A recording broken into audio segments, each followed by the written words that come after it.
were covered under that.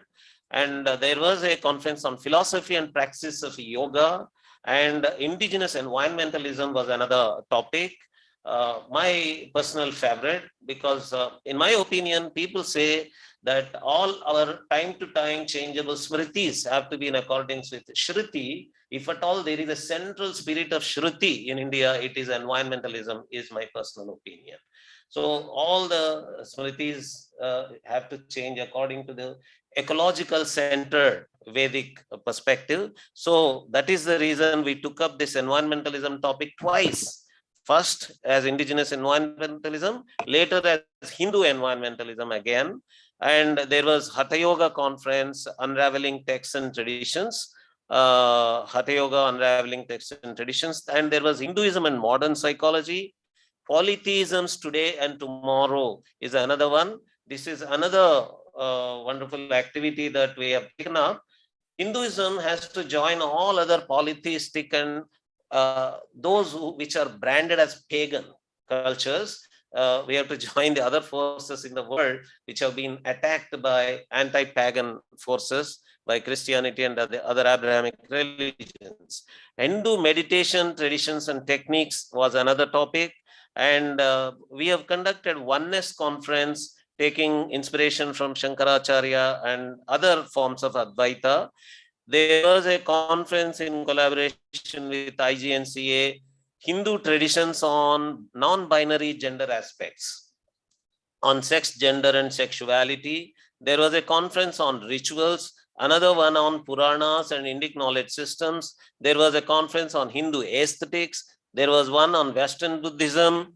Western Buddhism itself, those who know understand the power of this world. Okay, Buddhism is Buddhism, but if you say Western Buddhism, you are doing something to the activity by the Westerners, right? So we wanted to do that, deliberately worded it as Western Buddhism, and we conducted a conference on that. Hindu arts, architecture, and artisan traditions, indigenous storytelling traditions. Recently, the most recent one was at Guwahati near Kamakhya temple, feminine in Hinduism. There was a lot of debate whether we have to go for Hindu feminism, Vedic feminism, that, this. Finally, we decided that actually what feminism does is it contradicts femininity itself as a naturality.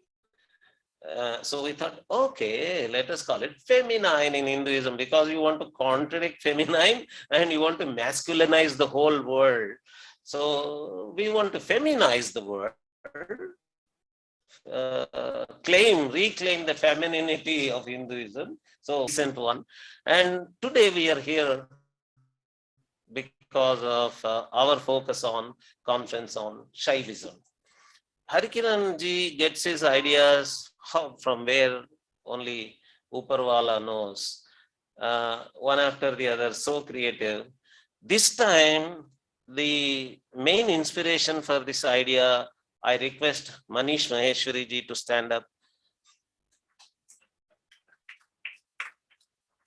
Harikiran ji met him. He is a young, dynamic, rigorous scholar of yoga traditions and Shaivism.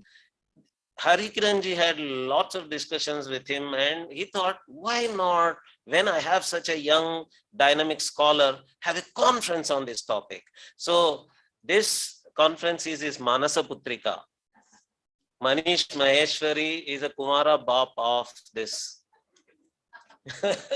this conference. He is a young, unmarried bachelor scholar, but see, the whole concept note, if you have read it, it is all his wording, his draft.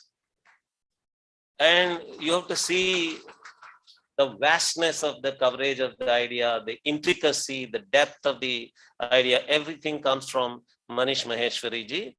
And he is so agonized by the Indological scholarship on both yoga and Shaivism and many other such topics, but he wants to be equally rigorous as those scholars. He always inspires us to be as rigorous as those scholars who are, in his opinion, taking a distorted opinion about our culture. But just it's not enough to be agonized by them. What is we have to do it with the equal rigor that they do is Manishji's standpoint. And if he has responded to your abstracts or conference papers in a certain tone that you might not have liked, it is all because of his insistence on rigor. He insists on that depth and rigor from where it comes. And another inspiration for Manishji is our Ganeshan. So inspiration behind the inspiration. T.N. Ganeshan ji is a dedicated Shaivism scholar. He is such a dedicated scholar that he is continuing to work after his retirement also on the same topic. As long as he was at French Institute of Pondicherry, he helped Indian scholars and scholars from abroad in working on mostly Shaivism, but I know a few scholars from United States who were working on Srividya also that were helped by Ganeshanji, Srividya Shaivism relationship, and just Srividya also. And their institute is a rich repository, has a rich repository of manuscripts, and he is a very great manuscriptologist also, and dedicated Shaivism scholar. We are going to have his keynote address after this session. We are going to have a keynote address from T.N. Ganeshanji for this conference. And while curating this conference, the main curator for this conference, probably he might want to use the word under my guidance, but I think I have taken his guidance. Manish ji has planned it in such a way that first we cover the geographical areas of India. So they have been sequenced in a geographical form, this area of Shaivism, that area of Shaivism, and so on. And then we went to the other aspects of Shaivism, like impact on art and culture, impact on archaeological questions, and other interpretations around Shaivism. Before I take leave of you, let me tell you that if we are here conducting a conference on Shaivism, it does not mean that INDICA Academy is Shaivism biased. Please remember, we have at least in some from hagiographies and hagiographical shlokas, we have names of 6 at least traditions where paramya is given to one of the devatas. So when you say Shaiva, it is Shiva paramya parampara. When you say Vaishnava, it is Vishnu paramya parampara. Shiva paramya parampara is not opposed to Vishnu, or Vishnu paramparya parampara is not opposed to Shiva. What it does is, from the childhood I heard that Shiva is a Rama Bhakta, and Rama built Rameshwaram, the Shiva Kshetra. So that's how it is. And Shivaya Vishnu Rupaya, Shiva Rupaya, Vishnave. But we had once upon a time in this country a Saura tradition also, Surya Paramya tradition, and we had a Kumara Paramya tradition called Kaumara also, and we had Ganapatya, which was a Ganapati Paramya Sampradaya, and we are here in a Shakteya place apart from being a Shaiva place. This is a richly Shakteya place also, and we have Bengali traditions of Shakteya. We have actually there was a scholar who applied to INDICA Academy for a Kerala Shakteya tradition. He wanted to connect his Kerala Shakteya research to Kashmira Shaivism, and we have Shakteya traditions as rich as Shaivism all over the country.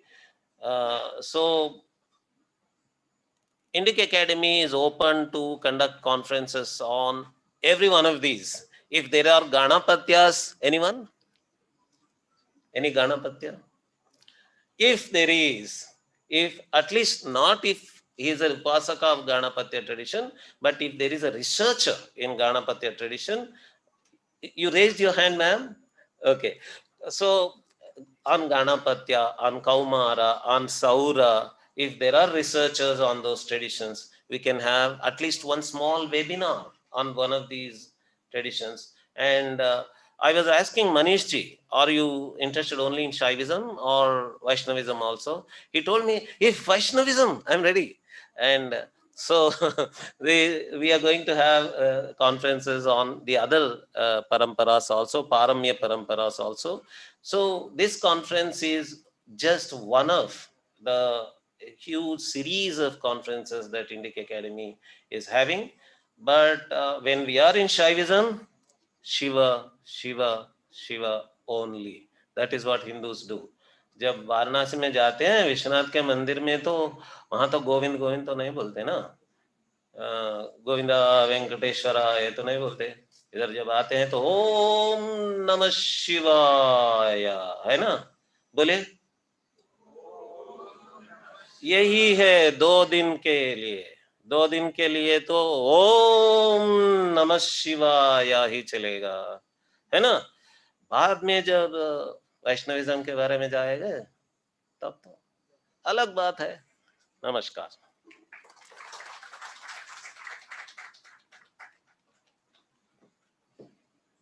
बहुत बहुत धन्यवाद sir. हमारे बीच काशी हिंदू विश्वविद्यालय के अलग अलग संकायों विभागों से छात्र उपस्थित हैं. हमारे बीच डीएवी कॉलेज वाराणसी से डॉक्टर मुकेश सिंह, डॉक्टर समीर कुमार पाठक उपस्थित हैं. भारत अध्ययन केंद्र के central visiting fellow doctor Anupati Tiwari, doctor Geeta Yogesh Bhatt और जया पांडे जी उपस्थित हैं. मैं आप सभी का इस सभागार में, संगोष्ठी में हार्दिक स्वागत और अभिनंदन करता हूं. अब मैं अपने मुख्य अतिथि प्रोफेसर बीके शुक्ल जी को सुनना चाहेंगे हम लोग. तो मैं सर को आमंत्रित करता हूं कि अपना वक्तव्य प्रस्तुत करें. Professor BK Shukla ji. धन्यवाद.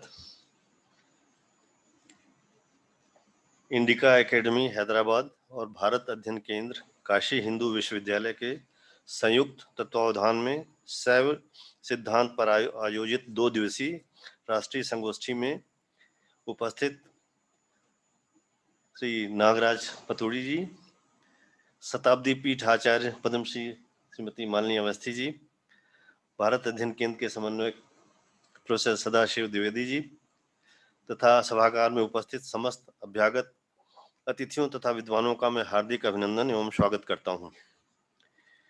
जैसा कि आपने सुना, इंडिका एकेडमी के संस्थापक श्री हरिकिरण वाड़ला मणि जी काशी हिंदू विश्वविद्यालय में भारत अध्ययन केंद्र के संयोजन से इस प्रकार के आयोजन कराते रहे हैं. काशी बाबा विश्वनाथ की नगरी है. इसमें शिव तत्व पर आधारित विद्वानों के द्वारा किया जा रहा विचार विमर्श अवश्य लाभप्रद ही नहीं पुण्यप्रद भी होगा, ये मेरा पूरा विश्वास है. काशी हिंदू विश्वविद्यालय में भारत अध्ययन केंद्र की स्थापना भारतीय विद्याओं में निहित ज्ञान राशि को जन सामान्य तक पहुंचाने के उद्देश्य से की गई है. विश्वविद्यालय में औपचारिक रूप से सभी विषयों में शिक्षा की व्यवस्था है. इसको सर्व विद्या की राजधानी कहा जाता है, जैसा कि आपने हमारे कुलगीत में भी सुना. परंतु भारतीय विद्याओं में निहित ज्ञान राशि को अनौपचारिक रूप से विभिन्न प्रकार से छात्रों तथा समाज के हर तबके तक पहुंचाने के उद्देश्य से विश्वविद्यालय के शताब्दी वर्ष 2016 में भारत अध्ययन केंद्र की स्थापना की गई. काशी हिंदू विश्वविद्यालय के संस्थापक महामना पंडित मदन मोहन मालवीय जी ने सर्वाधिक बल देश के नागरिकों को शिक्षित करने के अपने उद्देश्य की पूर्ति पर दिया. और ये उनका मत था जब उन्होंने इस विश्वविद्यालय की स्थापना की कि वो इस विश्वविद्यालय की स्थापना इसलिए नहीं कर रहे हैं कि यहाँ से इंजीनियर, डॉक्टर, व्यवसायिक और वकील निकले. उनका यह था कि यहाँ चरित्र निर्माण हो, यहाँ से जो भी निकले वो राष्ट्रभक्त पहले हो, फिर अपने और अपने परिवार के बारे में सोचे. ये उनकी धारणा थी इसको बनाने में. उन्होंने इसके लिए इस महान विश्वविद्यालय की स्थापना समाज के हर वर्ग में शिक्षा का दीपक जलाने के लिए किया. महामना पंडित मदन मोहन मालवीय जी का यह शिव संकल्प आज भी उसी प्रकार से चरितार्थ हो रहा है. यह हम सबके ये प्रसन्नता का विषय है। इसी शिव संकल्प का परिणाम है कि आज भारत के प्रत्येक क्षेत्र में विश्वविद्यालय के छात्रों ने अपना स्थान बनाया है। शिव तत्व पर आयोजित इस संगोष्ठी में देश के अनेक भागों से विद्वान अपने शोध पत्रों के माध्यम से शैव सिद्धांत से संबंधित अनेक नवीन विषयों को उपस्थित करेंगे। इंडिका एकेडमी का शैव सिद्धांत और शिव तत्व विषयक विचार विमर्श कराने का यह संकल्प आज बाबा विश्वनाथ की नगरी काशी में पूरा हो रहा है। भारतीय वाङ्मय, भारतीय आस्था, पर्व, त्योहार, उपासना पद्धति, स्थापत्य कला, संगीत, नृत्य इत्यादि अनेक क्षेत्रों में शिव तत्व पर सर्वाधिक काम किया गया है। यहाँ पर मैं, जैसा कि पतुरी जी ने कहा, मैं मनीष जी को भी बधाई देता हूँ उनकी सोच के लिए और उनके लगन के लिए कि जिस लगन से वो उस पर लगे हुए हैं। और मैं चाहूंगा कि जैसा अभी आपने बताया कि केवल शैविज्म तक ही न रहे आप, वैष्णव और शाक्ति पे भी आप आगे बढ़ें और पूरे देश को साथ लेके चलें, तभी ये जो आपका प्रयास है वो सफल होगा। भारतीय वाङ्मय को यदि देखें तो सर्वाधिक संख्या में पुराणों की रचना शिव तत्व को केंद्र में रखकर की गई है। महर्षि वेदव्यास रचित पुराणों का सामान्यतः 3 वर्गों में बांटा जाता है, शैव, वैष्णव तथा शाक्त। परंतु शैव पुराणों की संख्या 10 मानी जाती है। इनके नाम है शिव पुराण, भविष्य पुराण, मार्कंडेय पुराण, लिंग पुराण, वराह पुराण, स्कंद पुराण, मत्स्य पुराण, कुमार पुराण, वामन पुराण तथा ब्रह्मांड पुराण। स्कंद पुराण का काशी खंड शिव जी के महत्व का प्रकाशक है। काशी नगरी तो शिव जी की नगरी है। यहाँ विराजमान है प्रसिद्ध ज्योतिर्लिंग विश्वेश्वर ज्योतिर्लिंग। इसमें विराजमान है शिव जी का विश्वनाथ स्वरूप। यहाँ प्रवाहित हो रही माता गंगा की निर्मल धारा को शिव जी को की जल मूर्ति माना जाता है। जन कल्याण के लिए शिव जी ने उनको अपने जटाजूट में धारण किया। आशुतोष शिव अपनी उपासना में केवल निरहंकार भक्त की इच्छा करते हैं। सच्चे शिव भक्त का अवश्य ही कल्याण करते हैं आशुतोष शिव जी। भारतीय आस्था की दृष्टि से विचार किया जाए तो सर्वाधिक उत्सव शिव जी की उपासना को समर्पित है। पूरा का पूरा श्रावण मास शिव जी की उपासना का महीना माना जाता है। सावन सोमवार के दिन जनमानस उपवास रख शिव जी की उपासना करते हैं। देश के सभी हिस्सों में सावन के महीने में शिव उपासना की यह प्रथा आज भी सर्वाधिक प्रचलित है। महाशिवरात्रि का पर्व शिव विवाह पर्व के रूप में धूमधाम से पूरे देश में मनाया जाता है। न केवल भारतवर्ष अपितु पूरे विश्व में भारतीय समुदाय के लोग इस पर्व को धूमधाम से मनाते हैं तथा शिव जी के प्रति अपनी आस्था का प्रकाशन करते हैं। आज भी सनातन मतावलंबियों में 16 सोमवार के व्रत की प्रथा बहुत अधिक प्रचलित है। विशेषकर महिलाएं इस व्रत को रखने में अपना सौभाग्य समझती हैं। स्थापत्य की दृष्टि से देखा जाए जो 12 ज्योतिर्लिंगों की प्रतिष्ठा देश के कोने कोने में की गई है, ये हैं सोमनाथ, मल्लिकार्जुन, महाकालेश्वर, ओंकारेश्वर, केदारनाथ, भीमाशंकर, विश्वनाथ, त्र्यंबकेश्वर, वैद्यनाथ, नागेश्वर, रामेश्वर, कृष्णेश्वर। और हर सनातनी की यह अभिलाषा होती है कि अपने जीवन काल में इन 12 ज्योतिर्लिंगों का दर्शन करे, वहां पूजा करे। इनकी पूजा अर्चना का विशेष महत्व है। प्रत्येक सनातन धर्मी अपने जीवन में उनके दर्शन पूजन कर पुण्य प्राप्त करने की अभिलाषा रखता है। इस दृष्टि से विचार करें तो सांस्कृतिक तथा धार्मिक एकता की स्थापना में शिवोपासना सर्वाधिक सहायक है। इस रूप में तो संपूर्ण भारतवर्ष शिवमय होता दिखाई देता है। संस्कृत भाषा में लिखित स्तोत्र साहित्य में सर्वाधिक स्तोत्र शिव जी की उपासना में लिखे गए हैं। शिव तांडव स्तोत्र, महिन स्तोत्र, लिंगाष्टक, शिव पंचाक्षर स्तोत्र, रुद्राष्टक आदि प्रसिद्ध हैं। शिव के अनेक रूपों में रुद्र का रूप शिष्ट के लिए हानिकारक तत्वों का विनाश करने के लिए प्रसिद्ध है। भैरव के रूप में शिव अनिष्ट को निवारण करते हैं। काशी में काल भैरव को काशी का कोतवाल माना जाता है। काशीवासी उनके दर्शन पूजन को काशीवास के संपूर्ण फल की प्राप्ति के लिए अनिवार्य मानते हैं। यहाँ मैं ये भी बताना चाहूंगा कि यहाँ कोई भी एडमिनिस्ट्रेटर या कोई भी आता है या हमारे कुलपति आते हैं तो पहला वो जो है काल भैरव बाबा के दरबार में सर झुकाते हैं, फिर वो आके अपना चार्ज लेते हैं। इसका यही है कि उनका जो यहाँ पे स्टे हो वो सफल हो, सुरक्षित हो, ठीक हो। शिव उपासना के विभिन्न आयाम क्या हैं और यह किस प्रकार से देश में प्रचलित हैं, इसके विभिन्न पक्षों पर विचार करने के लिए आज देश के अनेक विद्वान यहाँ एकत्रित हुए हैं। यह प्रसन्नता का विषय है। मैं सभी विद्वानों को बधाई देता हूं और इस आयोजन की सफल संपूर्ति की बाबा विश्वनाथ से प्रार्थना करता हूं। काशी नगरी का प्रत्येक कंकड़ शंकर माना जाता है और प्रत्येक काशीवासी शिवमय रूप में प्रतिष्ठित है। शीघ्र ही देश के प्रधानमंत्री ने अभी हाल ही में काशी के सांसद श्री नरेंद्र भाई मोदी जी ने काशी विश्वनाथ धाम का नवनिर्माण कर उसके महत्व को और अधिक उजागर किया। पर्यटन की दृष्टि से देखा जाए तो पूरी दुनिया में उसको देखने के लिए भक्तजन आ रहे हैं। विश्वनाथ का पूजन और गंगा स्नान दोनों ही का लाभ इस आयोजन से जुड़े प्रत्येक विद्वान को प्राप्त होगा, ऐसा मुझको विश्वास है। यहाँ पर मैं ये जरूर कहना चाहूंगा कि आप में से जिन्होंने पहले काशी विश्वनाथ का दर्शन किया होगा और अगर अब आप जाके दर्शन करें तो शायद हमने कभी सपने में भी नहीं सोचा कि ऐसा भी वो भी दिन कभी आएगा किस तरह हम काशी विश्वनाथ का दर्शन कर सकेंगे। तो ये इसका जो क्रेडिट है वो हमारे माननीय प्रधानमंत्री जी को जाता है। ये उनकी दृष्टि थी और उनकी सोच थी, उनकी लगन थी और कुछ बाबा विश्वनाथ का आशीर्वाद था कि वो इस मुहिम में कामयाब हुए। महामना पंडित मदन मोहन मालवीय जी ने काशी हिंदू विश्वविद्यालय के परिसर में विशालकाय शिव मंदिर की स्थापना की, जिसको हम लोग वेड़ा मंदिर भी कहते हैं, जिसकी संपूर्ण व्यवस्था विश्वविद्यालय के द्वारा सुचारू रूप से की जाती है। देश के विभिन्न भागों से हजारों आस्थावान प्रतिनिधि इस मंदिर में पूजा उपासना करते हैं। काशी विश्वनाथ धाम और माता अन्नपूर्णा के साथ विश्वविद्यालय में स्थापित विश्वनाथ मंदिर के विशाल शिखर और इसके सुंदर स्थापत्य को देख सभी दर्शनार्थी विमोहित हो जाते हैं। इस दृष्टि से देखा जाए तो विश्वविद्यालय परिसर भी शिवमय है और शायद ही ऐसे विश्वविद्यालय आपको मिले दुनिया में जहाँ पे इतनी भव्य मंदिर और उसकी व्यवस्था हो। और आजकल हम लोगों ने इसको ऑनलाइन भी कर दिया है कि हमारे जितने भी पुरातन छात्र हैं वो कहीं भी हो दुनिया में वो इसका ऑनलाइन दर्शन पा सकते हैं। दूसरा यहाँ मैं ये जरूर कहना चाहूँगा पतुरी साहब से और इंडिका के लोगों से प्लस मनीष जी से कि हमने अभी इस वर्ष से यहाँ पे एमए हिंदू स्टडीज में कोर्स किया है। अब जब हम लोगों ने लॉन्च किया, प्रोफेसर सदाशिव द्विवेदी जी हमसे सहमत होंगे कि बाहर से जो हमारे हिंदू भाई हैं उनका काफी मेल और पत्र आया कि साहब हम भी इससे कैसे जुड़ सकते हैं। तो इससे ये लगता है कि हमारा जो इंडियन डायस्पोरा बाहर है वो अपने को इससे अलग पाते हैं और अब वो जोड़ना चाहते हैं। तो हमको कुछ ऐसा सोचना चाहिए कि ये कार्यक्रम केवल हम भारतवर्ष में काशी में या और कहीं करके खुश ना हो, हमको ये पूरी व्यवस्था करनी चाहिए कि हम कैसे आउटरीच हमारे उन भाइयों तक पहुंचे जो फिजी में है, जो मॉरिशस में है, जो यूएस में है, जो कनाडा में है, यूके में है, ऑस्ट्रेलिया में है। तो इसके बारे में भी आप सोचिए, इसका तभी लाभ मिलेगा और तो मेरा ख्याल है जो हम विजन लेके चल रहे हैं तभी हासिल होगा जब हम इस बारे में सोचें और हम अपनी पहुंच उन तक बढ़ाएं और पहुंचें और उनको भी हम अपने साथ लें। तो इन्हीं शब्दों के साथ एक बार पुनः मैं भारत अध्ययन केंद्र और इंडिका अकादमी के समस्त आयोजकों को इस उत्तम आयोजन के लिए शुभकामनाएं देता हूं। ओम नमः शिवाय। जय हिंद।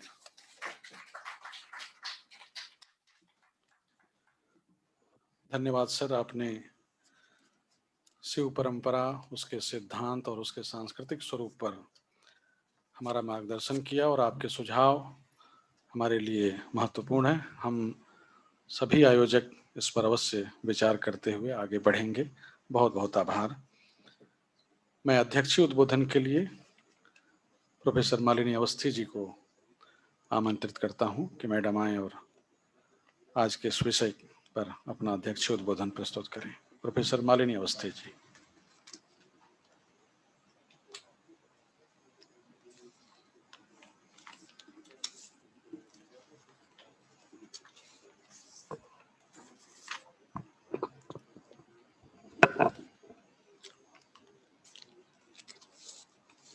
इंडिक एकेडमी और भारत अध्ययन केंद्र के संयुक्त तत्वावधान में बाबा विश्वनाथ जी की धरती काशी में यहाँ उपस्थित सभी शिव भक्तों, सभी विद्वानों, सभी आदरणीयों को प्रणाम और नमन करते हुए आज हम सब लोगों के लिए बहुत आह्लाद का और सुख का क्षण है कि जिस धरती का कंकर कंकर शंकर है वहां पर आज शिव तत्व पर वृहद वार्ता होगी।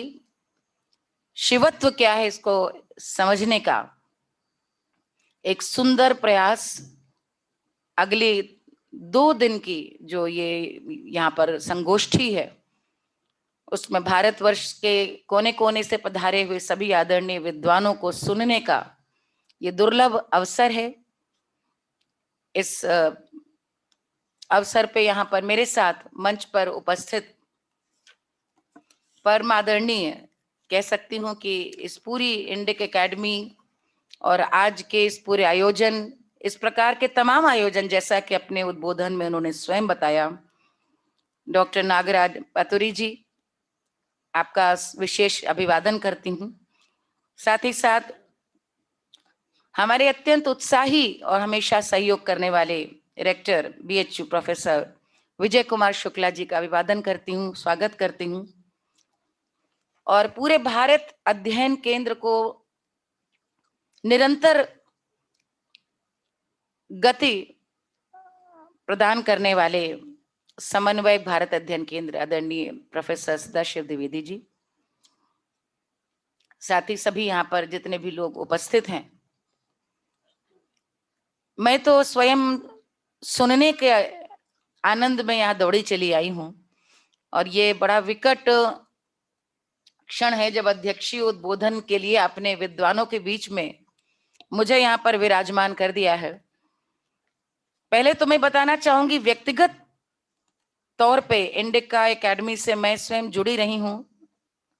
आभार योगिनी जी का, वो किसी ना किसी बहाने मुझे जोड़ लेती हैं और मैंने 2 या 3 बार आपके लिए ऑनलाइन अपने विचार को विभिन्न विषयों पे प्रकट किया है और इसलिए मैं इंडिका के कार्यों से भली भांति परिचित हूं। यही कहना चाहूंगी कि आज से पहले बेहतर समय कभी नहीं था। आज भारत की युवा पीढ़ी भारतीयता को, भारतीयता के तत्वों को समझने का आरंभ से उसकी एक चिंता दिखती है और प्रयास दिखता है और इसमें आप लोगों का इतना सुंदर सार्थक आपके पूरे संकल्प हैं जिनसे मैं परिचित हूं।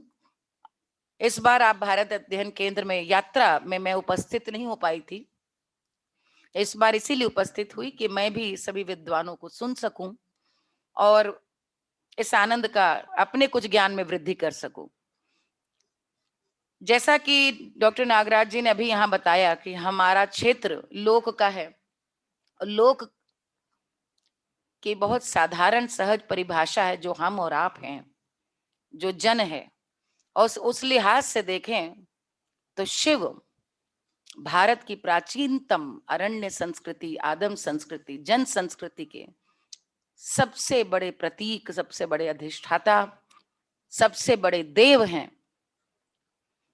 और मैं भगवान शिव को इसी रूप में समझ पाई हूं कि मुझे लगता है कि भारत के जीवन संस्कृति के विभिन्न रहस्यों को समझने का एक समाधान एक व्यक्ति के रूप में, एक लीला के रूप में, एक पुंज के रूप में मनीषियों ने यदि सोचा विचारा तो वो शिव के रूप में उस समाधान को पाते हैं। और शायद इसीलिए कहा गया कि तम तत्वम न जानामि कीदृशोऽसि महेश्वर यादृशोऽसि महादेवाय तादृशाय नमो नमः।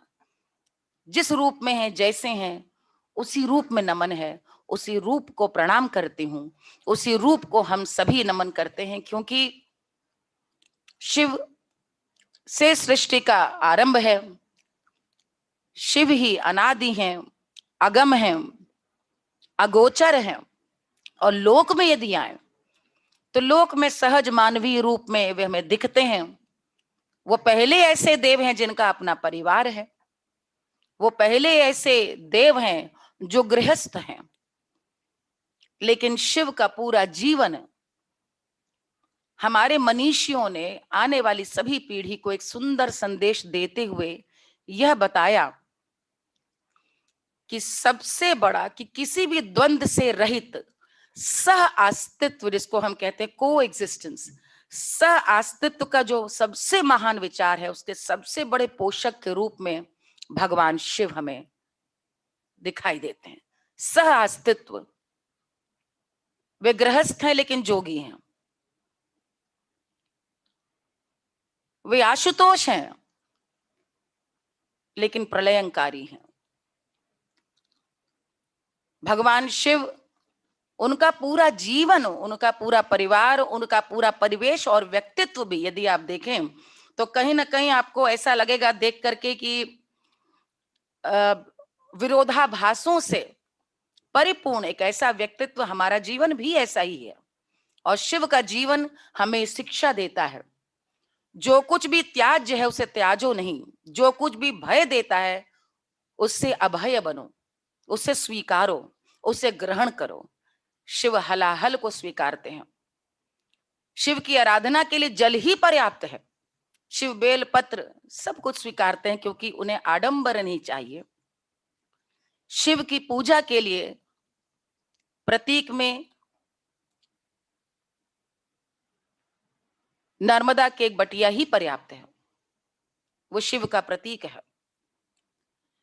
शिव के पूरे जीवन में आप देखें, देवों के देव कहे गए हैं, इसीलिए महादेव हैं, लेकिन अवघड़ हैं। पूरा परिवार है लेकिन सन्यासी है। परिवार में भी उनके स्वयं शक्ति उनकी अर्धांगिनी है। कहते हैं कि ब्रह्मा ने स्वयं, चूंकि संतान उत्पत्ति में असमर्थता थी, तो स्वयं अपने अंगूठे से दक्ष का सृजन किया। और शिव पुराण में इसका जिक्र आता है। और भगवान शिव से अनुरोध किया कि वे सृष्टि की रचना करें। और तब सती दक्ष की पुत्री और बाद में उमा पार्वती, हर प्रकार से उनको जब वो प्राप्त होती हैं, जो स्वयं शक्ति की स्वरूपा है, तो पूरे विश्व में मुझे लगता है, और धीरे धीरे जिस प्रकार अनुसंधान बढ़ रहा है, विभिन्न संस्कृतियां धीरे धीरे सनातन संस्कृति की सार्वभौमिक वासुदैविक उपस्थिति को धीरे धीरे स्वीकार रही हैं। तो शिव की उपस्थिति में पूरे विश्व में अलग अलग चिन्ह मिलते हैं।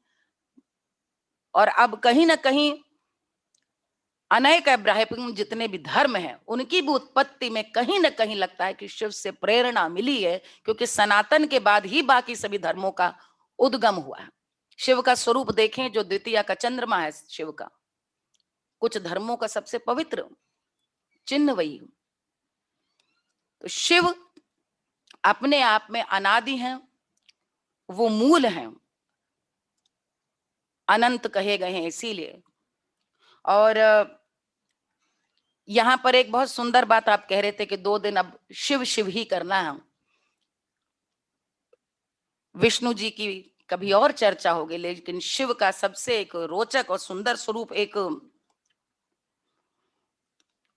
हरिहर भी है, जहां पर विष्णु और शिव दोनों की परिकल्पना साथ है। उसी प्रकार जैसे आज जो आपने नैरेटिव सेटिंग की बिल्डिंग की बात बहुत अच्छी आपने कही कि हमें रिक्लेम करनी है कुछ ऐसी आइडियोलॉजीज, कुछ ऐसे भ्रम जो मिथक जो पूरे विश्व में फैला रखे हैं, उसमें से फेमिनिज्म की जब बात होती है तो वहां पे शिव का अर्धनारीश्वर स्वरूप सबसे पहले पूरे विश्व में उन धारणाओं को ध्वस्त कर देता है कि हमारे आदि देव नृत्य, नाट्य, 108 प्रकार की नाट्य, सारी कलाएं, लास्य और तांडव, सभी प्रकार की कलाओं का सृजन करने वाले हैं।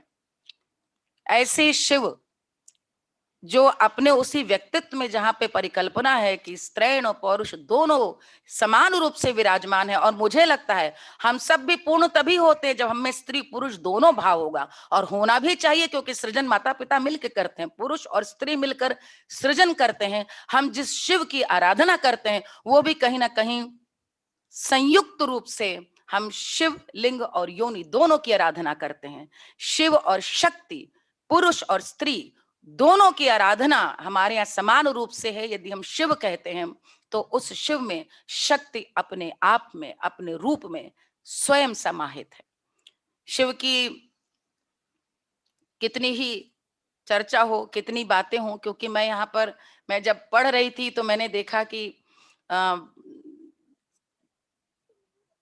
विभिन्न उपनिषदों में, ब्राह्मण में चाहे वो शतपथ ब्राह्मण हो, आरण्यक ब्राह्मण, सब में जिस जिस प्रकार भगवान शिव के विभिन्न विभिन्न रूप हैं, मुझे तो यही समझ में आया कि जो शिव लोक में हमारे यहाँ बड़ा सुंदर वर्णन है शिव का, उनकी बारात का, उनके पूरे दल का, और उससे समझ में आता है कि समाज जिन जिन को तिरस्कृत करता है, समाज जिन जिन को उपेक्षित करता है, वो सब शिव के गण हैं। और शिव के जीवन से, शिव के परिवार से हम ये सीखें कि कैसे उनकी सहचरी उमा का वाहन व्याघ्र है और नंदी जी सामने बैठे रहते हैं। इसी प्रकार उनके कंठ में वासुकी नाग है, लेकिन उनके पुत्र कार्तिकेय का वाहन मोर है, और मोर और नाग की परस्पर शत्रुता जग जाहिर है। दूसरे पुत्र गणेश हैं, जिनका की वाहन मूषक है, पुनः सर्प और मूषक की शत्रुता जग जाहिर है। यदि ये 5 जीव एक साथ रह सकते हैं, ये पशुपतिनाथ स्वयं बताते हैं अपने जीवन से, हम और आप क्यों नहीं जीवन की विसंगतियों, जीवन की उन सभी असहमतियों के साथ रह करके आगे बढ़ सकते हैं। शिव का परिवार, शिव का जीवन सबसे बड़ा इस बात का प्रमाण है, जो हमें सिखाता है कि जीवन में जिसने विष पी लिया वो संसार में अजेय है। जीवन में जिसने भय को, मृत्यु को जीत लिया, वही मृत्युंजय है। जीवन में जिस किसने भी, जो कृष्ण गीता में कहते हैं कि माया मोह में रहते हुए भी वीतरागी है, गृहस्थ होते हुए भी जोगी जैसा भाव है, मोह परिवार को होते हुए भी निर्मोही है, वो शिव होगा। और जीवन का उसका एक ही उद्देश्य हो, कल्याण, क्योंकि शिव का अर्थ ही कल्याण है। और इसलिए शिव राम का भी कल्याण करते हैं और शिव रावण का भी कल्याण करते हैं। शिव का आशीर्वाद पाने में कोई भेद नहीं है। जो आज हम इंक्लूसिव सोसाइटी की बात करते हैं, जो आज हम बात करते हैं टॉलरेंस की, तो शिव का समस्त जीवन, शिव का जो विराट सहज हमारे सामने व्यक्तित्व की जो परिकल्पना हमारे मनीषियों ने रखी, वो एक ऐसे व्यक्तित्व की रखी है जो प्रतिपल अपने जीवन से हमें सिखाता है हमें शिव होना है। और लोक में मैं इसी बात के साथ समापन करती हूँ, आपके लिए शायद रोचक होगा जानना कि काशी में शिव से वार्ता करते हैं भक्त, वो एक साधारण मनुज की तरह, अरे उठत ना, भोर हो गल, देखा उठा, अरे भोला सूतल बाड़ू का हो, उठ, मतलब why are you still sleeping? Get up, can't you see the sun is above all on the horizon?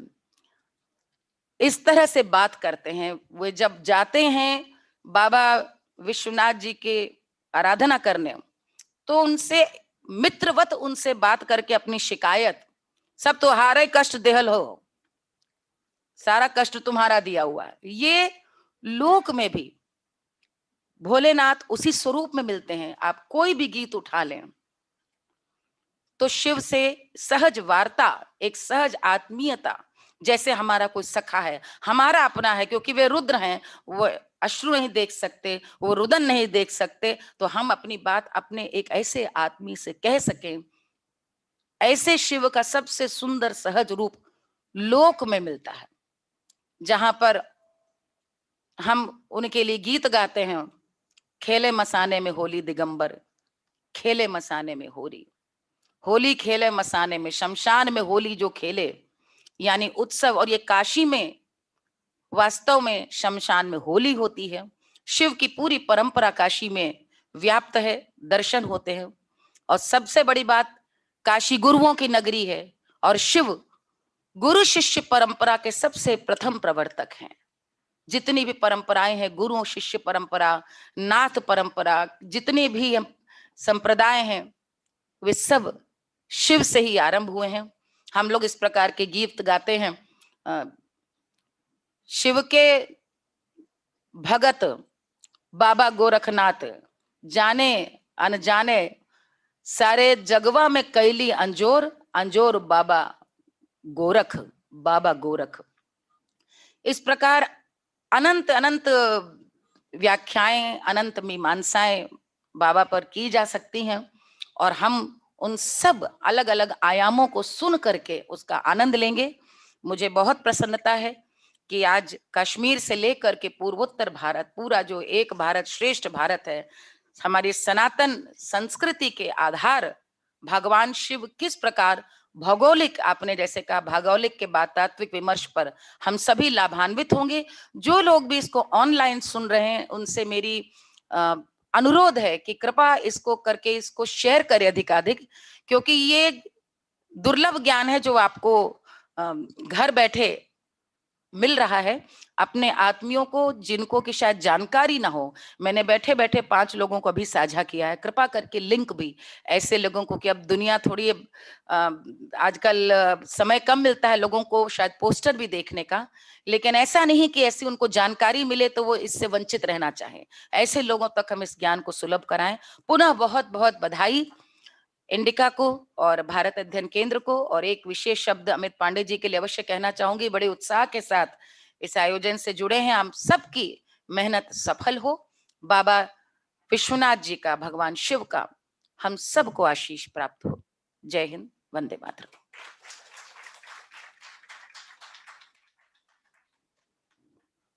बहुत बहुत धन्यवाद मैम।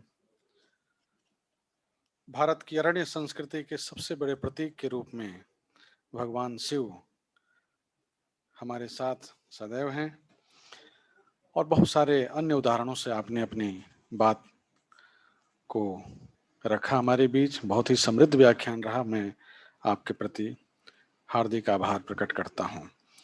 अब अवसर उपस्थित है धन्यवाद ज्ञापन का, तो धन्यवाद ज्ञापन भी मुझे ही करना है। तो मैं धन्यवाद ज्ञापन की शुरुआत करता हूं। मैं आज हमारे बीच उपस्थित अपने व्यस्ततम समय से और बहुत ही सहृदय भारत अध्ययन केंद्र के प्रति, जिनकी एक विशिष्ट दृष्टि है, आदरणीय professor Vijay Kumar Shukla sir, rector BHU, मैं आपके प्रति हृदय से आभार प्रकट करता हूं सर, भारत अध्ययन केंद्र की ओर से और इंडिका एकेडमी की ओर से, कि आपने हमारे इस आयोजन को अपनी उपस्थिति से, अपने वक्तव्य से बहुत समृद्ध किया। बहुत बहुत आभार सर। प्रोफेसर मालिनी अवस्थी जी, जिनकी इतनी व्यस्तता रहती है, उसके बाद भी आपने एक बार, मैंने बस केवल सूचना दी थी और बड़े ही उत्साह के साथ आपने इस आमंत्रण को स्वीकार किया और रात भर की यात्रा करके आप हमारे बीच उपस्थित हुई हैं। मैं आपके प्रति भी बहुत बहुत आभार प्रकट करता हूं। मैं काशी के विविध संकायों क्षेत्रों से और काशी हिंदू विश्वविद्यालय के विभिन्न संकायों से उपस्थित आचार्यों के प्रति भी आभार प्रकट करता हूं कि आपने अपनी उपस्थिति से इस कार्यक्रम को गरिमा प्रदान की है। प्रोफेसर विजय शंकर शुक्ल जी, इंदिरा गांधी राष्ट्रीय कला केंद्र क्षेत्रीय निदेशक हैं आप हमारे बीच उपस्थित हैं, मैं आपका बहुत बहुत आभार प्रकट करता हूं। डॉक्टर श्री प्रकाश पांडे, निदेशक पार्श्वनाथ विद्यापीठ, आप उपस्थित हैं, मैं आपका भी हृदय से आभार प्रकट करता हूं। हमारे बीच डॉक्टर सिद्धिदात्री भारद्वाज जी हैं और doctor professor Kamlesh Jha sir भी उपस्थित हैं, मैं आपके प्रति भी आभार प्रकट करता हूं।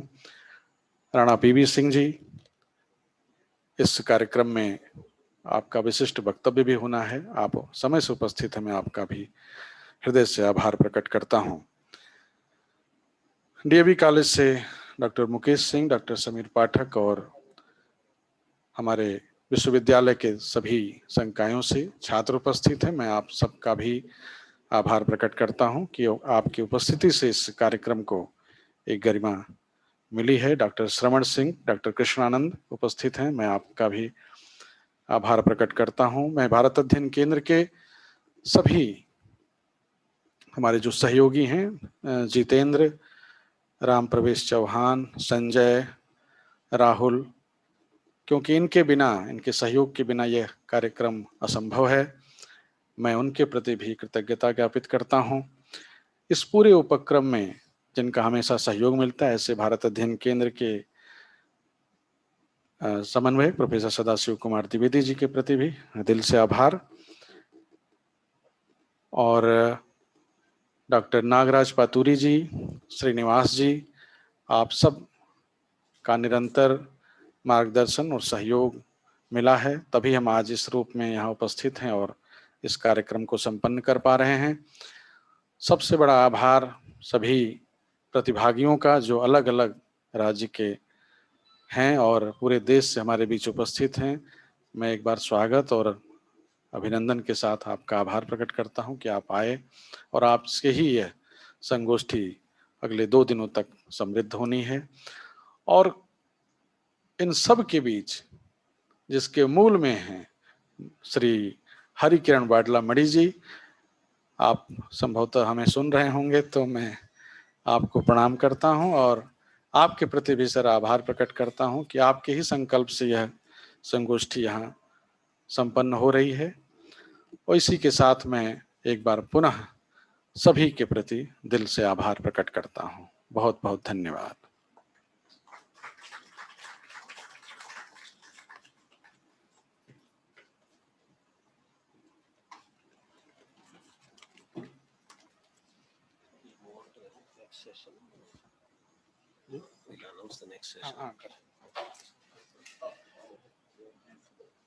Thank you, sir. We'll move on to the sessions from now onwards. The sessions will be begun by the guidance through the keynote address by Dr. Ganeshan. I invite Dr. Ganeshan to give the keynote address and guide the conference.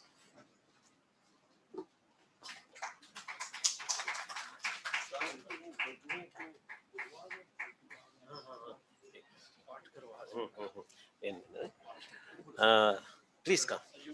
बैठिए.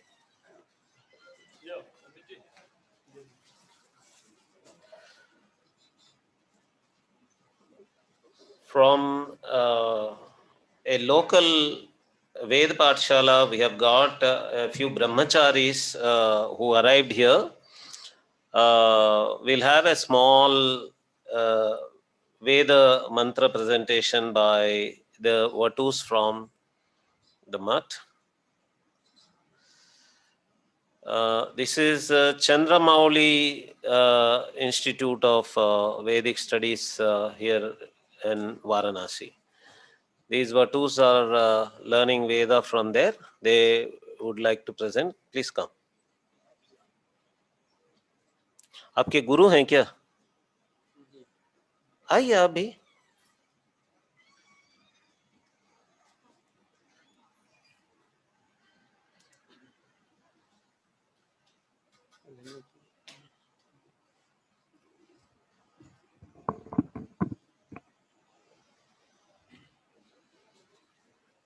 Hare Om Ashamanurjam Barbade Shishriya Ramadbhya Oghadibhya Vanasapadbhya Adhisam Bharatam Paya Tanna Egamurjan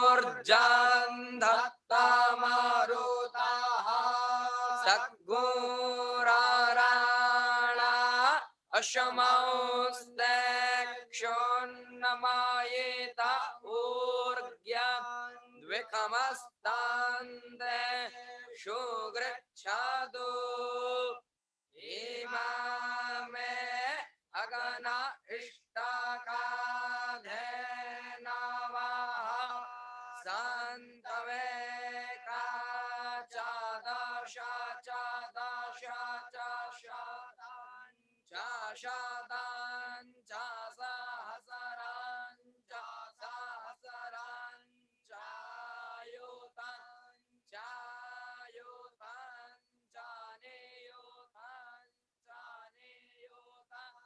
Chaparayutan Charbutan Chanyadbutan Chasamutarashamadhyam Chantashabara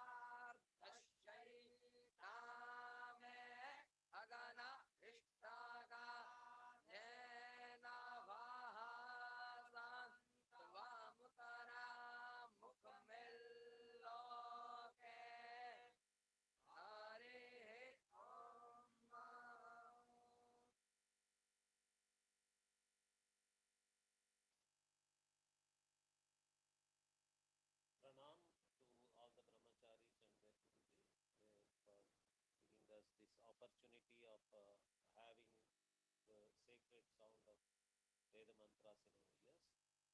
Thank you very much, sir. Now, Dr. Ganeshan will present the keynote address and guide the conference.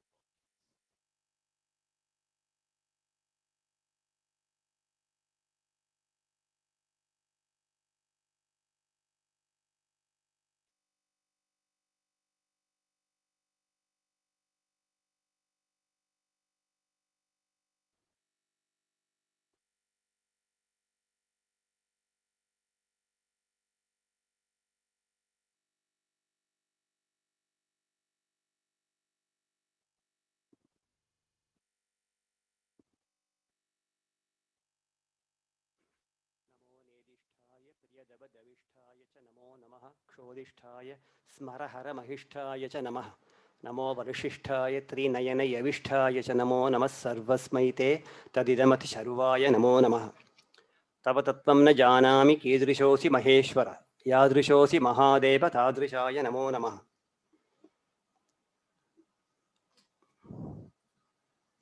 Shri Nagraj पाटुडी, the organizer of this INDIC Academy, and all other assembled scholars who are going to present paper in the today's conference. My pronouns to all of you. And I consider it a great honor and a privilege to have been invited to deliver this keynote address in this holiest city, Shiva Rajadhani.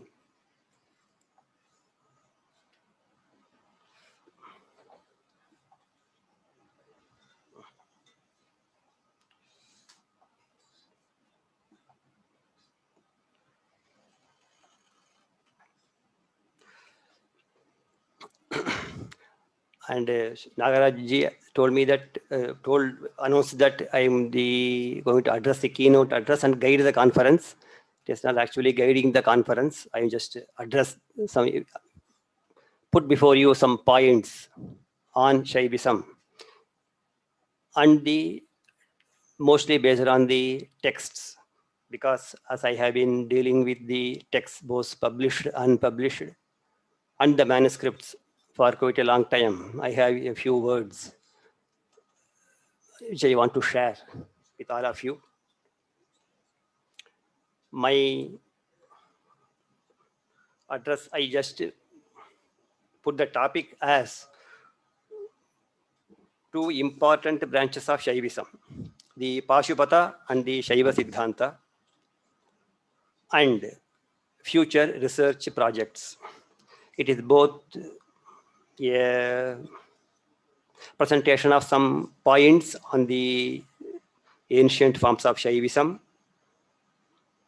two of them, and the future. In future, what we are scholars and interested persons, what we have to do for the preservation and propagation of this Shaivism in all its aspects. I have chosen Pashupata and Shaiva Siddhanta. Pashupata system and Shaiva Siddhanta are the two basic currents, not only for Shaivism, but all later forms of Agama Tantra based systems, both for Vaishnavism and still later the various branches of Shakta tradition. The Pashupata is a generic name, which has so many different schools, sub-schools, and further historical developments. We can trace the origin of the Pashupata system in the Veda and much more in the Upanishads, especially the Shvetashvatara and Nila Rudra, Atharva Shiras, Atharva Shika. That is on the one stream of our religious scriptural tradition. The other one is Shaiva Siddhanta, which is fully based on the Agamas. So Vaidiki, Tantriki are the two basic textual streams on which our entire Bharatiya religio-philosophical system, religio-philosophical tradition is based. That is why we have to bear in mind these two systems. And Shaivism in a sense, and I think many of you will agree, and my opinion, it is the basis of all our entire religio-philosophical upasana, including the Vaishnavism, the Pancharatra, to name specifically, and the Shakta traditions. The Agama, the Shaiva Agamas, by Shaiva Agamas, of course, the Shaiva Siddhanta Agamas are meant, because that is the earliest. Among the Agama-based systems, Shaiva Siddhanta is the earliest. We can trace its origin from the 5th, 3rd, 4th century at the latest. And the Pashupata system. So initially, I will present a few points on the Pashupata system, mostly based on the texts. Though I will give you a general outline of the Agamas, what is meant by Agamas, then I will, because Shaivism is a system which has both Veda and Agama, or the both its base. As the 13th century Shaiva Acharya, Arulnandi Shivacharya says in Tamil, Vedanul, Shaivanul endri irande noolgal. So the entire textual corpus comes under the Vedic tradition and Shaiva tradition. And everything is the offshoot of these two textual streams. So, place of the Shaiva Agamas. Next to the Vedas, it is the Agamas. I mean, audible? Suddenly it is. Okay.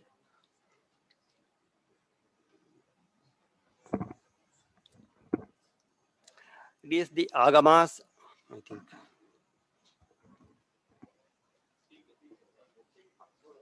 And the Puranas that hold the key for the widespread diffusion of the Sanatana Dharma.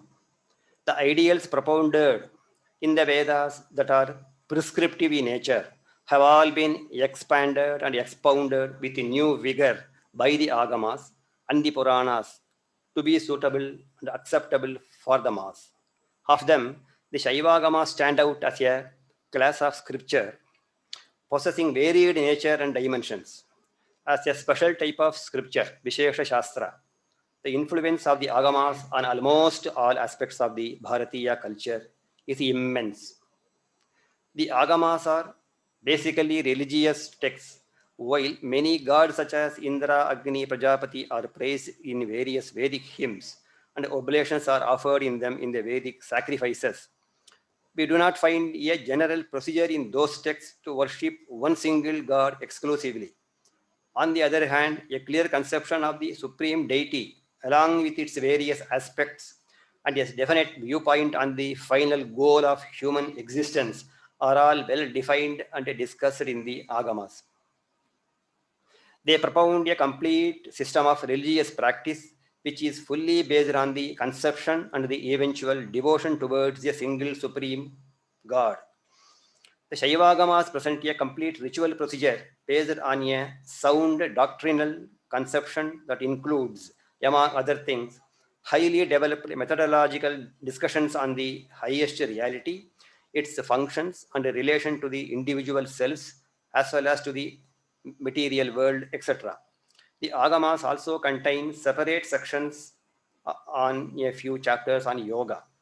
From various references in the literature, we come to know that there were Agama texts for different gods such as Vinayaka, Surya, Kumara, etc., apart from Shiva, Vishnu, and various forms of goddesses.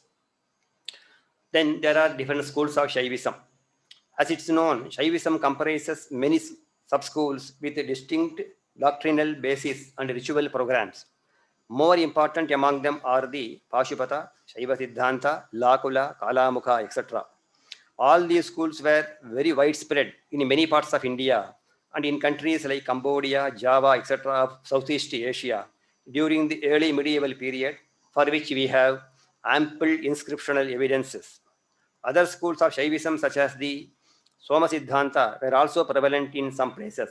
But the two Shaiva systems, Pashupata, mostly the Lakula branch and its offshoots, and the Shaiva Siddhanta were, by all accounts, the most pan-Indian Shaiva systems that have been exerting greatest influence in the domain of religion of our motherland. Taking mainly the inscriptions, we can very well notice that these two systems, of which the Pashupata was the earlier one, had spread in almost all parts of the country with their strong monastic networks that were patronized by many royal dynasties and a proliferation of literature, of which the Agamas were the fundamental texts. Unfortunately, many of the Agamas of the Pashupata tradition have been lost. So, Pashupata Shaivism. The Pashupata religion is very ancient. We can say with certainty that it has a long and continuous history for more than 3,000 years. Starting from the Upanishads, such as the Shvetashvatara Upanishad, Atharvashikha, Atharvashiras, we get many references of the Pashupata religion in the Mahabharata. For example, the Anushasana Parva, where Sri Krishna gets Diksha into intense Shaiva practices under the great sage Upamanyu. Then come the many Puranas such as the Linga, Vayu, Kurma, Padma, Skanda, and the Shiva Mahapurana, especially the Vayaviya Samhita, to cite a few of them. Next come in line the special and unique type of text such as the Shiva Dharma, Shiva Dharmottara, Shiva Upanishad, which appear to have been exclusively composed to propagate Shaivism, especially the Pashupata types, to the common man. These texts, known for convenience as the Shiva Dharma textual corpus among scholars, since Shiva Dharma is the very first one, or of a poetical or of a special genre. They preach supreme and unflinching bhakti to Shiva, the highest and supreme God, worshipping Shiva in many different ways through different means. At the same time, these texts preach service to humanity and many ethical and moral principles.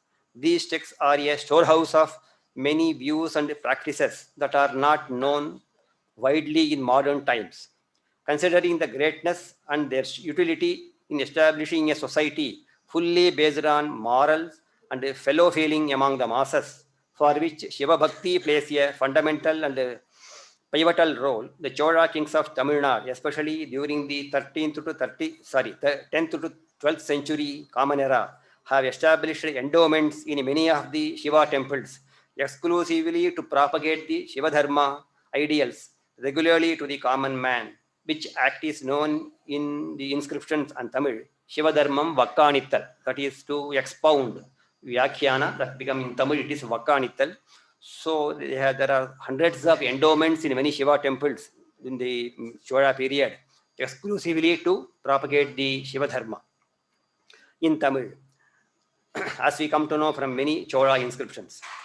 As an example, one may cite how the 8-limbed Shiva Bhakti is presented in the text of Shiva Dharma in such early times. Shiva Dharma can be dated to up to the 6th to the 8th century approximately. So Shiva Bhakti is defined as Mat Bhakta Jana Vatsalyam Pujayam Anumodanam Swayam Abhyarchanam Bhaktya Mamartecha Angacheshtitam Matkatha Shravane Bhaktihi Swara Netra Anga Vikriya Mama Anusmaranam Nityam Yaschamamcha Upajivati Bhakti Rashtavidha Jnaya Yasmin Mlechepi Vartate Sa Viprendro Sa Munihi Shriman Sa Yatihi Sacha Panditaha. Even a Mlecha who has such a bhakti towards Shiva, as described in the verses, towards he is dearer to Shiva.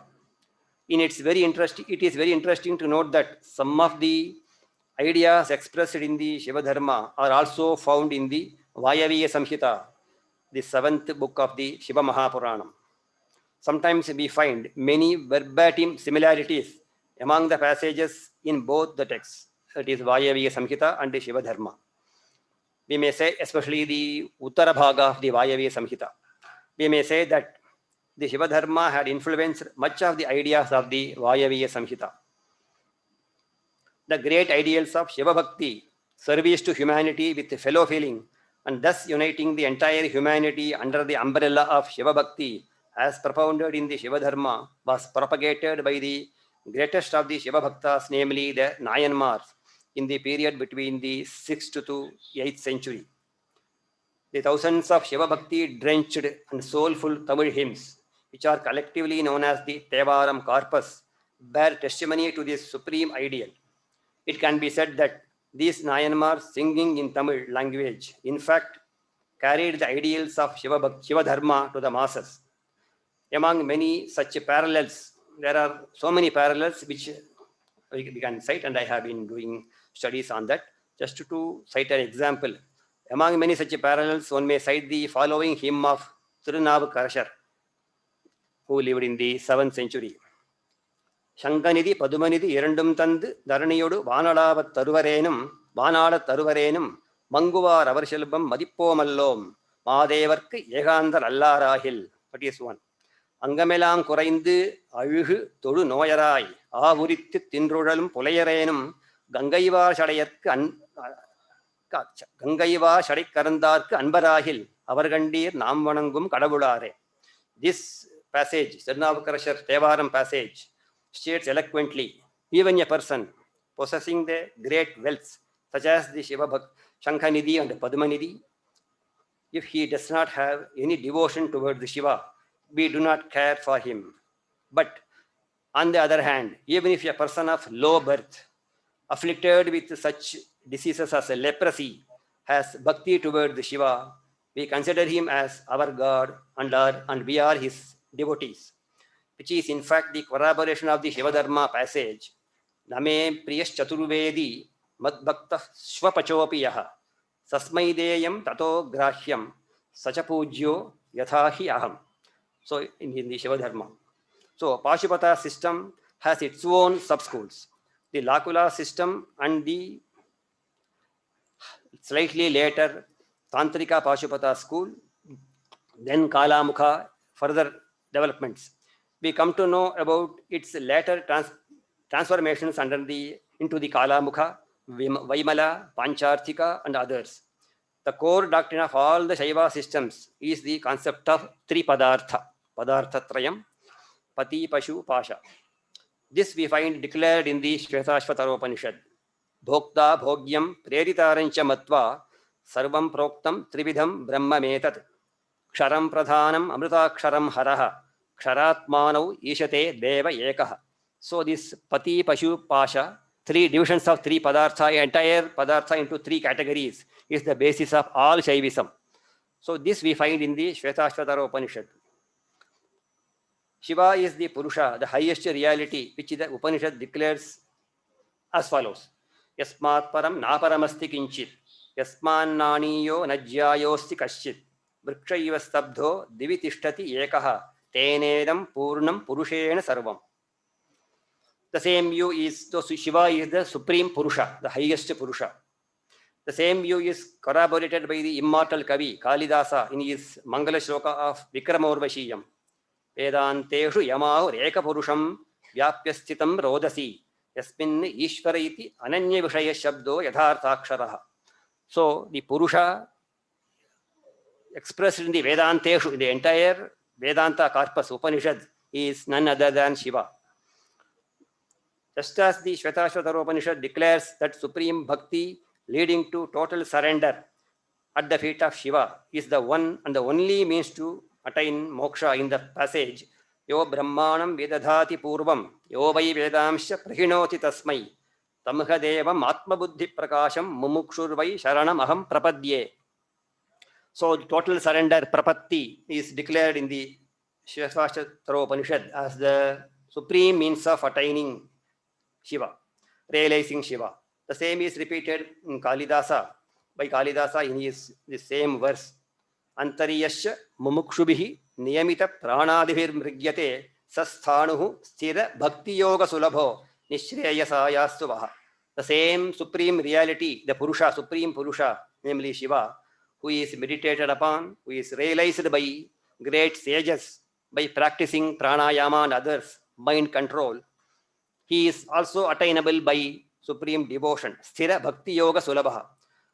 So this is the speciality of the inner basic defining characteristic of all forms of Shaivism, especially the Pashupata and the Shaiva Siddhanta, where bhakti, at the same time knowledge, that is knowledge of reality, and yoga, everything is part of it.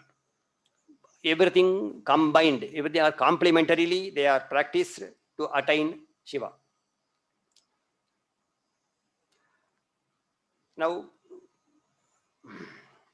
to present more about the Pashupata system, its in historical period, I will just deal, then come to the Shaiva Siddhanta. I think, okay, no, sorry. Okay, let's see.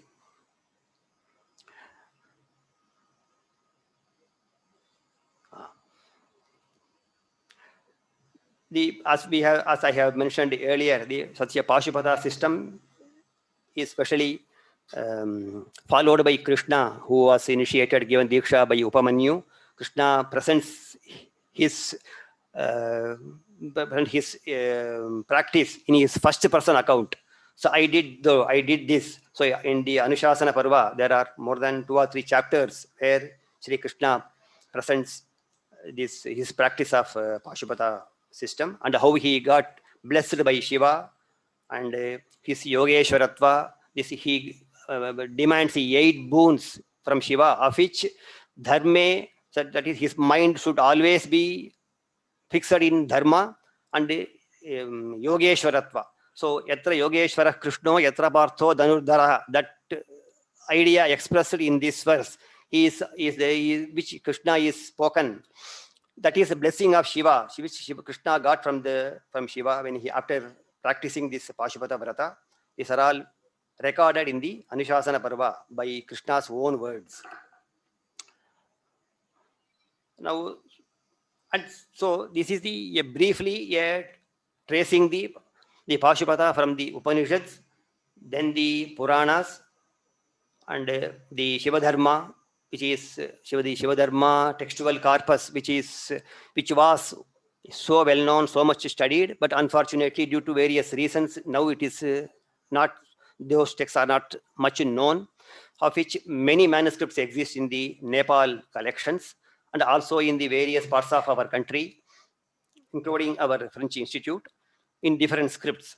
So Shiva Dharma textual corpus is so much prevalent, so much studied. So this is a form of Pashupata system, common one, which is for the practice for the common mass, studied by the common men, and which records the practices of the common mass about the Shiva Bhakti and Shiva worship, and the fellow feeling about the organization of the society on the basis of Shiva Bhakti and service.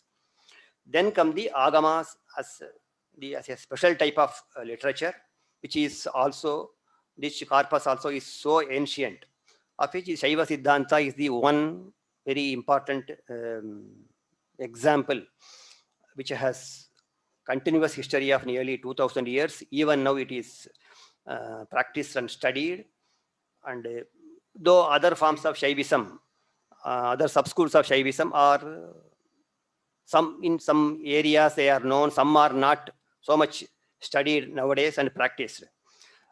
So I present before you the Shaiva Siddhanta, the Agama based Shiva school, taking the division expounded in 10 minutes. Taking the division expounded in many of the Shaiva Agamas, Shaivism consists of 4 types: Shaiva, Pashupata, Soma, and Lakula. The first one, Shaiva, which is called the Shuddha Shaiva, is again divided into Vama, Dakshina, and Shaiva Siddhanta. Each of these traditions had their own Agamas, of which many are now lost. The 28 Shaiva Agamas, beginning from Kamika and ending with Vatula, teach the Shaiva Siddhanta. We have the verses from the Kamika Agama. And then Shaiva Agamas vis-a-vis the Vedas.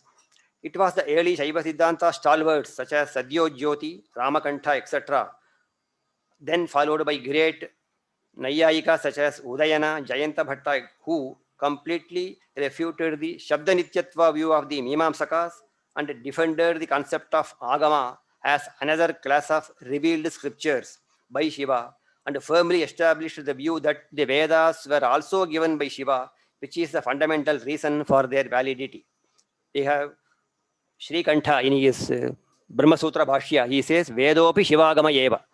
So even Veda is a Shivagama, because both Veda and Shivagama were expounded by Shiva. In that way, they are not different. So both are Pramana, Sri Kantha says. Then I have given a few passages from the Shaiva Siddhanta commentators who established the validity and the supreme pramanya of the Shaiva Agamas. Umapati, in his detailed commentary on the Paushkara Agama, states that the Shiva Puja prescribed in the Vedas, that is the relationship between how they are non-different, or in the sense not exactly non-different, but they are non-contradictory to each other, complementary. He says, Shaivagama states that Shiva Puja prescribed in the Vedas presupposes as its details expounded in the Shaivagamas. Therefore, the Shaivagamas can very well be taken to be like the Kalpasutras, etc., which are limbs to the Vedic corpus. Pratyaksha Veda Vihita Tat Puja Dehe Kamikadi Agama Vihita Iti Kartavyata Sapekshatvena Tat Pradipadaka Shakhantariya Angavakyanam Iva Tadrishanam Kalpasutranam Iva Va Adi Mahajana Parigrhitatvat.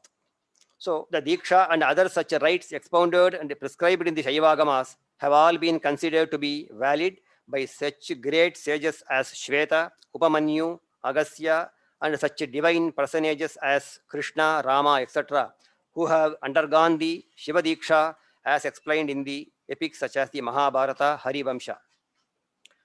The Skanda Purana states, Adhikari Bhedena Naikasyapi Tatha Dvijaha Tarkairetehi Margastu Na Hantavyaha Manishibihi iti. Then further,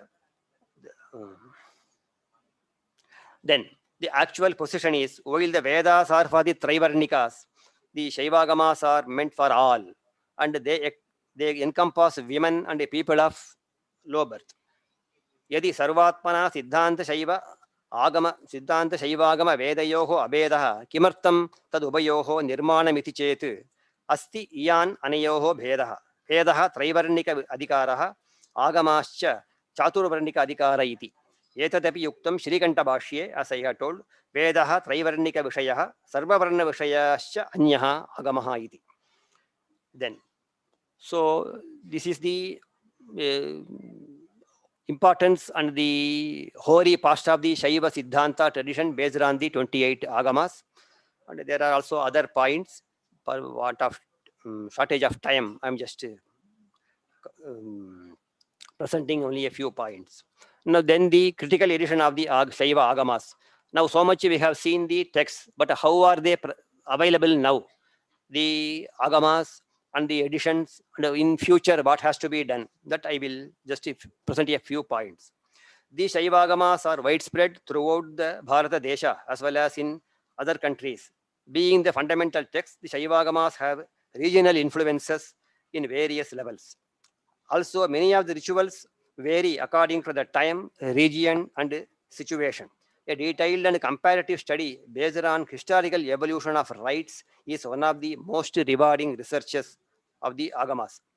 Then we find that these Agamas have been written in different materials such as palm leaf, and mainly palm leaf, and of course other materials also in the other parts of India. Then about the problems or some basic ideas which we have to bear in mind while critically editing the Agamas I have presented. The Agamas that have been copied in the manuscripts served as reference texts and texts of authority whenever a doubt or debate arises with regard to a particular rite. So from my experience with the manuscripts from the French Institute collection, which holds the largest number of Shaiva manuscripts in the world now, and which has come under the UNESCO's register of the memory of the world register. All the 28 Mula Agamas manuscripts are available with us, and also a few Upagamas. So fortunately, which I have presented here, then so to skip through, and there are interesting chapters in some of the Shaiva Agamas, how to write a manuscript, how to preserve them, and how to copy the manuscript for posterity. All the details are given in the Amshumad Agama, in the Achintya Vishwasadakya Agama, etc. Another important point which we have noticed, in the Shaiva Siddhanta tradition, for a Shaiva Acharya, he, after doing the Shiva Puja, he has to do the Vidyapita Puja daily. It is prescribed. Vidyapita means the Agamas, that is the seat of knowledge. So every Shaiva Acharya has to have a few copies of the Agama manuscripts for his daily worship. So for that, the manuscripts are copied and worship established on the, that is in Pratishtha, the initial ritual procedure is given, then he has to do daily worship. And these chapters, they describe how it should be copied. So these are some of the details which we can learn from the Agamas in copying, preserving, and doing not only pratishtha or worship daily, but also to read regularly. Because Shaiva Acharya, after his Madhyanika worship, after his food, from approximately from 2 o'clock to in the evening, he has to spend his time studying the manuscript, expounding the Shaiva Agamas to his disciples, and he can compose commentaries if he is so much well versed. So all these ritual, the academic activities based of studying, propagating the Agamas are also prescribed for a Shaiva Acharya. In this way, both not only the ritual, but at the same time the knowledge preserved in the Agamas are copied in the manuscript for the posterity. At the same time, they are expounded. So the entire propagation of the Shaiva Siddhanta ideals are well recorded in the Shaiva Agamas as a ritual duties of the Shaiva Acharya. So various other details, how one has to prepare the ground, and the various minute details about the size of the palm leaf, how to copy, how to write, how write legibly, and after copying, he has to read, he invites scholars. So all the details are given, which, okay. And then the language of the Shaiva Agamas, which we have to learn as scholars who study and edit the Agamas. The language of the Shaiva Agama is considered to be Aisha, that is spoken by Ishvara, but Ishvara Sambandhi, just as the Puranas and Itihasas are considered to be Arsheya, spoken by the Rishis. So naturally, there are different, the language is slightly different in the Agamas entirely, and especially in the Shaiva Agamas.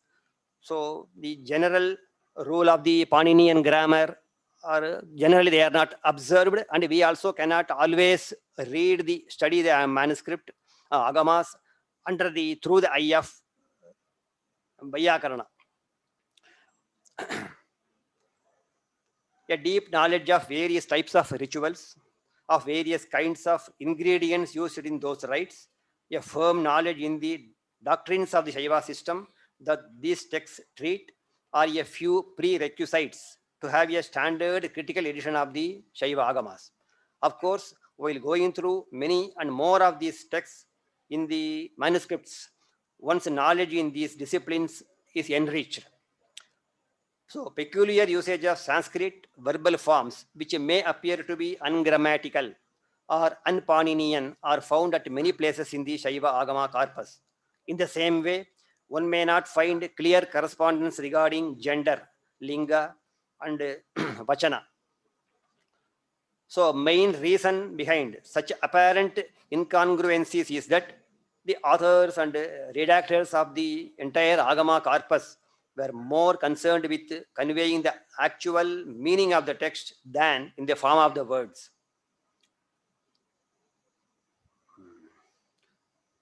In conclusion, I will just present a few points on the future research projects in Shaivism. It is not actually exhaustive, but some important points which we have to do in the coming years.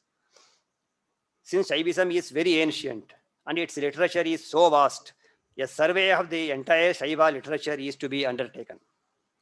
So the entire Shaiva literature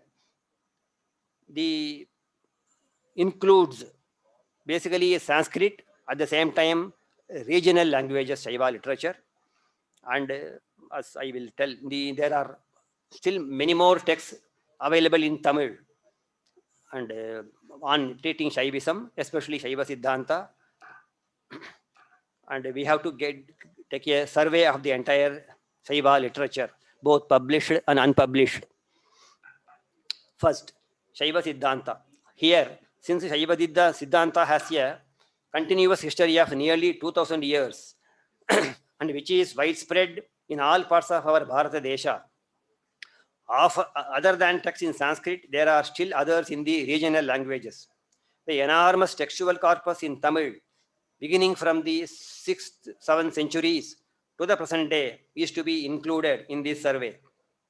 We should consider ourselves blessed, since the manuscripts of all the 28 Agamas and a handful of the Upagamas of the Shaiva Siddhanta are available now, whereas the Agamas of many of the other related texts of the Pashupata system, comprising the Lakula, Kalamukha and Soma Siddhanta, have been lost, while slightly more than a dozen of these Agamas have been critically edited and published by the French Institute of Pondicherry in the course of these 60 years. The other Agamas have to be critically edited and published. Of equal importance is translating these Shaivagamas into many of the regional languages, or to begin with into Hindi and English, in order to have wider reach and circulation. The second point, along with the Agamas, the rich literature of Paddhati texts, which is one of the many specialities of the Shaiva Siddhanta, awaits scholarly attention. From the 7th, 8th century onwards, we come to know about the existence of commentaries on the Shaivagamas, and in the same way, Paddhatis were composed in many parts of our country, even as early as the 9th century. We have references and a few words about Paddhati. So the ritual Paddhati is, of course, in the Smartha system also there are Paddhatis, but Shaiva Siddhanta is something special, I should say. From the earliest period, the 8th and 9th centuries onward, ritual Paddhatis are composed, which are very elaborate. The ritual is divided into 3 broad categories: Nitya, Naimitika and Kamya. So among the Nitya ritual, getting up from the bed, Shayanothana, to going to bed the night, entire ritual sequence is described, covered, minute details. Such a minute details, I'm not hyperbolic. It is only available only in the Shaiva Paddhati literature. Similarly, in the Naimitika, where comes the Diksha. So the Diksha ritual, the various types of Diksha, and all are, and then the construction of the temple, which is again another huge literature part, ritual part. So this Paddhati literature, there are many. They have been composed in different parts of our country, beginning from Kashmir to Tamil Nadu. There are various ritual Paddhatis. Fortunately, many of them are available, except a few have been lost. So this Paddhati literature is apart from its knowing the Shaiva ritual one, it records the history of rituals. So any form of Shaivism, especially the Shaiva Siddhanta and Pashupata system, they have 2 broad aspects: the ritual, at the same time knowledge, that is knowing the doctrinal principles. So just in studying the philosophical points like Pati, Pashu, Pasha, and Shambhava Upaya, Anava Upaya, nothing. So one has to practice the ritual. Then only one can realize the what has been explained in the Agamas. So ritual is very much important. Different forms of ritual. One cannot go out of ritual in any way, whether for a actual sadhaka in the initial stage or the advanced stage. So paddhatis are so much important, and there are commentaries for the paddhatis. So it is not something recent one. The commentaries are starting from the 11th centuries onwards. Especially the Somashambhu Paddhati is a very detailed commentary by Trilochana Shivacharya, who lived in the 12th century. Somashambhu lived in the 9th century. And in the commentaries on the Agamas, again, so the Matanga Parameshwara Agama and Mrigendra Agama, they were all been commented from the 8th, 9th century onwards. Fortunately, the commentaries are available. So the Agamas as well as the Paddhatis have been commented by Acharyas. In such a way, this Shaiva Siddhanta, Shaiva Agama tradition has been preserved and propagated for the posterity. And when we have to take up the edition of the Paddhatis, all the available Paddhatis, of course, 1 or 2 have been published. There are still more are available now. Many are available in the Nepal manuscripts collection. So that one has to take the other project. Yes. Yes. What is more, there are quite a few commentaries on these Paddhatis since the 12th century, which are some of the special features of the Shaiva Siddhanta that attests to the fact that it was very widespread throughout the country and propagated by a highly intricate, effective network of mathas, such as the acclaimed Golaki and the Amardaka Matha, through their branches.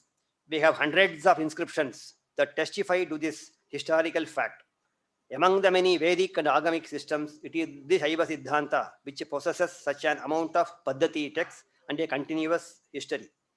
They are a rich source of the study of the concept of ritual and its history, and the Mantra Shastra and ritual practices. These Mantra Shastra, these concepts are the basic for the later many forms of Shakta Agamas, and including some of the Vaishnava Agamas such as Lakshmi Tantra, etc.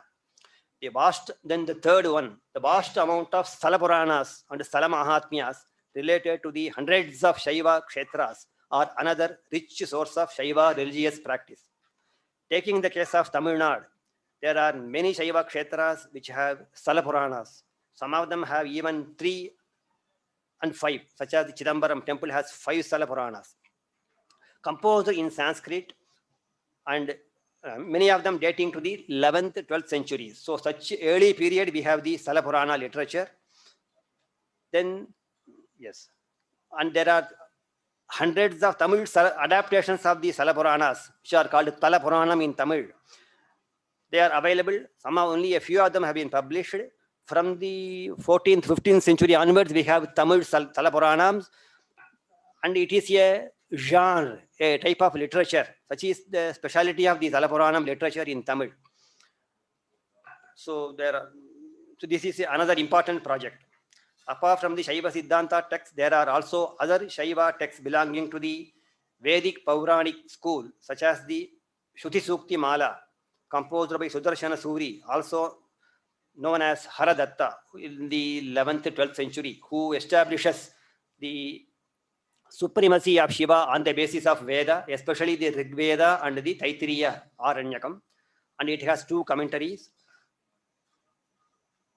And then these are only a few examples of different types of Shaiva literary corpus that should be critically edited, preferably with translations. As I told you, Hindi and English to begin with, accompanied by detailed summaries in these languages. Then manuscripts preservation and training of scholars for the future. A few words about preservation of manuscripts, palm leaf and paper. A larger number of manuscripts are still lying under private custody that need careful attention. Apart from preserving them, a band of young scholars have to be trained in reading these manuscripts written in old scripts such as the Grantha, Nandinagari, Tigadari, Tamil, etc., and much more. There are many varieties of scripts, old scripts available in the Nepal manuscripts collection, where there's a Kutila, Gupta, Lichavi, and interestingly, many of the, at least quite a few of them are dated manuscripts. And the Shaiva Agama manuscript, especially the Kirana Agama, 9th century dated manuscript is available in the Nepal collection. So these manuscripts that are available in the private collection throughout the country, they are to be preserved. And as a coordinator of the National Mission for Manuscripts, NMM, for manuscript survey for nearly 9 to 10 years, I have first-hand experience of visiting in Tamil Nadu, many villages, interior villages, private collections, hundreds and hundreds are still there, where they have manuscripts of all texts, Shaivism, Shaiva Agama, and Puranas, and Stotra literature, and Tamil literature, and so many. They have to be preserved in a different way. But that is the not only studying the published texts, but also for preserving the manuscripts. We have to take as a very important of research projects for the future. National Mission for Manuscripts he has been doing.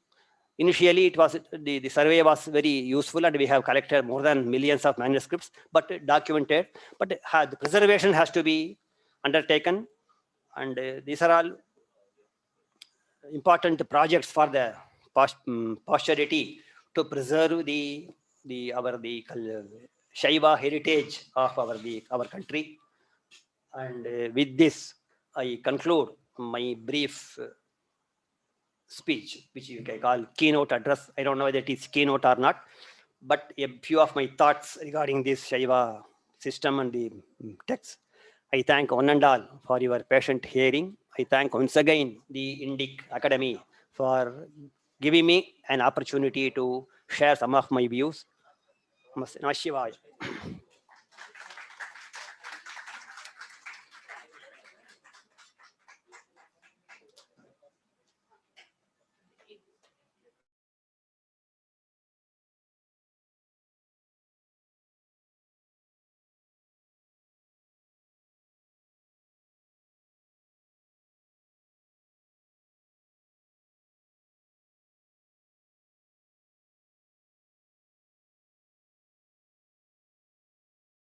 To come onto the dais.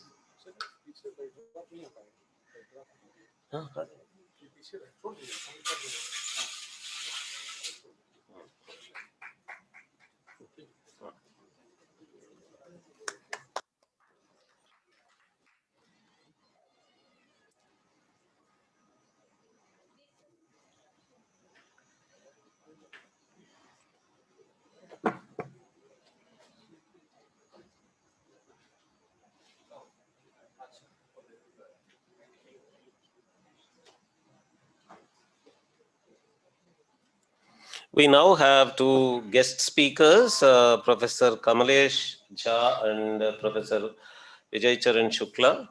I invite Professor Kamalesh Jha to come onto the dais.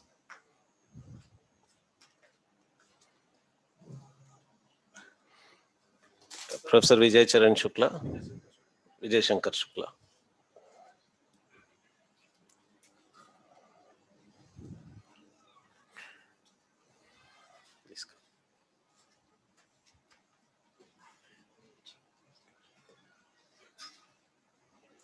Kamlesh Jha ji नहीं है कमलेश आने वाले हैं क्या ठीक है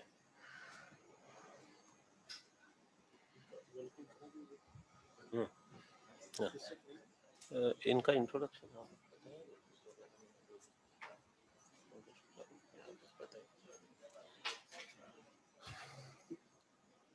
Shri Amit will introduce Vijay Shankar Shukla to the audience. Shri Kamlesh, Professor Kamlesh Jha has arrived, and I invite him to the dais.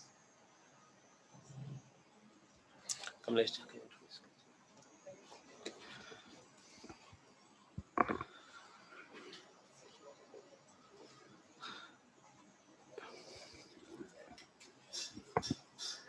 इस सत्र में उपस्थित हमारे बीच प्रोफेसर कमलेश झा जी काशी हिंदू विश्वविद्यालय में संस्कृत विद्या धर्म विज्ञान संकाय के संकाय प्रमुख हैं, डीन हैं। आप शैव सिद्धांत और शिव सूत्र संबंधी विषयों के विशिष्ट ज्ञाता हैं। हमारे बीच आप उपस्थित हैं। मैं आपका सभागार की ओर से, इंडिका एकेडमी और भारत अध्ययन केंद्र की ओर से हार्दिक स्वागत और अभिनंदन करता हूं। हमारे बीच इंदिरा गांधी राष्ट्रीय कला केंद्र IGNCA रीजनल डायरेक्टर वाराणसी के निदेशक प्रोफेसर विजय शंकर शुक्ल जी उपस्थित हैं। आप वेद विद्या, मैन्युस्क्रिप्ट और अन्य भारतीय विद्याओं के विशिष्ट ज्ञाता हैं। आज विशिष्ट वक्तव्य के लिए आप हमारे बीच उपस्थित हैं। मैं आपका भी हार्दिक स्वागत और अभिनंदन करता हूं। मंच पर मनीष माहेश्वरी जी उपस्थित हैं। इस पूरे कार्यक्रम के सूत्रधार हैं, प्रमुख हैं। मैं आपका भी स्वागत करता हूं। आज हमारे बीच 2 वक्ता उपस्थित हैं। मैं वक्ताओं के स्वागत के लिए इस कार्यक्रम के क्यूरेटर डॉक्टर नागराज पतौरी सर को आमंत्रित करता हूं कि आप प्रोफेसर कमलेश झा जी का माल्य और दुपट्टा से स्वागत करें।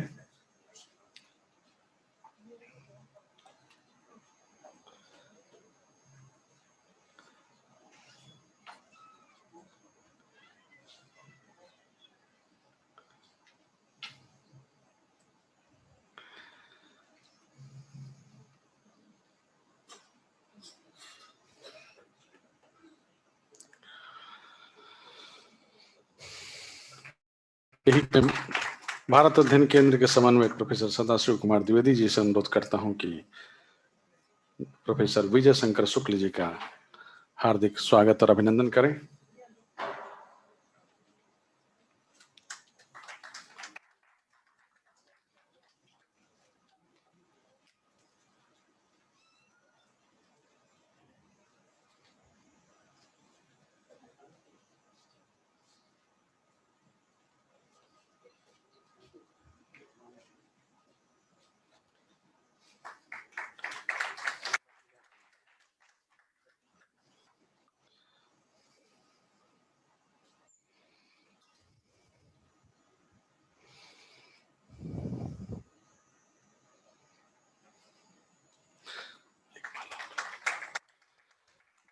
मैं सर से अनुरोध करता हूं कि आज इस कार्यक्रम के क्यूरेटर मनीष माहेश्वरी जी का भी माल्यार्पण कर उनका स्वागत करें।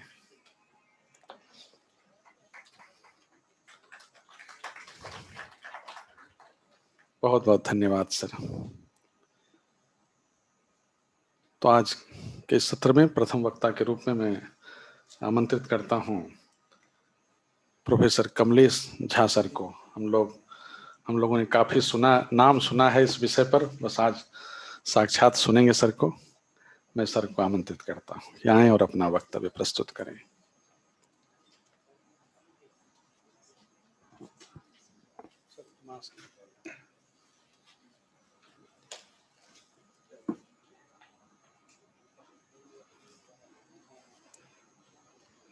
समुच्छलन्त्यै जगदात्मिकायै शान्तस्वरूपाय सदाशिवाय सते भवन्त्यै भवते च सत्यै नमः शिवायै च नमः शिवाय।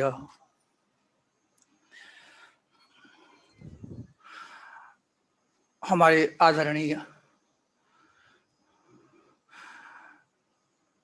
मित्र विजय शंकर जी, मनीष भाई,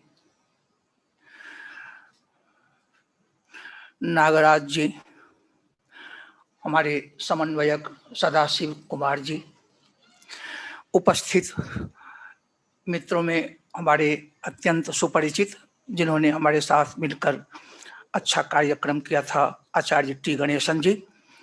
नाम सब लोगों का उच्चारण करना अपेक्षित नहीं। शिव स्वरूप और शिवा स्वरूप में उपस्थित सकल श्रोतृगण, मैं आपकी सेवा में प्रस्तुत हूँ।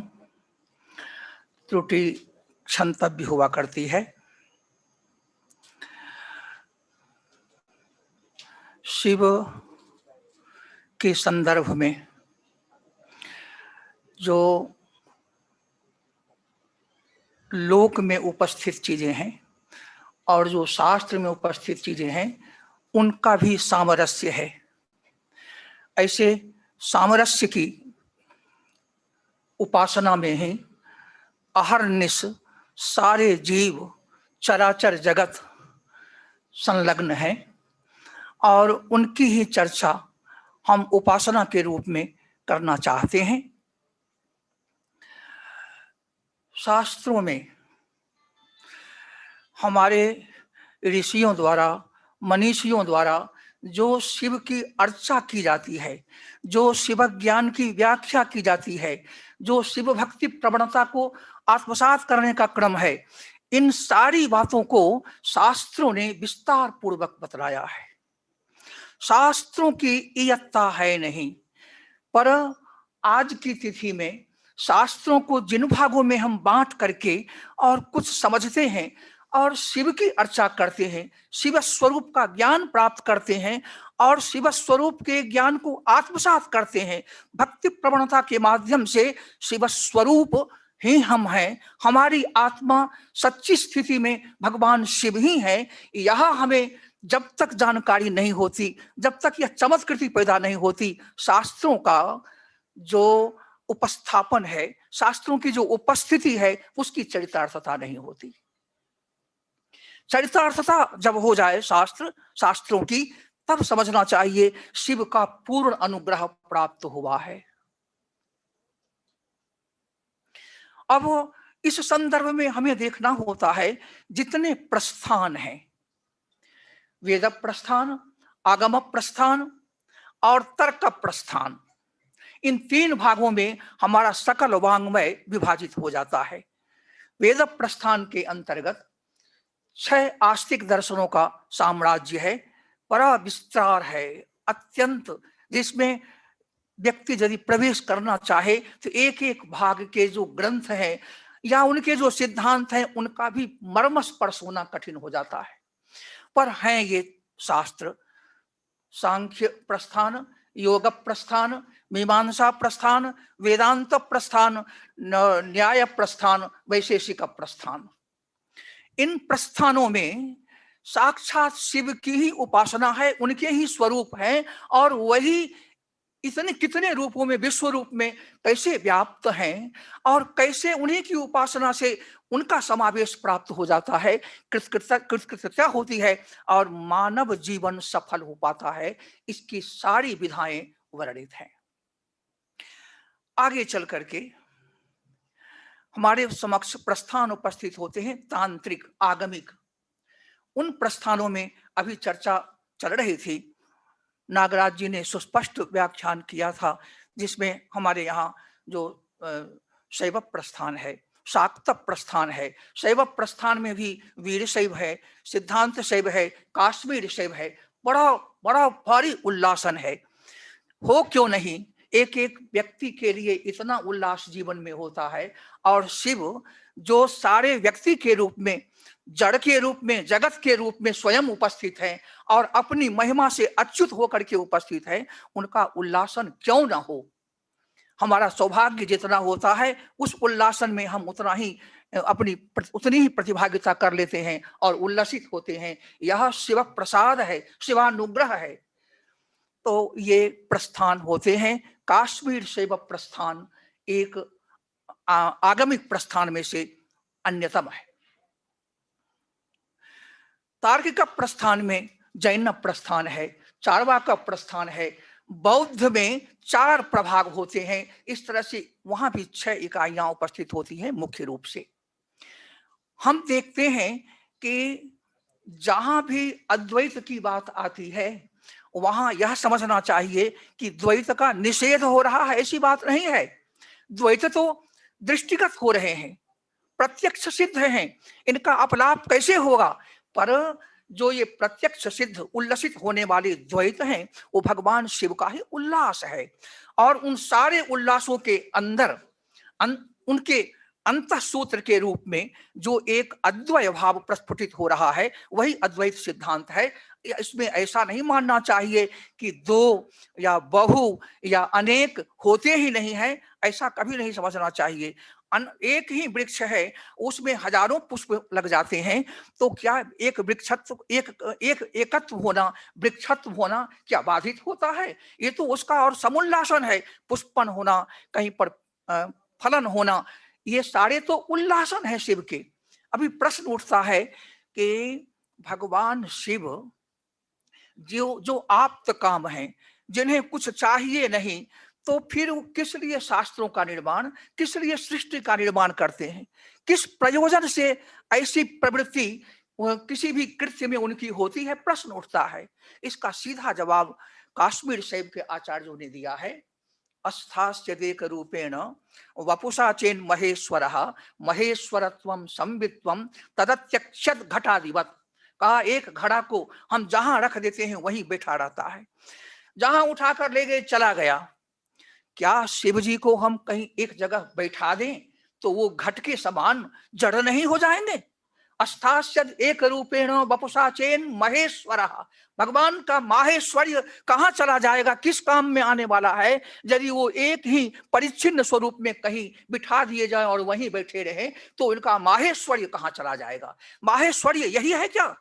तो उनके अंदर स्फुरत्ता है, चैतन्य है, चिति है। चैतन्य शक्ति ही पकड़ने की चीज है। हमें शक्ति का ही अवलंबन कर लेना है और शक्तिमान के साथ तादात्म्य तो अपने आप उल्लसित होने लगता है। हमें शक्ति माता की शरण में जाना चाहिए, यही शिव को प्राप्त करने का एकमात्र उपाय है।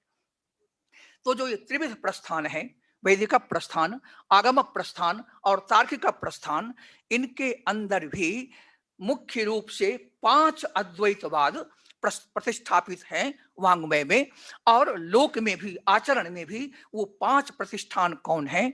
तो बौद्ध दर्शन के अंतर्गत शून्य प्रस्थान और विज्ञप्ति प्रस्थान, ये 2 प्रस्थान अद्वैत के प्रतिष्ठापक हैं। सारे तार्किक दर्शनों का जितना वाद है, चाहे वो स्यादवाद हो, चाहे वो नास्तित्ववाद हो, सबके सब, सर्वास्तित्ववाद हो, सबके सब या तो शून्यवाद में जाकर के पर्यवसित होते हैं पर्यंततः, या फिर विज्ञप्तिवाद में जाकर पर्यवसित होते हैं। अब इधर व्याकरण का जो अद्वैतवाद है वह शाब्दाद्वैतवाद है, और यह खास करके वाक्य पदीयम में बहुत विश्लेषित हुआ है। पर यह सहोदर जैसा चल रहा है किसके साथ? काश्मीर शैव दर्शन के साथ सहोदर भाव है। एक ही माँ के 2 पुत्र, और जैसे दोनों भाइयों में प्रेम हो, राम लक्ष्मण, उस तरह से जो व्याकरण का अद्वैत है और जो काश्मीर शैवागम का अद्वैत है, इन दोनों में सहोदर भाव है। एक और अद्वैत है जो भगवान शंकराचार्य के द्वारा प्रवर्तित है, मायावाद का अद्वैत, जो निर्गुण पारम्य में पर्यवसित होता है। वह जितने वैदिक प्रस्थान हैं उन सबों का परिणामतः पर्यवसान होता है, जो निर्गुण पारम्येण भगवान शंकराचार्य द्वारा प्रवर्तित प्रतिष्ठापित अद्वैतवाद है। भगवान शंकराचार्य द्वारा प्रतिष्ठित अद्वैतवाद, इसमें कुछ 2 प्रकार की, इसमें कुछ ऐसी उथल पुथल है जिसमें 2 भाव जागृत होते हैं। एक भाव तो है जो सौंदर्य लहरी प्रभृति ग्रंथों में शक्ति की उपासना है, शक्ति का वैचित्र्य है, शक्ति वैचित्र्योल्लास है भगवान शिव के साथ जुड़ा हुआ। उसको लेकर हम देखें तो भगवान शंकराचार्य के समक्ष 2 स्थितियां बनती थी। उन्होंने, जैसे कोई राजा हो और वह उपासना करता हो, तो उपासना गृह में जो उसका स्वरूप होता है, और किसी पड़ोसी देश ने कुछ आक्रमण कर दिया, कुछ विद्रोह पैदा किया, उसके लिए सेना शास्त्र को जो लगाया जाता है, तो राजा ही दोनों जगह संभालता है। सेना शास्त्र को भी देख रहा है और स्वयं का जो उसका अपना उपासना का स्थल है, वहां उसका अपना नैज स्वरूप होता है। भगवान शंकराचार्य का जो नैज स्वरूप है, वही स्वरूप वस्तुतः काश्मीर शैवागम दर्शन का मूलभूत सिद्धांत है, उसको उन्होंने शतशः ग्रहण किया है। शंकराचार्य से जो प्रपंच लहरी, सौंदर्य लहरी इत्यादि ग्रंथों के आधार पर जो उनका सिद्धांत है वह राज सिद्धांत है, और वह राज सिद्धांत सर्वथा परिगृहित है काश्मीर शैवागम दार्शनिकों द्वारा। जो बौद्ध दर्शन का बड़ा भारी विप्लव खड़ा था और जिससे सनातन धर्म को थोड़ा आघात लग रहा था, दर्शन के पक्ष में आघात लगता नहीं है, वो तो चिंतन की धारा है, पर सनातन धर्म को जो आघात लग रहा था, उस आघात को जिस परिपाटी से वो सिद्ध कर रहे थे बौद्ध दार्शनिक, उस परिपाटी को ग्रहण करते हुए उनको उनका खंडन करना प्रस्तुत होना चाहिए था। उसी की प्रस्तुतिकरण में वेदांत के शास्त्र जो अभी अध्ययन अध्यापन में है, वेदांत के लोग जिनको अपना सिद्धांत मानते हैं, वो सेना शास्त्र के आधार पर में जो पल्लवित हुआ है उसी को अपना सिद्धांत मान रहे हैं। इसीलिए सर्वम क्षणिकम क्षणिकम, एक क्षण में प्रमेय तो बदल ही रहा है, प्रमाता भी जो इस क्षण में है दूसरे क्षण में प्रमाता भी बदल गया। इसका उपदेश भगवान बुद्ध ने इसलिए किया कि संग्रह की जो प्रवृत्ति है, परिग्रह की जो प्रवृत्ति है, उस पर विराम लगे, क्योंकि पहले क्षण में जो प्रमाता है वह दूसरे क्षण में स्वयं नहीं रहने वाला है, भिन्न हो गया, तो संग्रह किसके लिए? इसके लिए वैराग्य के उत्पादन के लिए उन्होंने आत्मा को भी कह दिया क्षणिक है, और इसका उनका उद्देश्य केवल यह था कि परिग्रह में और संग्रह में व्यक्ति जब आगे आता है या मुट्ठी भर लोग जब आगे आते हैं तो बाकी लोग त्रास का अनुभव करते हैं, क्लेश का अनुभव करते हैं जगत में। तो वैराग्य के उत्पादन के लिए उन्होंने इस सिद्धांत को लाया, और जब उन्होंने लाया इस सिद्धांत को तो इतना बड़ा तर्क खड़ा किया कि अब सारे दार्शनिक, काश्मीर में भी शैवागम के लोग जो बाद में थे वो लोग भी त्रस्त हुए और बौद्ध दार्शनिकों के द्वारा पराजित हुए हैं शास्त्रार्थ में। शास्त्रार्थ की विडंबना एक अलग ही होती है, क्योंकि शास्त्रार्थ में सीधा सीधा कहा गया है कि कोई नैयायिक है और यदि वेदांत का पक्ष ले लिया शास्त्रार्थ में बोलते समय, तो उसको अब वेदांत के मत से ही बोलना है, वह नैयायिक के मत से नहीं बोलेगा। वेदांत के मत को पुष्ट करके और वादी को यदि पराजित करता है तभी उसका शास्त्रार्थ सही माना जाएगा। यह क्रम चलता है। इसके लिए भगवान शंकराचार्य ने अध्यासवाद के सिद्धांत को अंगीकार किया, और अध्यास, प्रतिभास एवं आभास, ये तीन वाद को लेकर के जो दर्शन प्रवृत्त हुए हैं वह है अध्यासवाद को लेकर के अद्वैत वेदांत का निर्गुण पारम्यवाद है, आभास सिद्धांत को लेकर काश्मीर शैव सिद्धांत का पूरा प्रासाद खड़ा है, और फिर जो प्रतिभास सिद्धांत है उसको लेकर वैयाकरणों का जो अद्वैत शब्दाद्वैतवाद है वह अपने उत्तुंग प्रासाद को निर्मित कर रखा है। अध्यास, आभास और प्रतिभास। अब हम इस क्रम को देखें कि अध्यास की आवश्यकता इसलिए पड़ी क्योंकि सेना शास्त्र को ललकारना है बौद्ध दार्शनिकों को पराजित करने के लिए, तो वहां अध्यास का आश्रय किया गया। जब हम वैयाकरण दार्शनिकों के पास पहुंचते हैं, वेदानाम वेदम भगवोध्येमि, वेदों का भी जो वेद है व्याकरण शास्त्र, उसको मैं अध्ययन कर रहा हूं उपनिषद प्रमाण से। व्याकरण का जो दर्शन है ये ध्यान में रखना है। व्याकरण वेदांग है एक बात, व्याकरण आगम है दूसरी बात, और व्याकरण दर्शन है तीसरी बात। इन तीनों बातों को लेकर वाक्यपदीयकार ने, भर्तृहरि जी ने बहुत बड़ा विश्लेषण किया है, और सारे दर्शन का, सारे वांग्मय का क्या सिद्धांत है उसको यथा तथ्येन वाक्यपदीयम ग्रंथ में रख दिया है। अब वहां जो पहला मंगल श्लोक करते हैं भर्तृहरि, तो अनादि निधनम ब्रह्म शब्द तत्वम यदक्षरम विवर्तते स्वभावेन प्रक्रिया जगतो यतः।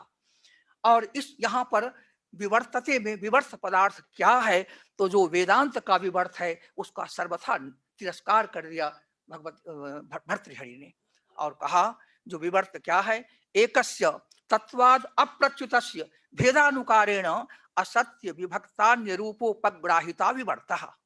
बहुत सुस्पष्ट व्याख्या है, और इसी पर सारा काश्मीर शैवाद्वैत का भी प्रासाद खड़ा है। आप अनुभव करेंगे, आप विद्वत जन हैं, सुधी जन हैं, और भगवान के उपासक हैं, अनुग्रह भाजन हैं। आप इसको देखें, एकस्य तत्वाद अप्रच्युतस्य, एक ही परम तत्व है। और वो परम तत्व जो है अपने तत्व भाव से च्युत नहीं होता है, लेकिन उसके साथ जो स्फुरता है, भगवान शिव के पास जो स्फूर्ति है, स्फुरणशीलता है, वह एक रूप में बैठे नहीं रह सकते हैं। एक रूप में कोई जीव नहीं बैठता है, कुछ न कुछ प्रस्फुरण चलता रहता है और क्रियाशीलता रहती है। शिव कैसे बैठेगा? और शिव में यदि स्फुरता नहीं है तो जीव में स्फुरता आएगी कहां से? जो अनादि है और जो अनंत है, जिसका सदा सनातनत्व है, उसके अंदर यदि स्फूर्ति नहीं है, स्फुरता नहीं है, शक्ति नहीं है, चैतन्य नहीं है, स्वातंत्र नहीं है, तो जीव में कहां से आ जाएगा? जड़ जगत में कहां से आ जाएगा? तो इसलिए ये एकस्य तत्वाद अप्रच्युतस्य, अद्वय तत्व है एक भगवान शिव।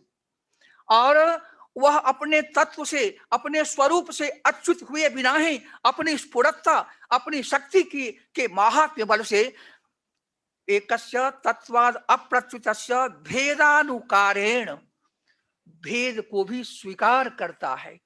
अभेद, यदि भेद को न स्वीकार करे तो अभेद की विशालता, अभेद की प्रचुरता नहीं हो सकती। गंगा प्रवाह को ले लें, वहां से भक्तजन 100 भक्त आए और अपने पात्र में जल, गंगा जल से ग्रहण कर लिए।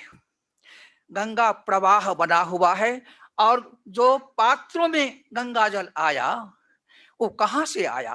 कहीं से आया ना। और जो आया वह भी गंगा जल ही है जो शिव को अर्पित हो रहा है, और गंगा के प्रवाह में भी जल ही है। उसी तरह से भगवान शिव का जो स्वातंत्र्य है, स्वातंत्र्य का मतलब क्या है? स्वातंत्र्य को समझने के लिए 5 भागों में आचार्यों ने बांट करके समझाया जाए। हमारे यहाँ एक बड़े भाई कहीं अध्यापक थे, और वो जब गांव आए तो सबसे जो छोटा भाई था उसको कुछ पढ़ाने लगे। अ आ, तो आ में तो थोड़ा वही लक्षण था। ई को जब पढ़ाया तो उन्होंने कहा, छोटा बच्चा था, कहा मैं 2 बार नहीं बोलने वाला। ई और ई ये 2 बार बोलने को तैयार नहीं हो रहा था, नहीं तैयार हुआ, वो वैसे ही रह गया, और बड़ा भाई उस रूप में है। तो ये बांट करके जो समझाने की प्रवृत्ति है, उसके लिए आचार्यों ने स्वातंत्र शक्ति को, भगवान की जो महिमा है, महिमा का ही नाम है स्वातंत्र शक्ति, उसको 5 भागों में बांटा। उस स्वातंत्र शक्ति के 5 नाम होते हैं: चिद शक्ति, आनंद शक्ति, इच्छा शक्ति, ज्ञान शक्ति और क्रिया शक्ति। इन 5 शक्तियों के माध्यम से एकस्य तत्वाद अप्रच्युतस्य भेदानुकारेण, ये भेद का परिग्रह है। गंगा प्रवाह से 100 पात्र में गंगा जल आ गया, यह क्या है? भेदानुकार है। अभेद में भेद उल्लसित न होते रहे तो अभेद की विशालता गायब हो जाएगी। यह व्यापकता, ये हम आवेंगे भी 5 जो शक्तियां हैं शिव में, वह किस तरह से जीव में भी उतरती है, और जीव तो छोड़िए जड़ में भी उतरती है। आकाश को जिन्होंने जड़ कहा, और हमारे वक्ता भी कह रहे थे, जो आकाश जो है वह भगवान का ऐसा स्वरूप है जिसमें वायु, तेज, जल और पृथ्वी अपना निवास प्राप्त करते हैं। इतनी बड़ी व्यापकता है।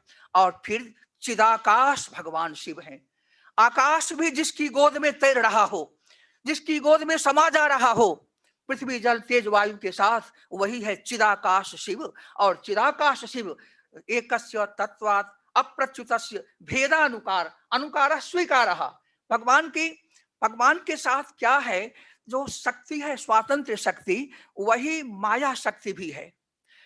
वेदांत में माया से प्रारंभ होता है विचार, और काश्मीर सेवागम उपासना के उन सारे रहस्यों को खोल देना चाहता है। सेना शास्त्र में उसी से संतुष्ट नहीं होना है, क्योंकि उसका कार्य तो भगवान शंकराचार्य ने पहले ही कर रखा। अब जो सोमानंद है और जो उत्पल देव हैं, जो अभिनव गुप्तपाद हैं, उनको तो सीधा सीधा शिव का जो सारा स्वरूप है, जिसको हम अपने अनुभूति में उतारते हैं, उसको भी शब्द का स्वरूप देने का, संज्ञा देने का प्रयत्न किया गया है। ये महनीय आचार्य हमारे लिए बहुत ही स्पृहणीय होते हैं।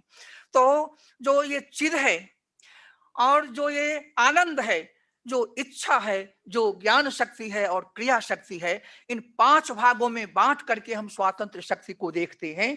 तो शिव को हम पहले समझने के लिए 2 भागों में पाते हैं, एक विश्वोत्तीर्ण शिव और दूसरा विश्वमय शिव। विश्वोत्तीर्ण शिव का मतलब होता है संपूर्ण जगत और इसके जो तमाम प्रभेद, जितनी भी इनकी इकाइयां हैं, ये सारी इकाइयों में से किसी की जरूरत शिव को नहीं है। शिव को स्वयं के लिए विश्व की इकाई कोई उनमें कुछ आधान कर दे, उनका परिचय कराए, ये सामर्थ्य नहीं है। यद्यपि वो शिव की प्रत्येक इकाई शिव स्वरूप ही है, पर भेद में जाकर, इकाई में जाकर, अनगिनत में जाकर और उनके द्वारा शिव की महिमा प्रतिष्ठापित होगी, यह निरपेक्ष सिद्धांत है। इसकी कोई आवश्यकता नहीं है, क्योंकि उसकी जरूरत पड़ती ही नहीं है, तो उसमें हम कारण भाव कैसे ला सकते हैं। तो ऐसी स्थिति में जो चिद है, आनंद है, इन 2 शक्तियों का प्राचुर्य विश्वोत्तीर्ण शिव में रहता है।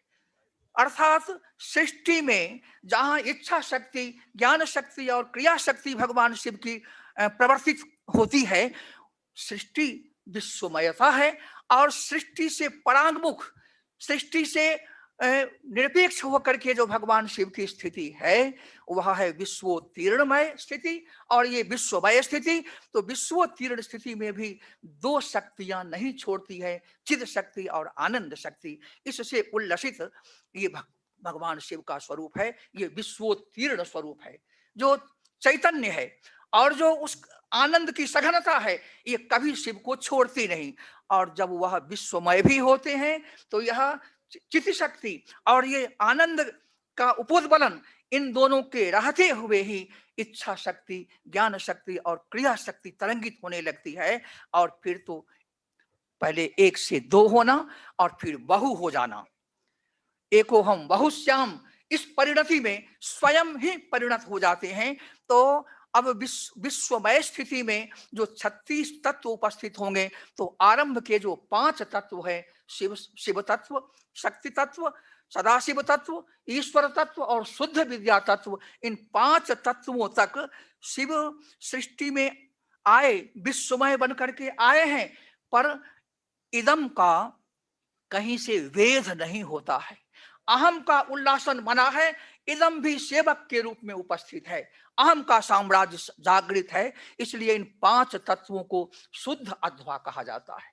वहां शिव उतरते तो हैं, क्योंकि एक विश्वोत्तीर्ण शिव विश्वमय बनने चला है, तो कुछ तो क्रम लगेगा। हम उतरेंगे तो स्टेज में सीढ़ियां तो बनी हुई है, वो 5 सीढ़ियां हैं, सोपान हैं, जो उतरते क्रम में, विश्वमय बनने के क्रम में, यद्यपि ये सब समझने समझाने के लिए है। सदा सृष्टि विनोदाय, सदा स्थिति सुखासिने, सदा त्रिभुवनाहार तृप्ताय स्वामिने नमः। हमारे स्वामी भगवान शिव सदा ही सृष्टि कर रहे हैं, सदा ही स्थिति कर रहे हैं, सदा ही त्रिभुवन का आहार बना रहे हैं। ये उनके साथ क्रम नहीं है, अक्रम रूप से भगवान विद्यमान है।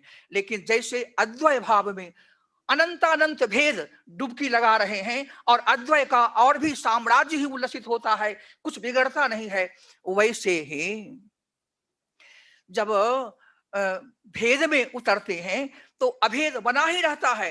अनंत भेद उमड़े, कोई अंतर नहीं है, सदा ही सृष्टि हो रही है, सदा ही स्थिति हो रही है, सदा ही त्रिभुवन का आहार प्रलय हो रहा है।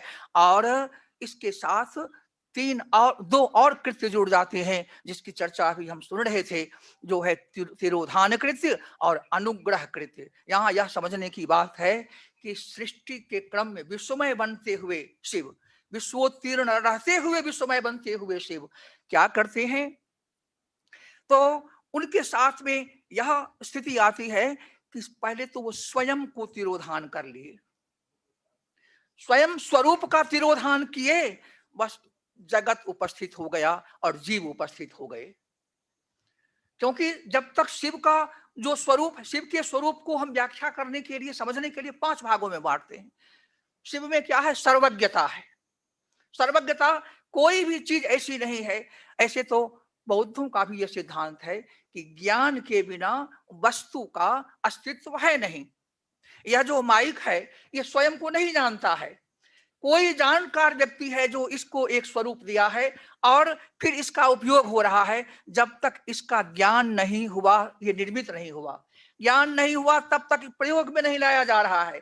ज्ञान नहीं होगा तो ये इसका प्रलय भी, विनाश भी नहीं होगा। ज्ञान से ही वस्तु का अस्तित्व है, ज्ञान के बिना वस्तु का अस्तित्व नहीं होता। तो सर्वज्ञ भगवान शिव हैं, सर्वज्ञता उनकी अभिन्न शक्ति है। सर्वज्ञता पर आवरण आया और ये जो सर्वज्ञता है, जो सर्वकर्तृता है, जो नित्यता है, जो व्यापकता है और जो पूर्णता है, इन 5 चीजों पर भगवान शिव की अपनी ही शक्ति, ये ध्यान देने की बात है। जो भगवान शिव और शक्ति ये 2 चीजें नहीं है। जैसे अग्नि है और उसकी जो दाहकता शक्ति है, वहां 2 चीजों को कोई नहीं मानता। सामान्य व्यक्ति भी कहता है वस्तु तो एक है, लेकिन उसको समझने के लिए हम एक आश्रय भाव की कल्पना कर लेते हैं। दाह शक्ति वह्नि में मौजूद है, वह्नि आश्रय, दाह शक्ति आश्रित, यह तो हम कल्पना करते हैं। वस्तु एक है, वस्तु का अनैक्य नहीं हो रहा है, ऐक्य ही है। उसी तरह से जो सर्वज्ञता है उस पर जहां विधान पड़ा, माने जैसे अभी दिन है, आप उसको कितना भी कपड़ा लगाकर हम घेरेंगे तो दिन का आभास तो होता ही रहता है। सर्वज्ञता पर जो तिरोधान हुआ, तो तिरोधान करने वाला जो शिव है वह अपने ही कृत्यों से, कोई स्वयं ही चादर ओढ़कर सो जाए तो वह उसका अस्तित्व नहीं खो जाता है। वो तो स्वयं अपनी मौज में, मस्ती में चादर ओढ़ लिया है। तो चादर से आवृत होने पर भी उस व्यक्ति की जो सुगबुगाहट है, उसमें जो तरंगिता है, उसमें जो स्फूर्ति है, स्फुरता है, वह तो प्रकट दिखाई देती है। कोई माँ घबराती नहीं है बच्चा जब शयन कर रहा हो, क्योंकि वो तो शयन का, विश्राम का सुख ले रहा है। तो सर्वज्ञता जहां गुम हुई, जहां तिरोधान उसका हुआ, बस उसमें अल्पज्ञता का आधान हो जाएगा, जीव खड़ा हो गया। सर्वकर्तृता का जैसे ही उपस्थापन हुआ, अल्पकर्तृता का आधान हो गया, जीव खड़ा है। उसमें भी मौजूद है सर्वज्ञता, ज्ञान शक्ति तो यहाँ भी मौजूद है। इसलिए वेदांत का जब वह वाक्य आता है तत्त्वमसि, और तत्पद से जब हम लेते हैं सर्वज्ञत्वाद विशिष्ट चैतन्य, और त्वम पद से जब हम लेते हैं अल्पज्ञत्वाद विशिष्ट चैतन्य को, और कहते हैं भागत त्याग लक्षणा से सर्वज्ञत्व और अल्पज्ञत्व का हम परिहार करके विरोधांश का परिहार करते हैं, और चैतन्य अंश जो है वो अभेद में मिल जाता है।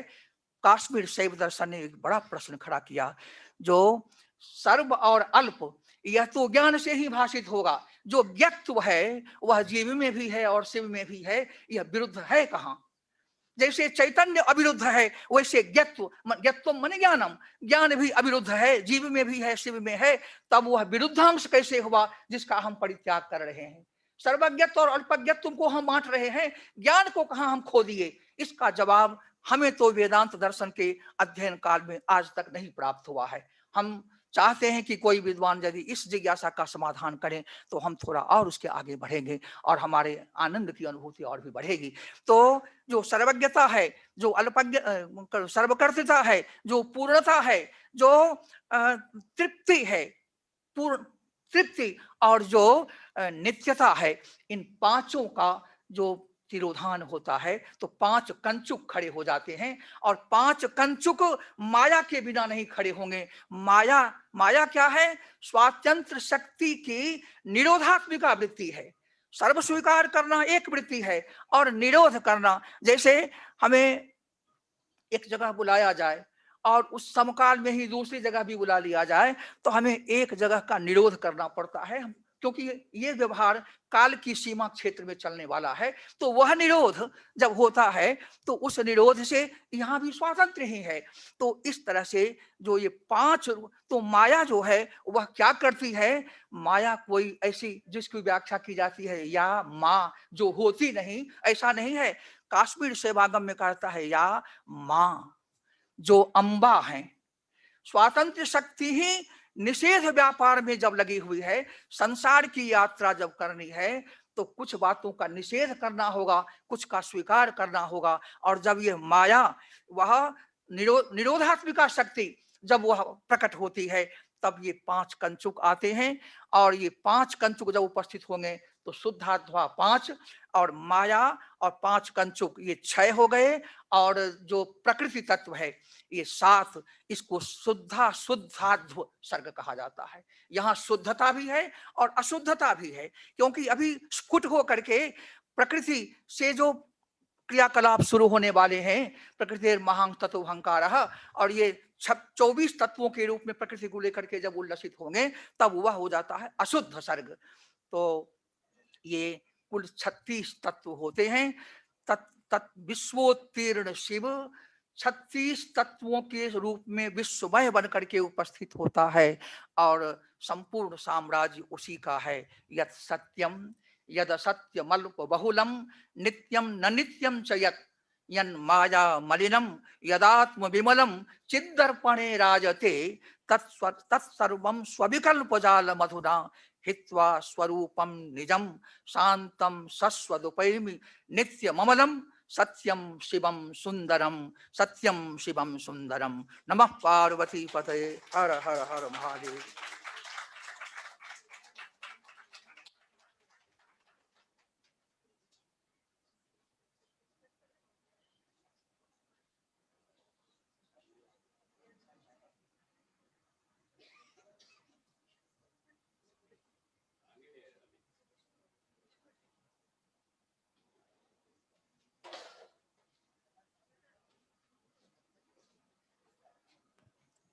The next guest speech is by distinguished guest Professor Jaishankar Shuklaji. He is the IGNCA in charge here at Varanasi. He will speak. He will deliver his distinguished guest speech.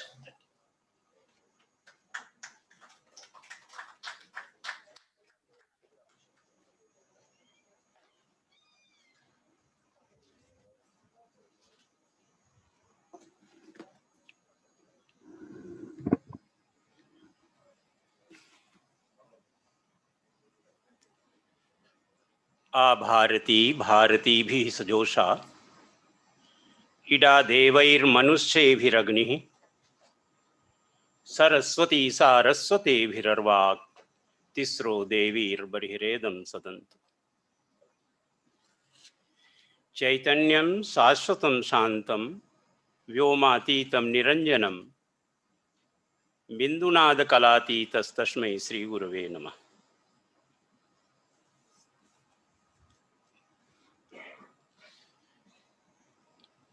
मान्या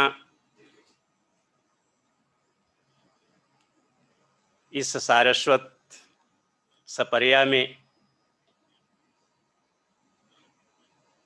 अध्यक्ष के रूप में विराजमान श्रद्धेय प्रोफेसर मालिनी अवस्थी जी, अभी अभी शिवाद्वैतवाद को जो पराकाष्ठा पर ले गए, श्रीमन माहेश्वर का जिनके माध्यम से स्मरण हुआ, ऐसे कश्मीर शैव दर्शन के प्रतिष्ठित विद्वान, संस्कृत विद्या धर्म विज्ञान संकाय के संकाय प्रमुख आचार्य प्रोफेसर कमलेश झा जी,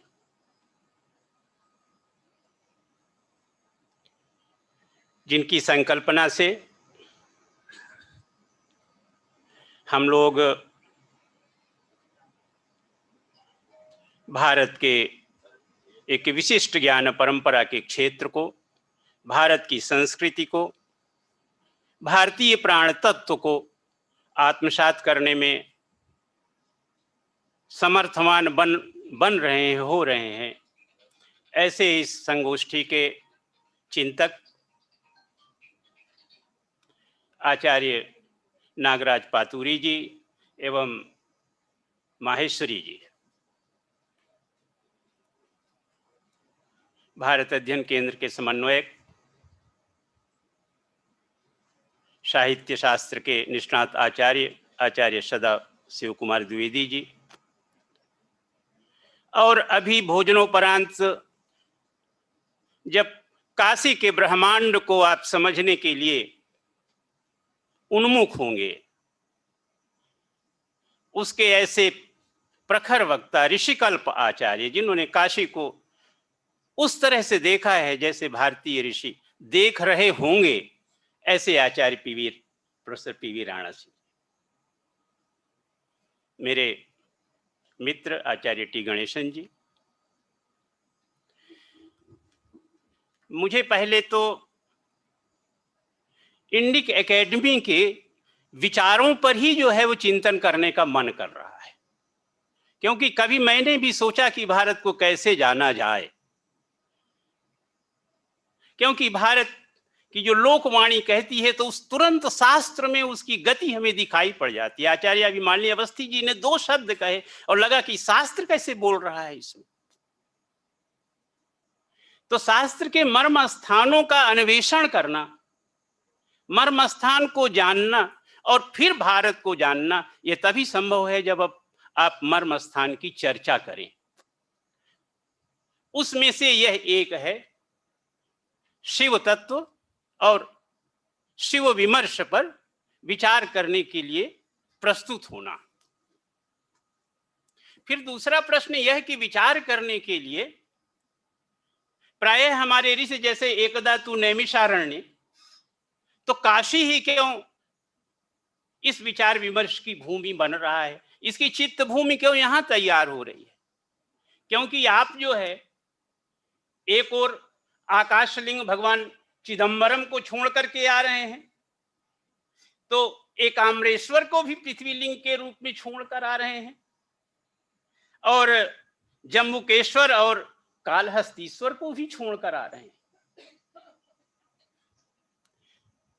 कुछ और भी विचार हैं, क्योंकि जहां भगवान बृहदीश्वर निवास करते हैं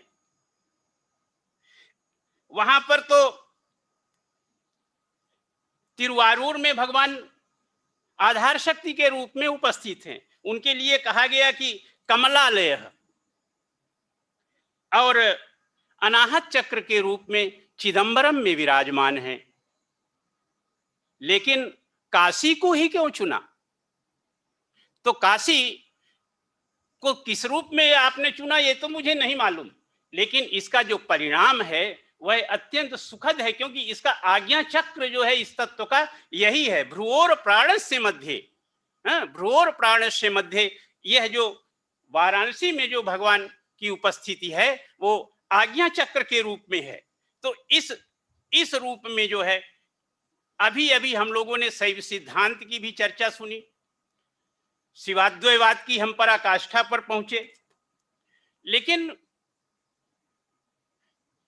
यह सारे तत्व जो है वो कैसे उपस्थित हो जाते हैं, किस रूप में यहाँ हमारे सामने ये सारे तत्व आ जाते हैं? हमारे आचार्य टी गणेशन जी अपने कीनोट एड्रेस में उद्बोधन में कह रहे थे कि हमारे 2 प्रमुख संप्रदाय हैं। एक तो हम पाशुपत की चर्चा करते हैं और दूसरी तरफ हमारा सिद्धांत शैव है। तो भेद क्या है? भेद क्या है? एक आपने कहा कि वेद का अनुसरण करने वाला संप्रदाय है। वेद का अनुसरण, संप्रदाय शब्द कहने से थोड़ा सा सीमित हो जाता है, तो संप्रदाय को उस रूप में आप मत लीजिएगा, उसकी हमारे शब्दों की जो सीमा है उसकी न्यूनता समझिएगा। क्योंकि जो हमारा शिव तत्व विमर्श की चर्चा करें या हम आगम तत्व विमर्श की चर्चा करें, तो वह जो है उसका जो सार्वभौमिक स्वरूप बनता है, क्योंकि वो ऐकांतिक नहीं हो सकता है।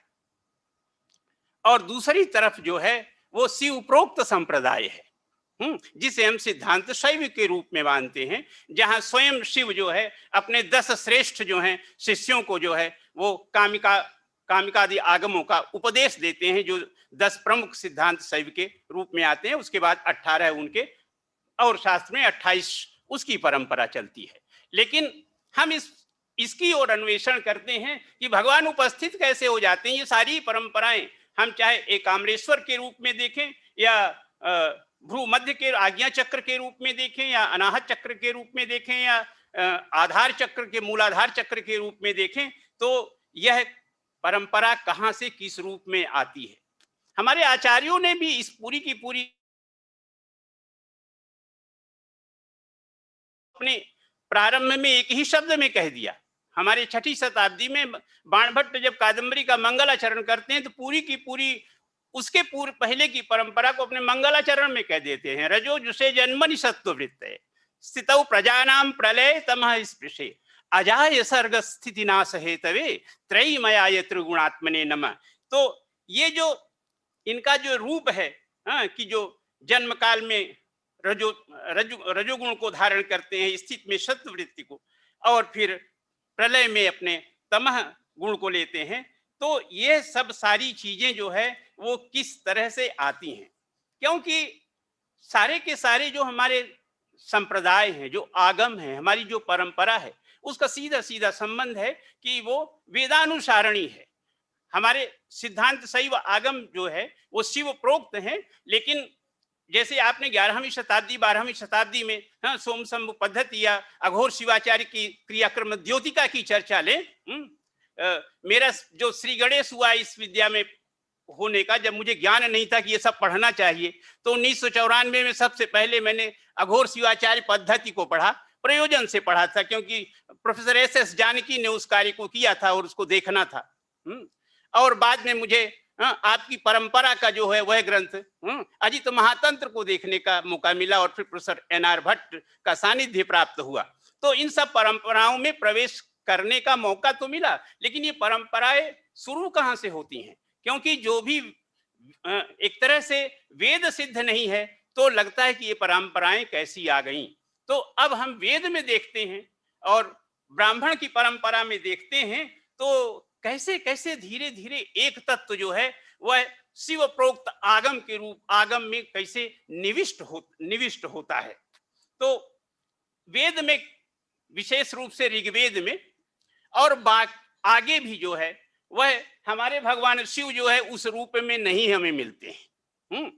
वेद में जो उनका प्रारंभिक स्वरूप है, प्रारंभिक स्वरूप को जान लेने से फिर हमें सारे के सारे रिचुअल का जो है उसके रिचुअल के जो प्रतीक हैं वो बड़ी अच्छी तरह से समझ में आ जाते हैं। तो वहां जो चर्चा जो शुरू होती है वह प्रारंभिक, अगर हम आधुनिक पद्धति में कहें कि हमारा ऋग्वेद दूसरे मंडल से लेकर जो वंश परंपरा के मंडल हैं, 7 मंडल जो हैं वो क्या है, वो प्रामाणिक हैं। ये असभ्य लोगों की बात है, क्योंकि हम पुरुष सूक्त को ही नहीं लेंगे तो फिर हम भारत को क्या देंगे और क्या करेंगे। दोनों पद्धति हमारे लिए तो एक अक्षर भी उसका प्रामाणिक है, लेकिन उसको भी मान ले तो द्वितीय मंडल से ही जो है, प्रारंभ से ही भगवान जो है रुद्र के रूप में उपस्थित हो जाते हैं। और वहां जो उनका रुद्र का जो स्वरूप है वह अनेक रूपों में आता है। और वो जो दर्शन में सीधे सीधे तब प्रविष्ट हो जाते हैं पूरी की पूरी, अब कि उसको खोजना पड़ता है कि वाग देवता कहते हैं हम रुद्राय धनुरातनोमी, मैं रुद्र के धनुष को तानती हूँ, खींचती हूँ। तो ये अचानक रुद्र का धनुष कहाँ से आ गया, किस किस स्वरूप से कहाँ से ये आ गया। ये सारे तत्व जो है हमें कहीं और कोई सहारा नहीं है, कोई इंस्ट्रूमेंट नहीं है, कोई कंप्यूटर नहीं है, गूगल नहीं, हमारे पास तो क्या है कि प्रत्यक्षेणानुमित्या वा यस्तुपायो न बुध्यते। तो जानना भी जिसको है उसको वेद से ही जानेंगे। तो ये बातें चलती गई और फिर आया कि उनके पास, रुद्र के पास धनुष भी है और उनके पास बाण भी है, और उनके धनुष, उनको जो धनुषधारी हैं उस धन्वा पिनाका वशः, ये यजुर्वेद में कोट हो रहा है। मैं जो बात इंटरेस्टिंग जो कह रहा हूं कि किस रूप में लोक में जो है वो प्रविष्ट होते हैं, क्योंकि अभी कुछ चीजें अगर ऐसी आ जाएं कि वो नहीं कहना चाहिए आज के परिप्रेक्ष्य में है, क्योंकि भूतकाल में हमारा चरित्र क्या था, हो सकता है तमाम अवगुणों से युक्त हो, या समाज में ना उचित उसकी प्रविष्टि हो रही हो, तो पीछे के हमारे कार्यों को ध्यान नहीं दिया जाना चाहिए। अब उनके शिवत्व का जो सानिध्य हमारे लिए महत्वपूर्ण है, लेकिन चर्चा हमें कर लेनी चाहिए। तो एक और जो है विशेष बात यह है कि वह यह है कि उनका एक विशेष शस्त्र जो है वो विद्युत या तड़ित है, जो आकाश से पृथ्वी पर फेंकते हैं। अब देखिए कॉन्सेप्ट जो भगवान के जो अस्त्र हैं वो किस रूप में आ रहे हैं। वहां वाग देवता ने कहा कि रुद्राय धनुरातनोमी, फिर आगे आया कि उनके पास धनुष भी है। अब आ गया कि जो विशेष अस्त्र जो है, तो विशेष अस्त्र जो त्रिशूल है वह उनका क्या है, वह तड़ित है। अब ये त्रिशूल जो है 3 रूपों में, इसके 3 धार वाला कैसे हुआ, इसकी भी जो है, इसका भी कॉस्मोस से जो है ये कैसे कैसे आगे बढ़ता, ये इसको लेंगे। उनके ये जो सारे के सारे स्वरूप हैं भगवान रुद्र के, या विद इन कोट हम उसको शिव ही कर लें, क्योंकि हमारे लिए अब रुद्र में या शिव में भेद नहीं है। भेद अब नहीं है, भेद कभी भेद था, क्योंकि हम क्या हैं, पुरुष हैं। हमारी मान्यावस्थी जी कह रही थी कि भारत का जो फेमिनिन कॉन्सेप्ट है वो दुनिया में हो ही नहीं सकता, क्योंकि हमने कभी भी पुरुष और स्त्री को अलग माना ही नहीं। माना ही नहीं। हम लिख देते हैं ये पुरुष और ये स्त्री, इसलिए लिख देते हैं कि हम जानते नहीं कि हम क्या लिख रहे हैं। तो जो पुरुष है वह पुरुष, वो विभेद नहीं है उसमें, ना वह स्त्री है ना पुरुष है। अगर हम देख तो वो है कहाँ, जो अपने शब्द के अंदर है वही तो पुरुष है। और है इसीलिए कहते हैं। तो उनका जो यह जो स्वरूप है वह किस रूप में आया, वेदों में बड़ी उग्र स्वरूप में आया, उग्र आया। और वो सभी तरह के प्राणियों को जो है एक तरह से वो भयभीत करने वाले हैं, या सब उनसे भयभीत होते हैं। इसलिए प्रायः मंत्रों में जो चर्चा आई वो आई कि मानो वधी ही पितरम मोत मातरम मानः प्रियास्तन्वो रुद्र रीरिखः। ये अब जो है भगवान की सपर्या का ये प्रारंभिक बिंदु जो है स्तुति के रूप में प्रारंभ होता है। क्योंकि अन्य जो देवता हैं, अन्य देवताओं का जो स्वरूप देखिए देव तत्व जो है, वह देव तत्व जो है क्या है, अपने यहाँ वेद में एक ये जान लीजिए अलग नहीं है क्या। आपने भी चर्चा की कि वह जो देव तत्व है वह क्या है कि वह एक ही तत्व है।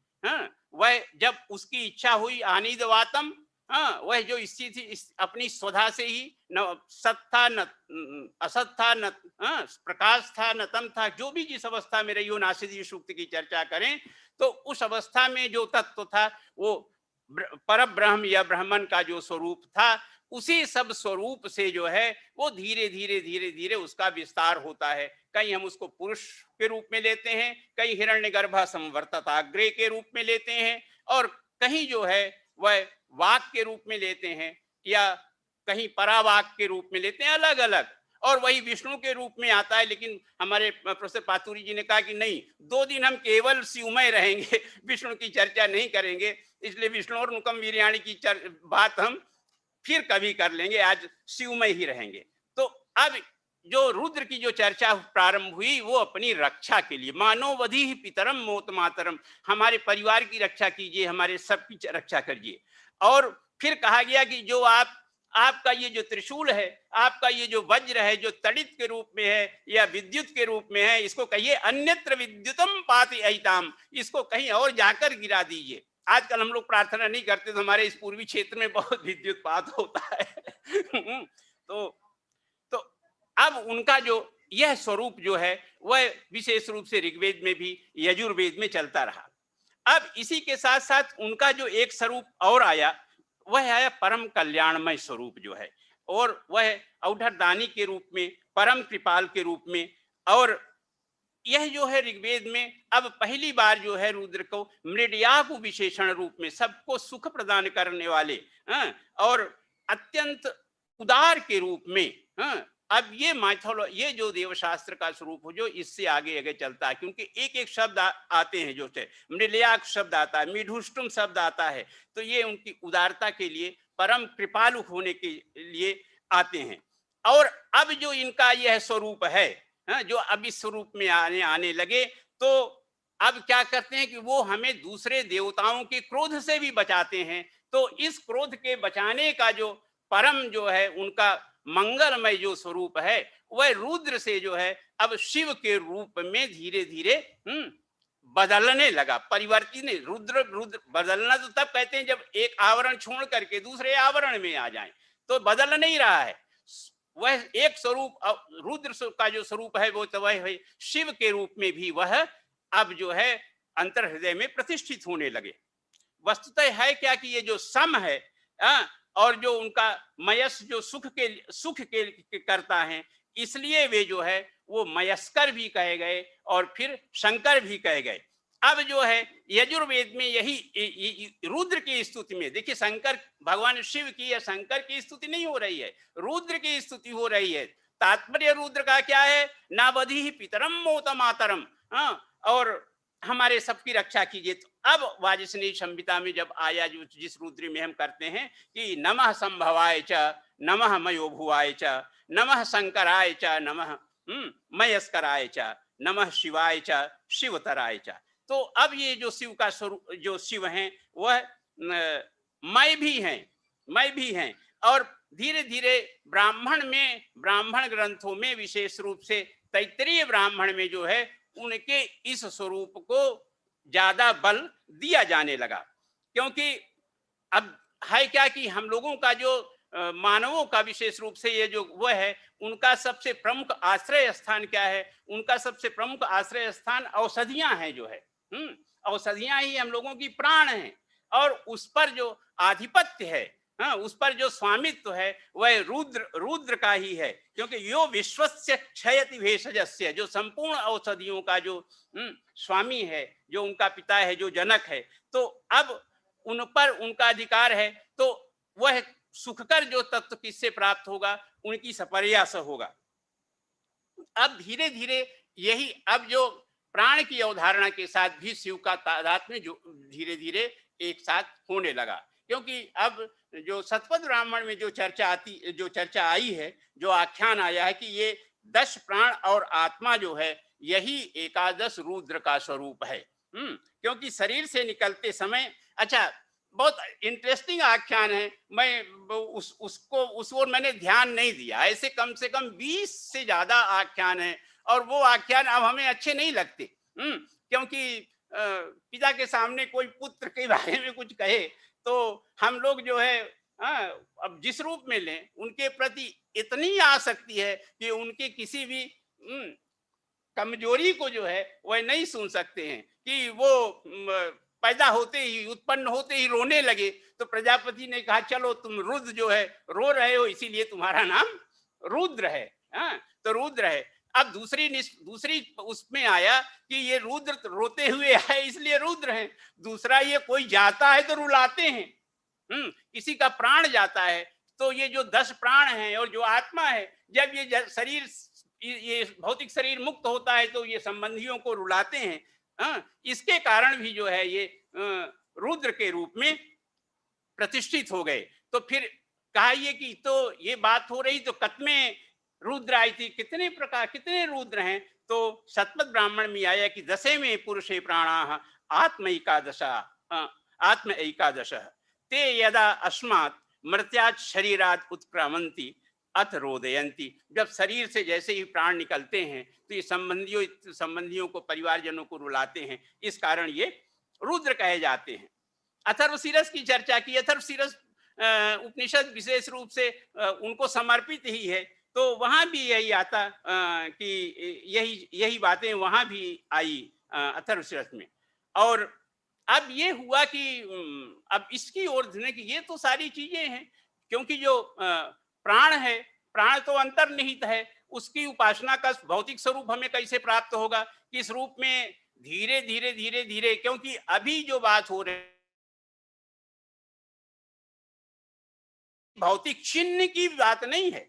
ये जो बातें हो रही हैं ये कब की हो रही हैं? हम अब इस 5000 वर्ष कहें या 60,000 वर्ष कहें, हमारी समय सीमा के बाहर हैं। तो उस समय जो है वो शिव जो है वो रुद्र के रूप में, और यज्ञ में जो है उनका जो भाग है जो है वो उस रूप में उनको प्राप्त होता रहा। तो उनका भौतिक स्वरूप मिलना चाहिए, क्योंकि हम तो सपर्या कर रहे हैं। क्योंकि उनकी सपर्या से, उनकी पूजा से, उनकी स्तुति से ही पूरे सबका कल्याण है। तो पहली बार अब जो धीरे धीरे आया कि रुद्रो वा एष यदग्नि ही, जो रुद्र है वस्तुतः जो है अग्नि ही, जो अग्नि है वो सभी देवता जो हैं वह अग्नि तेज को ही धारण करते हैं। हाँ, सभी देवता प्रकाश को ही धारण करते हैं। तो सब जो है वो प्रकाश, जो प्रकाशवान है, प्रकाश स्वरूप हैं। तो उसमें जो है जो प्रमुख जो देव हैं, जो है जो संपूर्ण प्रकाश को धारण करने वाले, वस्तुतः इस रूप में लीजिए वह क्या है, वह अग्नि है। कि अग्नि जो है वह संपूर्ण जो भी तेज, संपूर्ण तेज को धारण कर, संपूर्ण तेज का कहने का मेरा तात्पर्य है कि पृथ्वी स्थानीय अग्नि, अंतरिक्ष स्थानीय अग्नि और द्यू स्थानीय अग्नि। तो अब जो है ये तीनों में जो स्वरूप है वह किसका स्वरूप है, वो रुद्र का स्वरूप है। रुद्रो वा एस यद अग्नि ही यो वही रुद्र है सो अग्नि।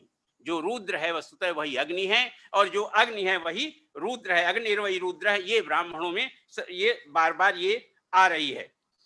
अब इन्हीं के जो है धीरे धीरे धीरे इनके इसी आधार पर इनका नामकरण होता गया। नामकरण किस रूप में होता गया, अष्टमूर्तियों का नामकरण होता गया। क्योंकि अब ये सारे के सारा जो एक तत्व तो आ गया, अग्नि तत्व तो आ गया, अग्नि तत्व के ऊपर और नीचे ऊपर भी तो हैं। हाँ, आकाश तत्व है, जल आकाश तत्व है, वायु तत्व है, फिर जल तत्व है और पृथ्वी तत्व है।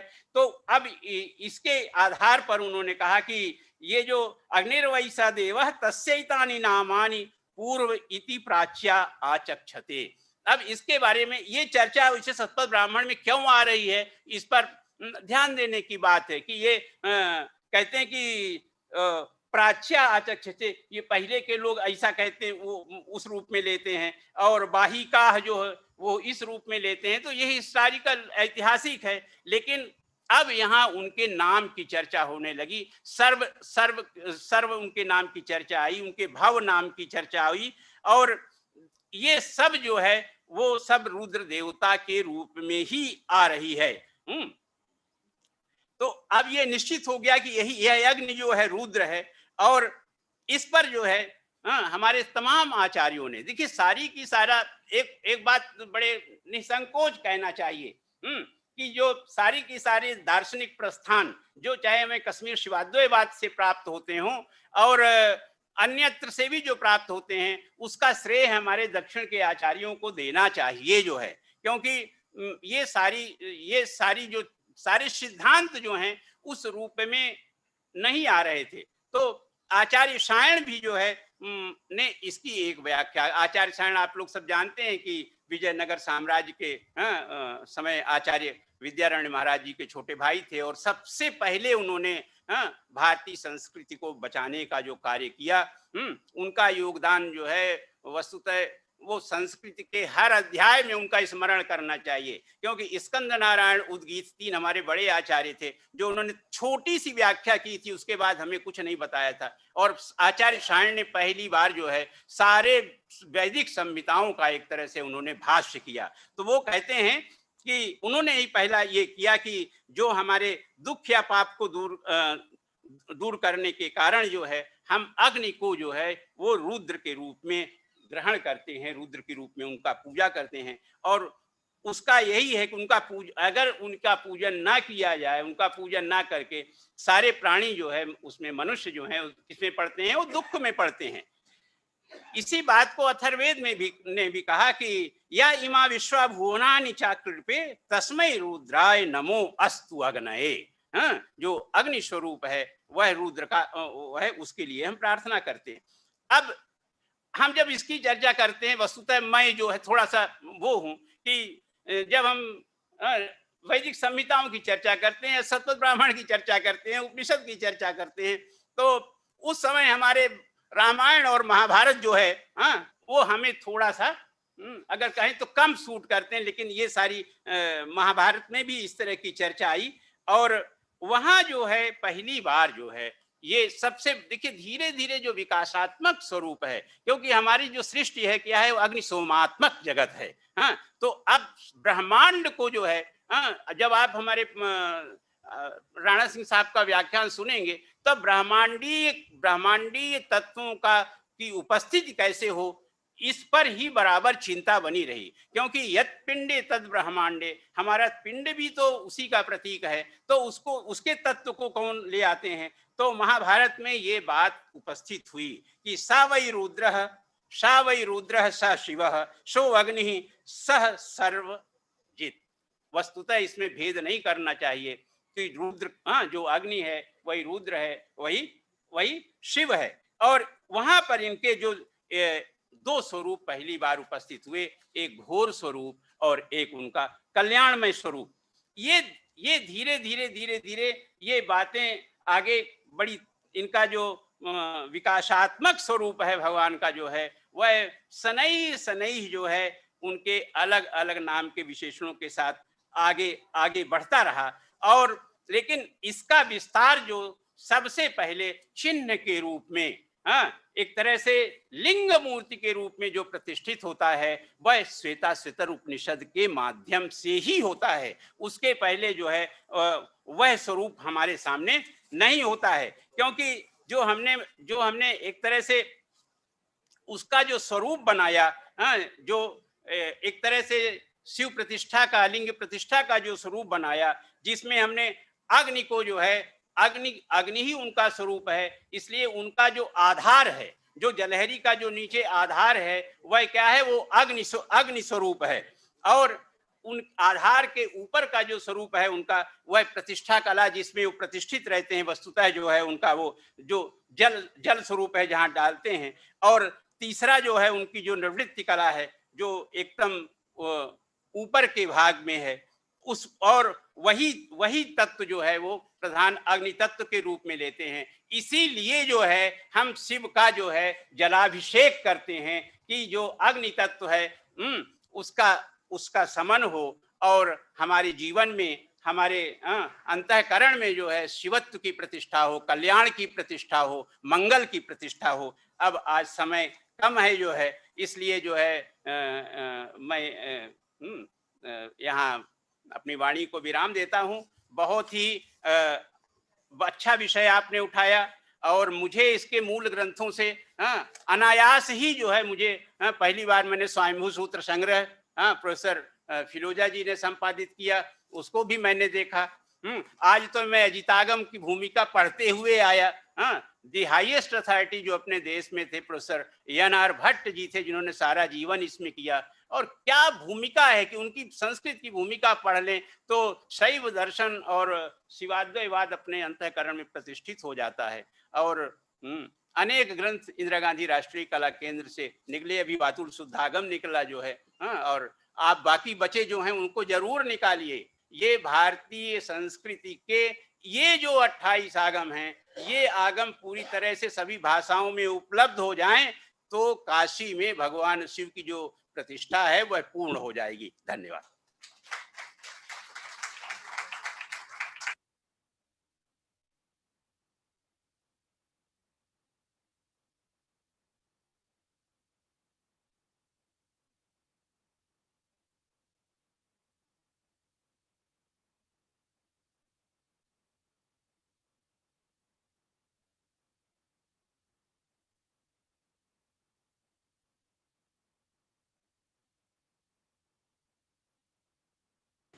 No, we will continue with Ramaji. So. No, we will continue with Ramaji now. And then later, then we can have all our participants after break. After break. Yeah. Okay.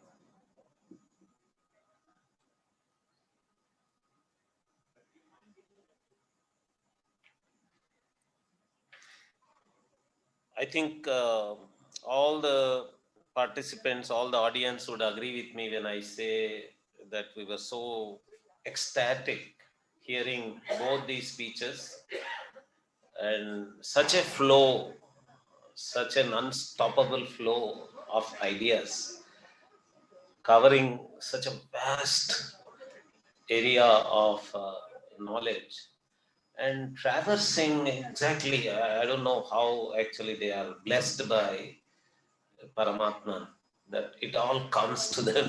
They connect all these things in such a beautiful way.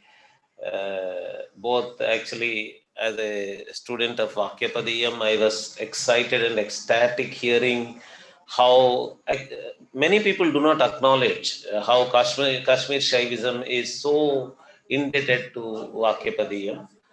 Gradually, that is missing the attention of people. Thank you very much, sir, for bringing it back to the attention of people, Vakyapadiyam's connection. And Vijay Shankar Shukla ji is such a powerful, irresistible establishment of the Vedic aspect of Shiva from every source, the way he has done.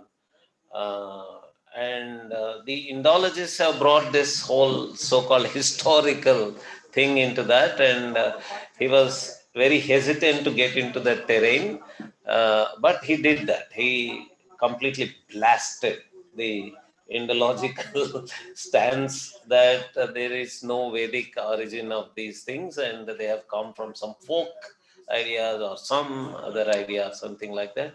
Such a tremendous scholarship. Thank you very much, sir, for your coverage of these ideas. Along with all the other ideas, I felt ecstatic about this.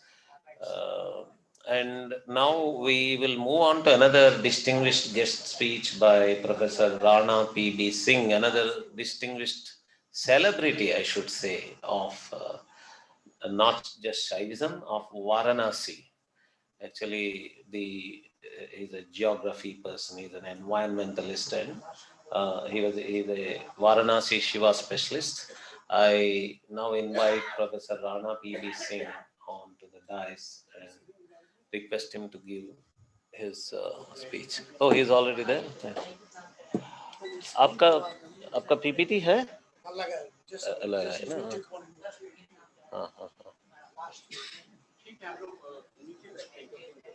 हाँ slide. Thank you very much, sir.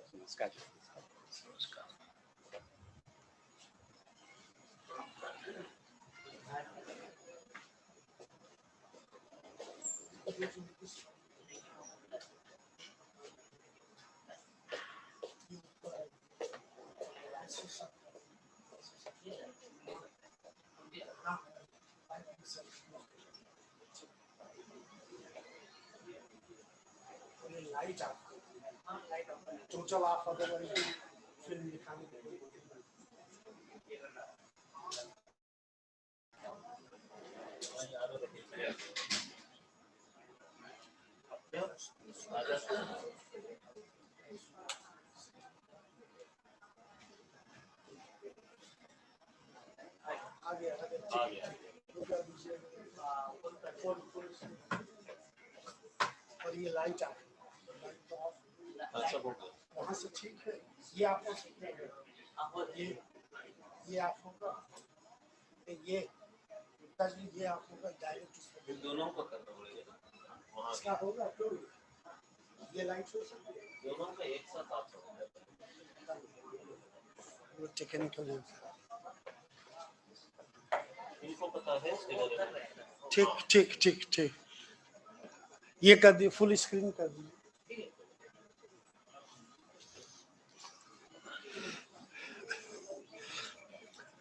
Disconnect हो गया, वहाँ disconnect हो गया, ठीक है।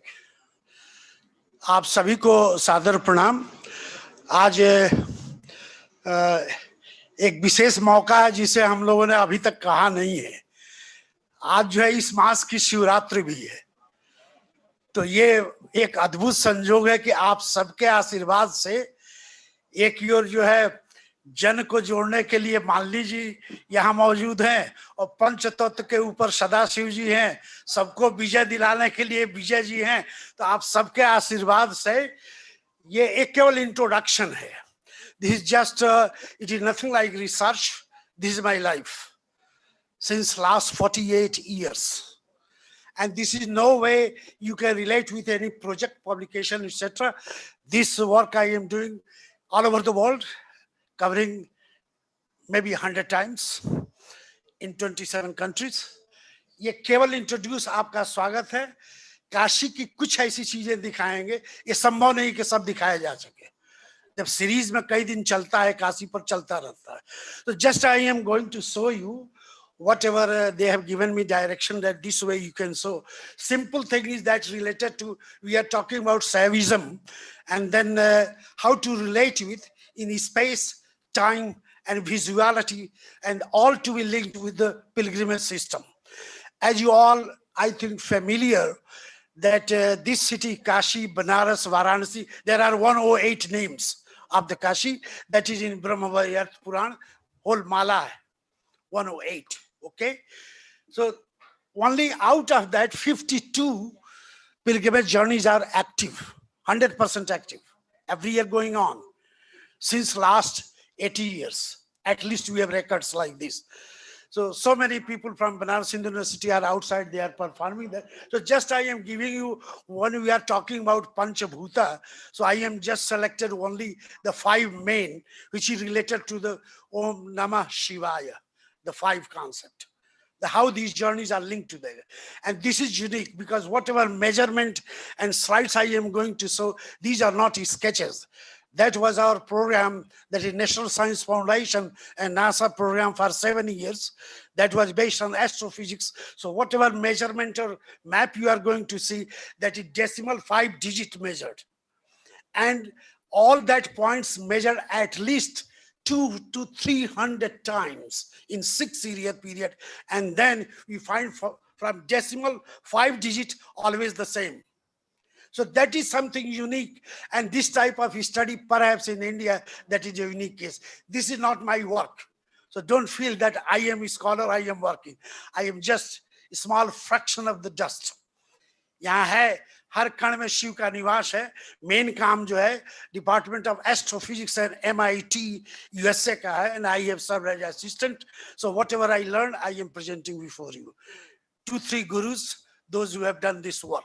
Okay, next please. Next. Just to give you a glimpse, just prepare the mind. First time we find very technical description in Brahma-Vaiyartha Purana, that is, I am using Western date, so that is not my concern, that historically how to prove, that is your duty. Okay. Brahma-Vaiyartha Purana describe that how the time is divided into 4 parts. We all know that. Satyuga, then we say Treta and Dwapar, and then Kali Yuga. We have tried to decode it. So mostly the work is based on the Sanskrit literature and how to decode and see in the field.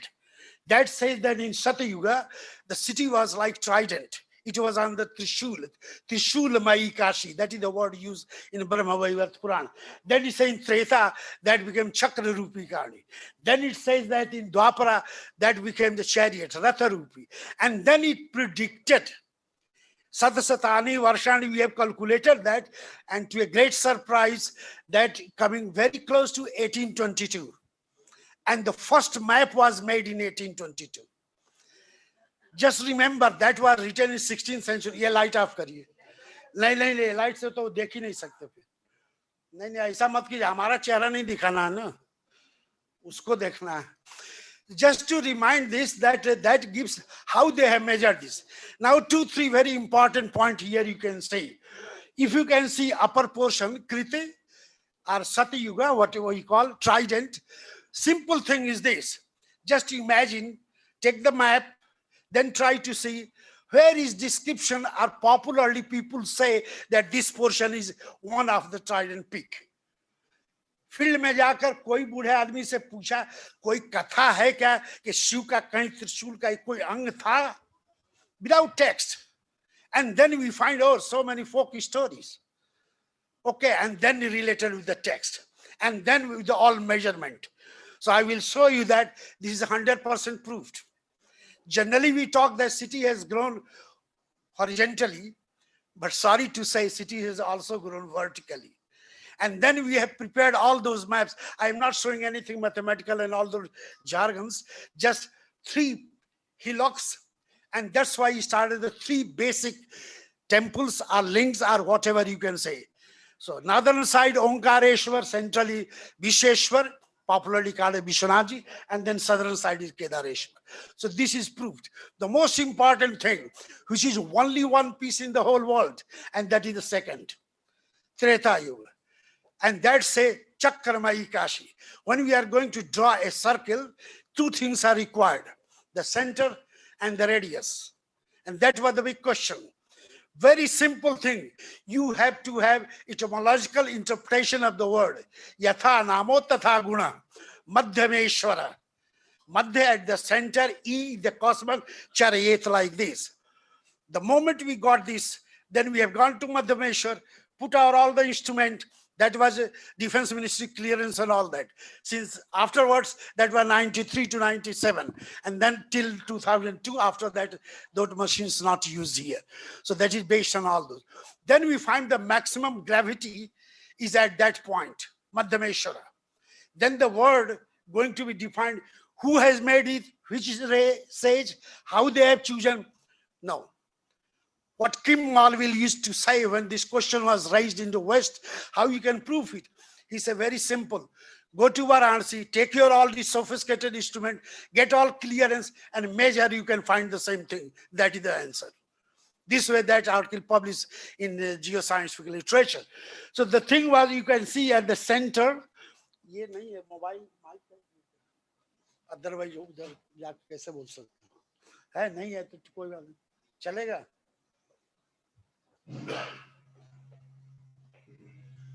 you can very easily see that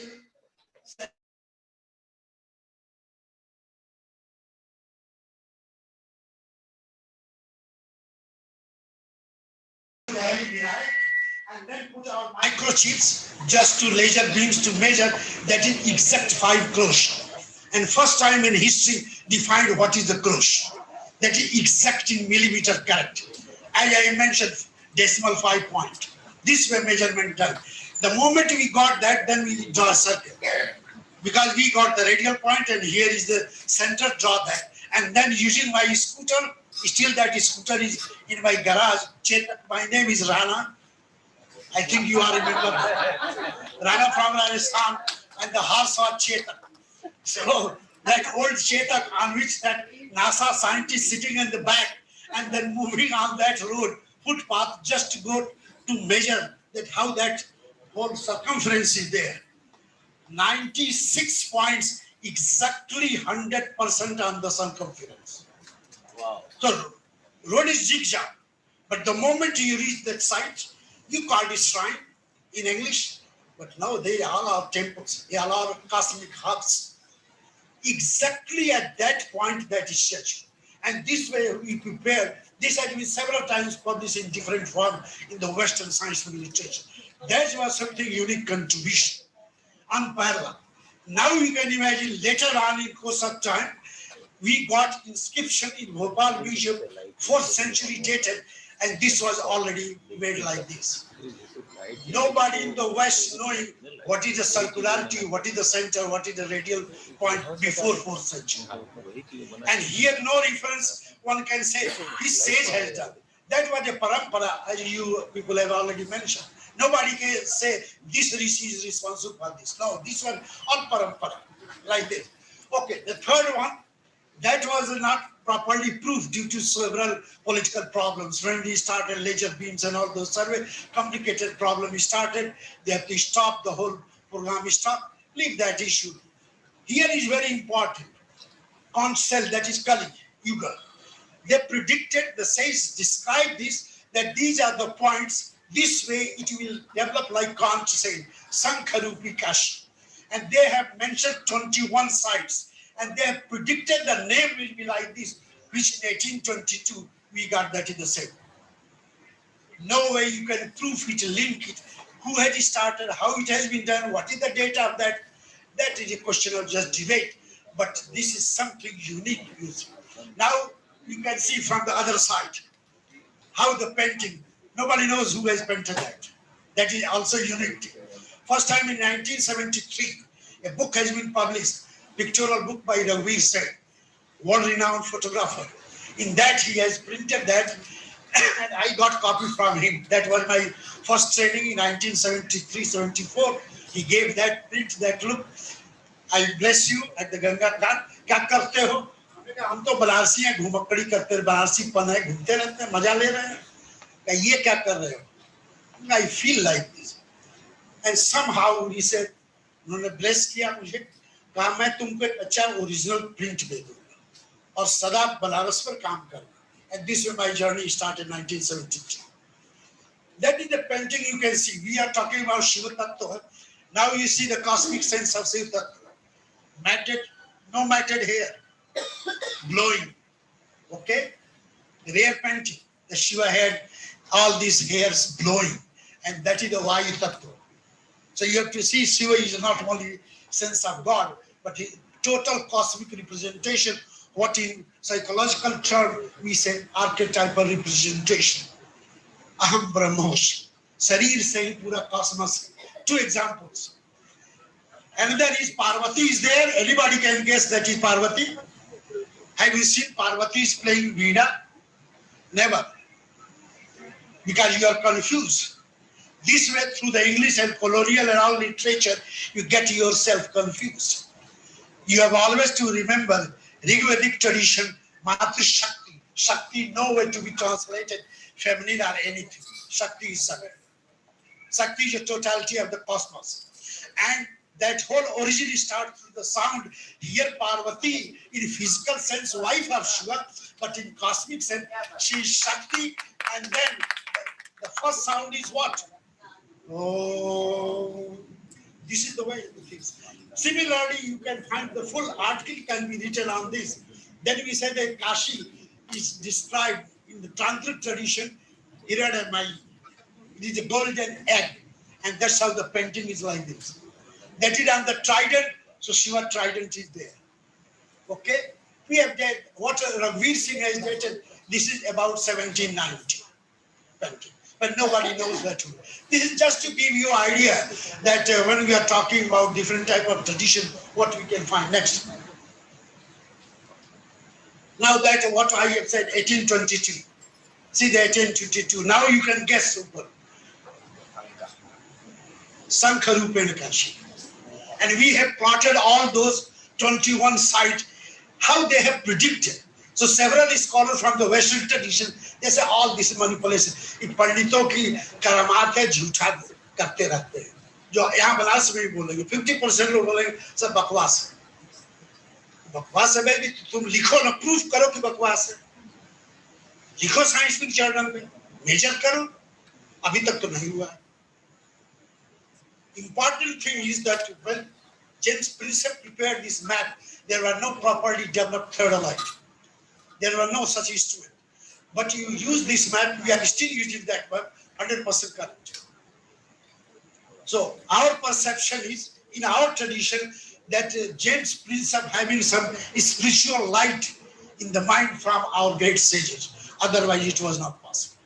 How you can go measure like this, and they said this much exactly like this. This way he has used the technique.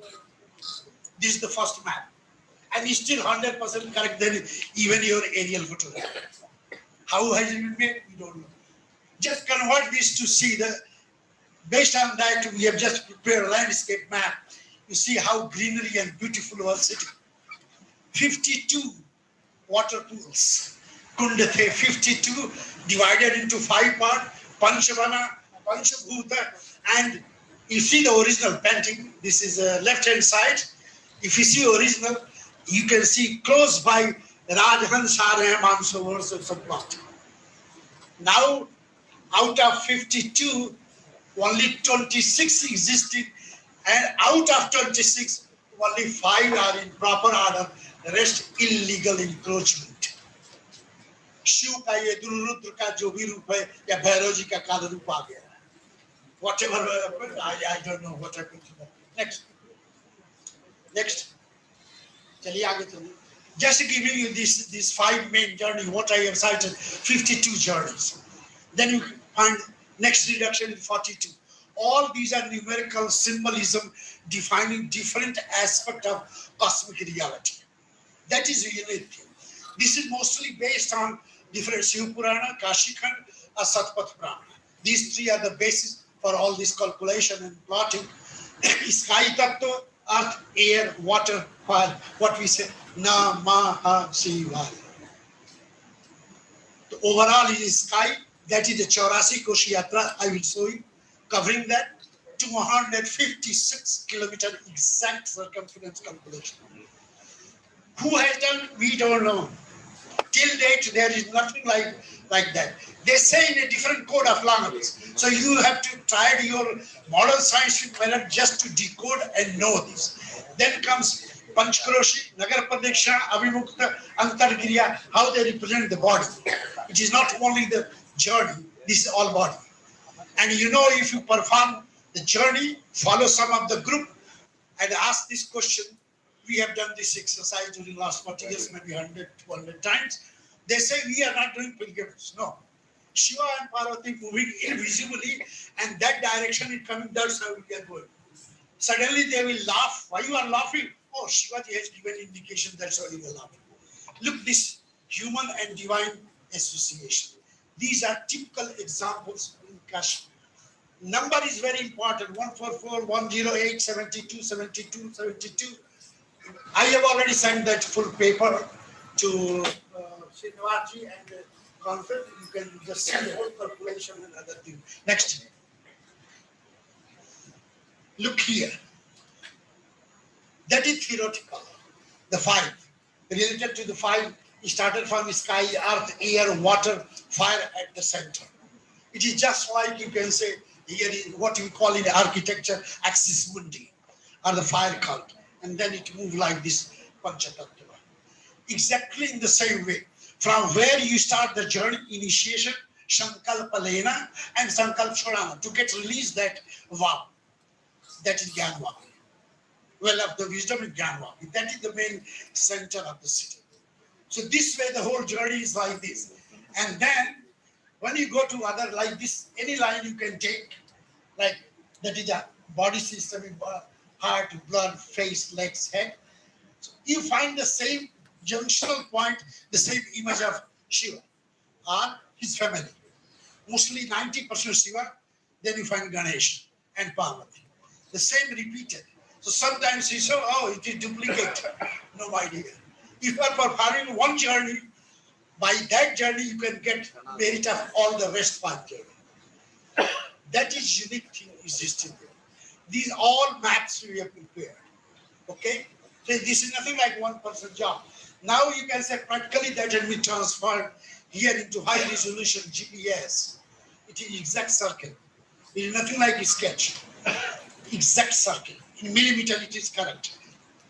Then outer, inner is Panchkoshi, then Nagar Parekshana, and then you found Antargiriya and the core area. This way it is going. No any route is crossing other one. That is another thing. Now recently new Vishwanath temple is started. What is Modiji's creation? We are fighting. Please try to adjust that. Don't only make big show and don't make crazy, oh, very good. Good is only if that old thing is preserved in a good manner. Very painfully, I have to say, there was a Kachari, of Shiva, that is called Shiva Kachari, now gone somewhere. And here Varanasi people will say, ha, ha, ha, this is Varanasi, this is Kali Yuga. Nobody has fight for that one. We have written a petition. Here is, we are coming from architecture design. Here is the space we can replicate and set so that ancient glories, what it described in the text, that it will preserve. And we have a system called Prana Pratishtha, transferring the ethereal breed of that. That you can do, and here are the great scholars are here. Why not to do this? Let us see. This is my pain. Don't take it otherwise, but I have to share my own suffering. So this is the way the things is, and now 108, you can see the whole calculation. You all know that 108. That is the most significant number, and that history goes to Yajurveda, Acharya ji here. So that gives something special thing. Here one important, why not we are giving that scientific explanation so that world can know that first time space and time integrated in the number 108. Why not? Why you only say glorification? You can give full scientific base and people realize it is published internationally, journal already highlighted. Space, you know, the 8, 4 main direction, 4 cardinal direction, and center to link. 4 plus 4 plus 1 is equal to 9. Now Devya, now Graha, all the series that is the space for a time, up and down, cut everything. 6 seasons, up and down, 6 into 2 is equal to 12. That's why 12 months, you can multiply 12 into 9, 108. This way the journey and all system is there. So it is not only, you can say, religious stuff. This is very difficult to translate to religion. It is not the religion. ये आध्यात्मिक अनुभूति जिसको सीधे translate आप नहीं कर सकते, ये वो धर्म है जिसको आप छू करके कर करके फील कर सकते हैं। इसको केवल इंग्लिश में ट्रांसलेट नहीं कर। And thanks to German scholars they have stopped now using such word like religion for India. No dharma, Hindu dharma. Especially Heidelberg group, they started Ras is Ras. Nothing like to translate it aesthetic sense. What is aesthetic sense? Ras is Ras. Come, enjoy, have some Ras. Then only you can feel how the Ras is working. So this is just to say that some of the things are like this. And then study was already operated. That is in Australia, Perth University of Technology, and also astrophysics in Kyoto, just to see from outer side, inner side, the moment you go, energy is going to increase. And at the center, when you reach to the Jnanavapi, that is going to be highest. So how these great sages in the ancient past, they have tried to reveal experience, and they have codified that in a simple way that you can perform your pilgrimage.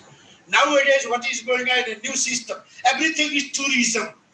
Sorry to say, nowhere in our Shastra written as tourism. The most authentic, that is a Varaparava, Forest Canto of Mahabharata. Already a great book was written there, and that's why that was based on PhD Surinder Bhardwaj. That was reviewed after 1 year, and directly he was appointed professor in US lifelong. Since that, he has not published anything. But he has created a new wave of thought all over the world. Hundreds of scholars, they have gone to study under Surinder Bhardwaj to know this whole system. Simply to say this thing, that you said, is it textual? What is textual? This is not only textual in English. This is something like cosmic. ये ब्रह्मांडीय रूप को सूत्र में पिरोया है. चाबी आपके पास नहीं है तो कह रहे हैं बकवास. Just like those who have seen the film Da Vinci Code. Anybody has seen Da Vinci Code? Okay, good. I have done that. Going to that place, moving all the way there, it worked, and that inspired me to do some work here. There are so many scholars, they are doing like that. So this is just to give you idea how different dimensions these yatras are. Next. This is completely pictorial, nowhere now lost. Varanasi is also famous. Because this is considered, this is the city of Shiva, and Shiva having two forms. अभी आपने बात किया काल भैरव हैं, कोतवाल हैं, बिना उनके आज्ञा के आएंगे तो यहाँ फंस जाएंगे. हम लोग फील्ड में पाए कि बिना लात खाए बनारस का काम कर ही नहीं सकते. You understand this? If you are not brutally beaten in Banaras during research work, no way you can do research. अब यहाँ बताइए जो हाँ बड़े-बड़े आचार्य बच्चे पिटाए हैं कि नहीं पिटाए? हम पिटाए हैं. हम बुरी तरह पिटाए हैं. एकदम ये नस तक काट दी गई थी. बाद में पूछा गया कैसा फील कर रहे हैं. हमने कहा मुझे अब मिल गया, सब दंड बाहर हो गया, अब मैं वर्क करूँ. क्योंकि ये परंपरा यहाँ की. ये मैंने इसलिए आपको कहा, ये एक यूनिक इस तरह का स्टोन, जितनी साइज आप देख रहे हैं इससे थोड़ा बड़ा था स्टोन का स्लैब 1776 और क्रेडिट जाती है इसी विश्वविद्यालय के संस्थापक को, जो कृष्णदत्त शर्मा नाम के उनके मित्र पंडित जी, जो 80 घाट पर थे, कभी भांग घोटते थे, मालवी जी वहां बराबर जाते थे. उन्होंने उस स्टोन को देखा, वो काफी मेरे पास मौजूद है जिस पर मालवी जी दस्तखत किए हैं, इसे बचा दो. लेकिन हुआ क्या, फिर उसे भांग घोट के समाप्त. क्या तो शिव जी ले गए. तो एक अजीब अजीब कुछ चीजें हैं काशी की, लेकिन उसका आधुनिकरण देख लीजिए. We have plotted same way each and everything there. And one DSc thesis from University of Heidelberg, Geographic, only on this map, he had studied each and every sacred words. During the field work, it took 5 years, and then the thesis was completed and published in German. Only one map of Kashi. And he come to the conclusion that time will realize that this art has been preserved in Kashi, where the cognitive thought, neurological thought, cosmic thought, all mixed together and converted into a painting. This is the example of that. So here is, you can say without scale, then you can go to that scale. One more important point. If you can draw a horizontal, exact half, and exact vertical, and then you walk, That is based on 18 Puranas main mantras and sites plotted there. So you go by this and measure. We have done this. On those two lines, exactly that is correct. Of course, this is a sketch, and nobody knows that. Only that family preserved, and credit go to Malviji. That's how it has been saved. So there are two copies of that one. One I have, one is in the India Office Library there in London. Okay, next. That is the same thing, that how that is going to be. You see that line. Here is the center, and then it is like this. This way the movement. All those signs are plotted, 96 signs. All are existing. The upper structure is in something different way, but the signs are there. What we did, how to check this accuracy. So we have seen that image, like here is Shivlinga, 99% Shivlinga, sometimes Parvati and Ganesha. Then we have gone there, done our drama, human drama, so that people can think we are great Bhakti. Okay, we are Bhakti, but we are also doing something scientific things also. Then measuring these laser beams and finding where the center, and then best microchip. Here we have put microchip just like you could rai, and that will have whole laser beam 80 kilometers away. Then our different type of radar working, and then we are moving on the computer, and then we know that what is the distance, where is this. All that is turning some way that 2 times Makar Sankranti and Shivratri sun rays सीधे touch करती है. This is all published. जो भी मैं कह रहा हूँ already published है, सभी science literature magazine में नहीं. Who has done? Why they have done? How they are going to? So one of our senior fellow mentioned that the city was also related to Surya Puja. Already there one of the ancient, namely Alarkapuri, the city of sun god. Okay, that slide I will show you. That is only one piece in the whole world. Next, chaliye. These are 3 main yatras, what you call trident. The upper portion you can say number 1, that is Omkareshwar. Number 2, Viseshwar, popularly Vishwanathji. Then third one, Kedareshwar. And the route has been plotted. All these yatras going on like this. So what we did, we have recorded all this and detailed out all this. Where they are, which house number, what is the old tradition, what is the folk tradition, what has to be done. This way the whole catalogue we have prepared for 1200 temples and all the journey. This is just to give you an example how this field study helped to prepare. Okay, that is something detailed. What in that slide I have given only number, how that is linked. Macrocosmos, mesocosmos, and microcosmos. All they are related, like the Rachikosi, 9, 8 into 2 multiply 144. If you can add all these 468, then you can see 9 into 4 into 13, 468. We follow lunisolar calendar. Every 3rd year we adjust 1 month. Okay? That's how in Islam, after 212 years, 1 year will be less. Here, every 3rd year we are going to adjust 28 or 29 days. Okay? What is a Balabhasa or intercalary month. So this way you can multiply and the number is coming 468.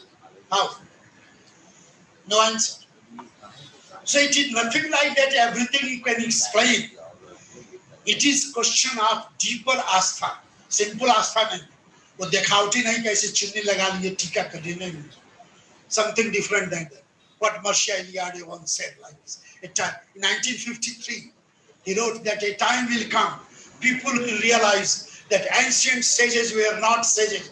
They were greatest scientists of their period, but they have written anything in their own code of language. If you have no key, no way to understand, but time will come, people will realize this. Okay, time has, this is from 1952, Marcia Eliade from Chicago Group, and this is proof in 1995. Okay, next. There is saying that this city is nothing like city. And this is very modern concept. If you can talk about Patrick Geddes, the man who introduced the concept of city, not as a city, but as a human body. And that was the man who planned this university also. But only after 2 years, Varanasi people kicked him so that the university has not grown in that way. What real Malviyaji plant? This is all published. Okay, the idea was the Shiva is, if you can see second picture, south side is his head and upper side is his foot. So this is just put like this, and then we have gone through the text and plotted this. Then you find, my goodness, if you can put the sketch, this is just like human body. So when we are talking about archetypal representation, Aham Brahmos concept, that is in the field, it has been developed like this. Okay. This is something unique.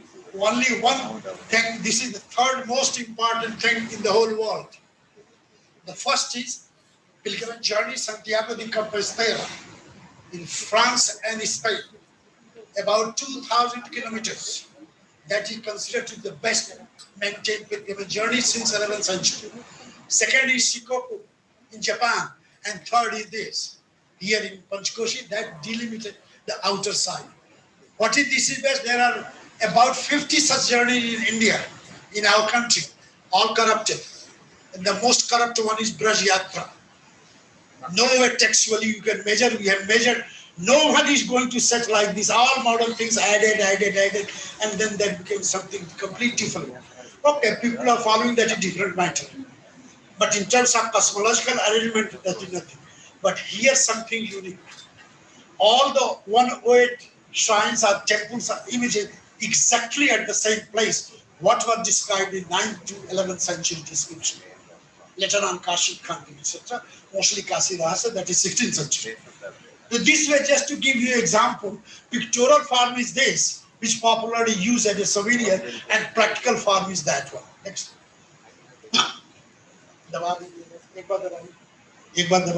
That's okay. Just to give you pictorial form. It is divided into 5 parts, just like the Panchabhuta, Kshitijal, Pav, Gagan, Samira, the 5 gross elements, all represented in a sequence manner. Same way you have to perform a journey and come back. First time we have performed the journey in 1972. And in a way I say that I am disciple of Niels Gosho. Very few people have heard the name. The man who has written a book on Banaras, taking more than 35 years. And the weight is only 6 kilograms of weight of that book. Only 11,000 cost. And rarely available also. But the book is a classic. And he has no belief in Hinduism. He never said, I hate Allah. No, it is beyond that. Hinduism never taught hate and love. No. I am the real Hindu. Why? I have never got anything initiated, and the moment I touch, I receive the energy. So I am the perfect Hindu. You all are duplicate Hindu.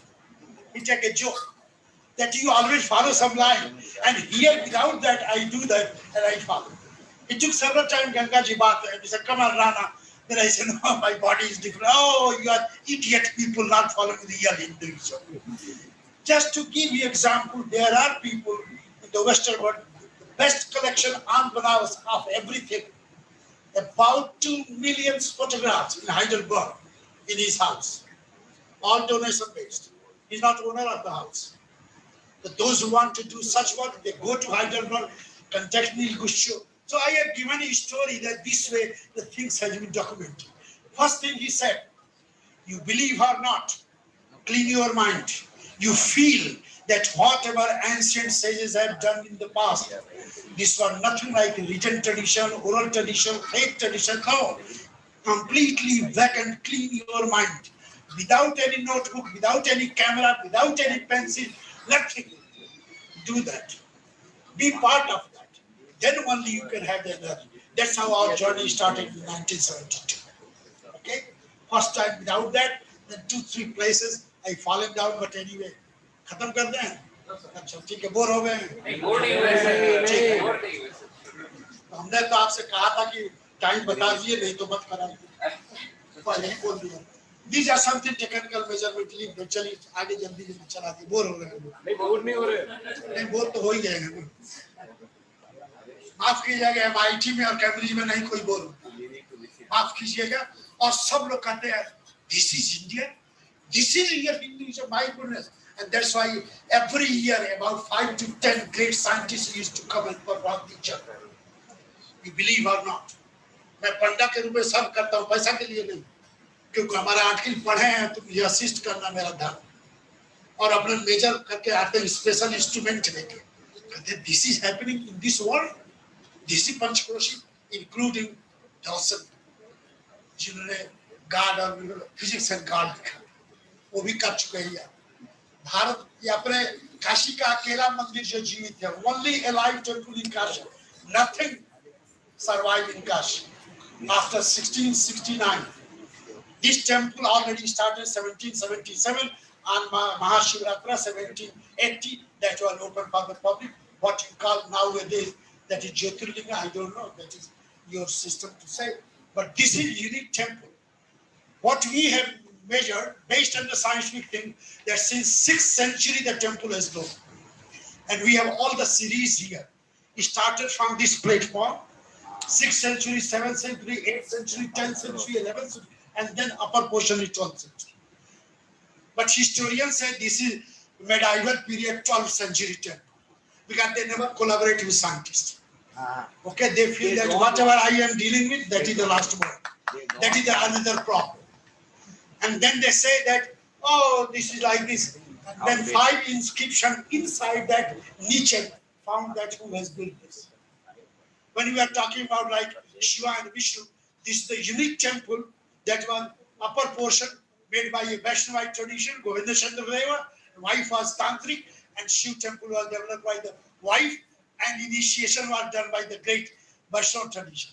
That is Banaras mixed together. That is Banaras. This is a typical example alive.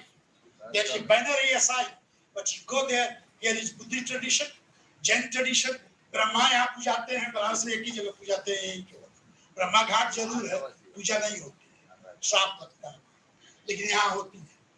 Jain भी मूर्ति है, फिर जो है animistic भी है, बासुकी नाग भी यहाँ पर, सबका एक मिक्सचर, जिसे हम यहाँ की लोकल भाषा में खिचड़ी कहते हैं।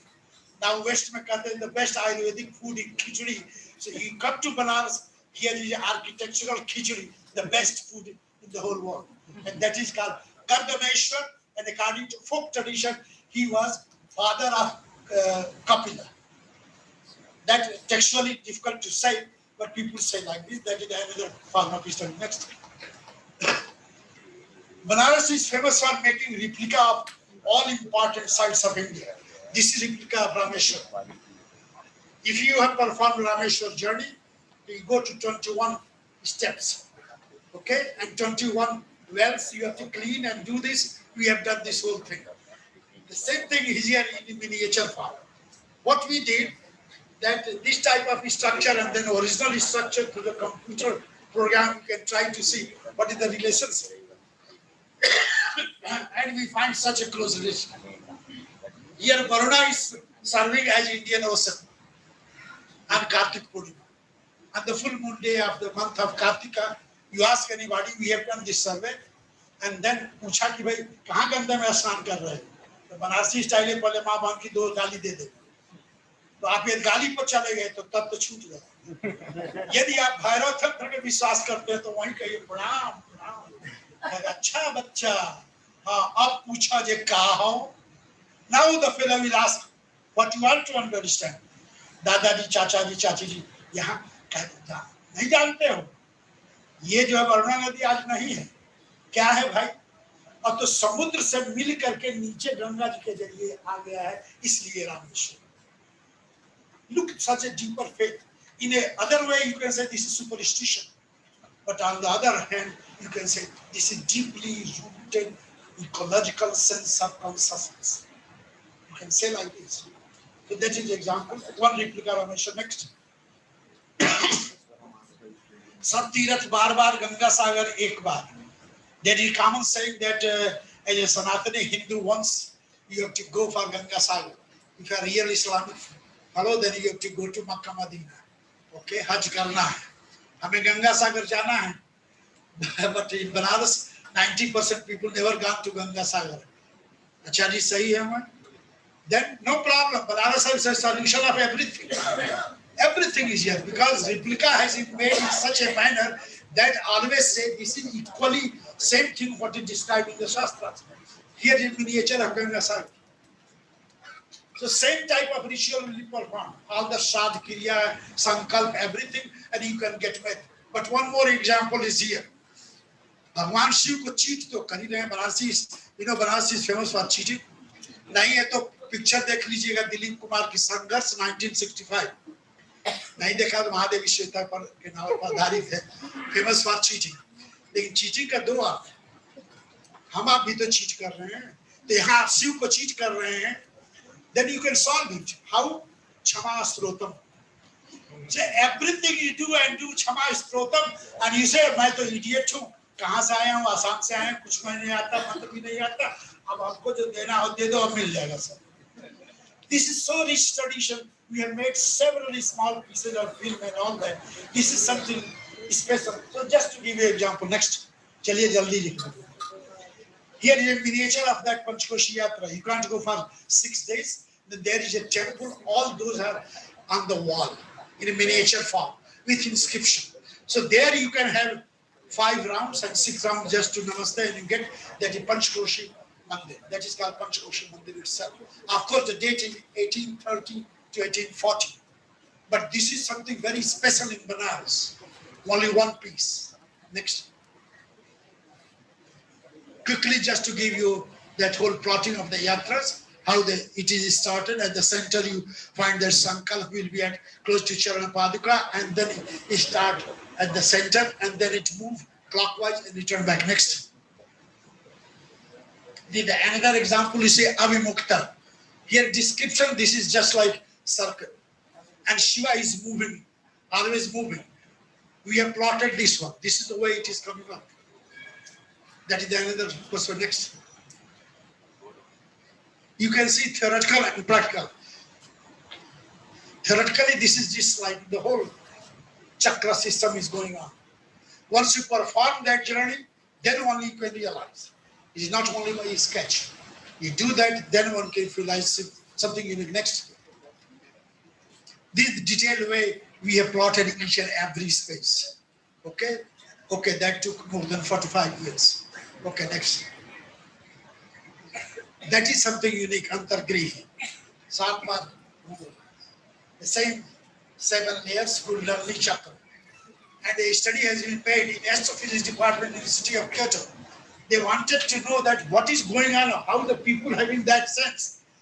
When they had done survey only for 2 days, then people objected, government objected, police objected, oh, huge things happen, and then that project is stopped. But anyway, just to say this again, the same that how whole Kundalini can be converted into the space and the journey is going on. All these are alive.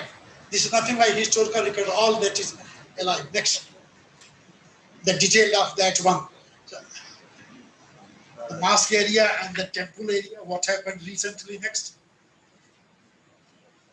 That's what I am talking about, this energy thing based on Kyoto University, Professor Kondo, who had done this exercise, but later on this has been stopped. So finally this paper has not been finalized and not published. Next. Next. Shulatankeswara, what I mentioned, the replica, this is the example of Shulatankeswara, the main linga from Prayagraj, Allahabad, old city Allahabad, now Prayagraj. So that is how this has been replicated.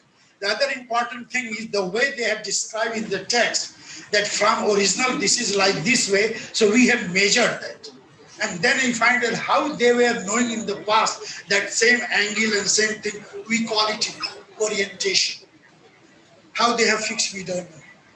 That is something unique. Next. Now the present one, you can say that is the 77, that is Kartik Purnima. And after that, it had never happened. This picture was taken by Raghuveer Singh. There are 7 Gangaji, not Ganges, don't confuse. Ganges is just appeasing your own mother. There's no word anywhere Ganges. That word is Ganga, with respectively we say Gangaji. Okay? And other 5 rivers also conceived as a replica of that. So we have prepared the whole map of India, and then you find that 7 rivers called as Gangaji. On a particular day, the water will be collected, and that Abhishek was happened in a Kartik Purnima, 1977. After that, it never happened. In that way. Next. Now the present one. I think many of you have already gone there, because a reference has been made that Modi ji has done some good work. This is the way. So many good things, physical sense, but spiritually there are some gaps which need to be refined. Next. Just to give you that, again, numerical symbolism, how many Shivlinga, how many Devis, Vinayakas, Ganas like this, and this particular root of Antarpri, the inner center, 72, and then Shivlinga is divided into different categories. All have been described with a particular specific merit and particular type of ritual to be performed. Next. Okay, next. That is Kedar Khand, where we are. Next. Omkareshwara, next. This is something again unique. This is Vinayak Yatra. It is exactly started like that. You all know that Ganesha represents Shiva. And there is a folk tale that when Shiva is sleeping, Ganesh will look after the whole cosmos. And this is beautifully based on Modigal Purana.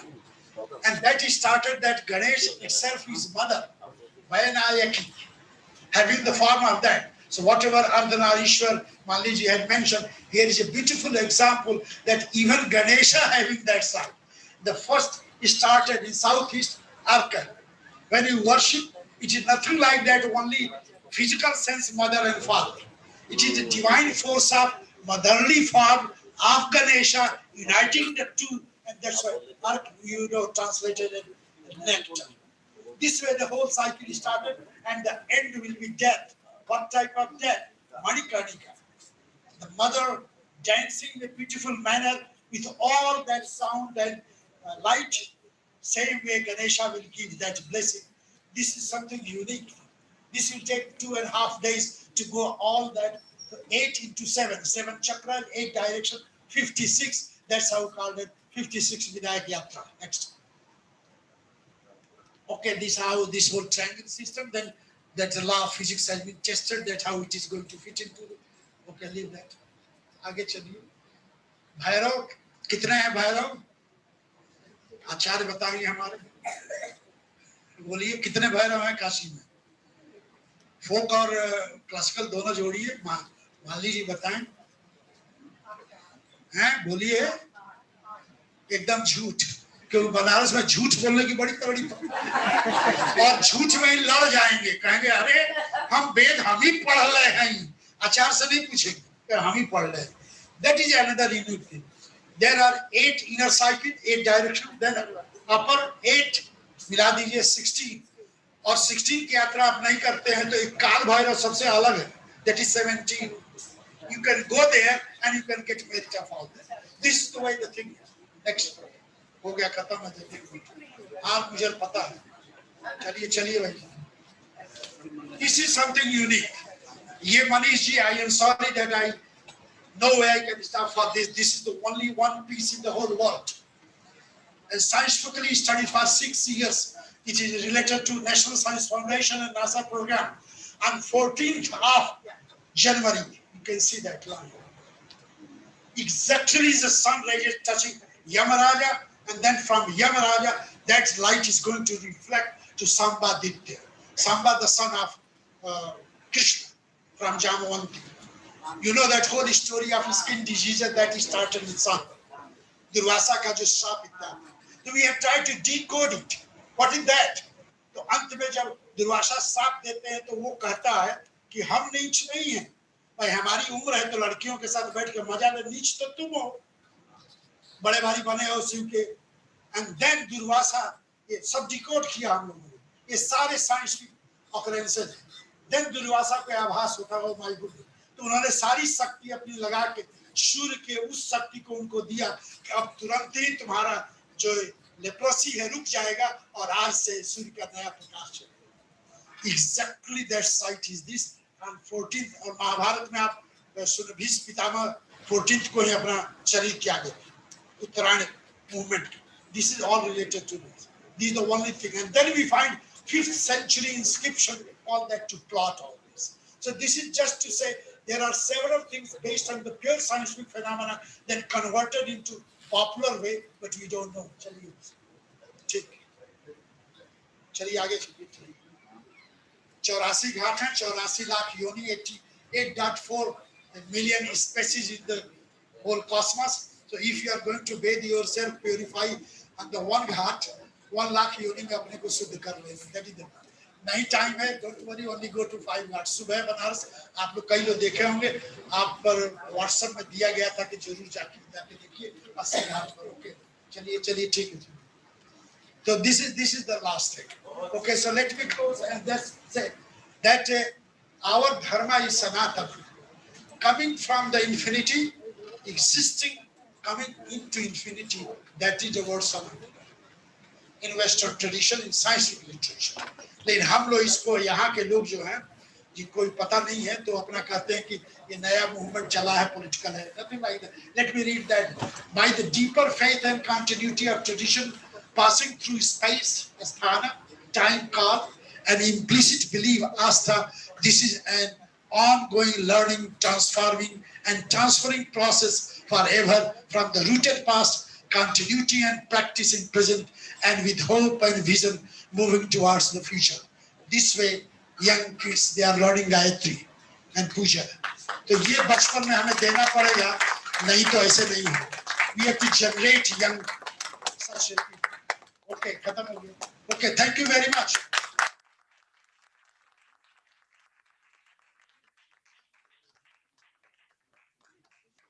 Thank you very much, Professor Rana P.V. Singh. We have been hearing about his work. This is the opportunity for all of us. Now we are going to move for lunch. We can reduce the whole lunch time from 1 hour to half an hour. Yeah. And we'll come back as fast as possible.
तीनों का कैसा भी permutation combination आपके अंदर 70 को जागृत कर दे, तो इन्हीं तीनों को आधार बना करके और जो मेथोडोलॉजी था इसके आधार पर यह शोध है।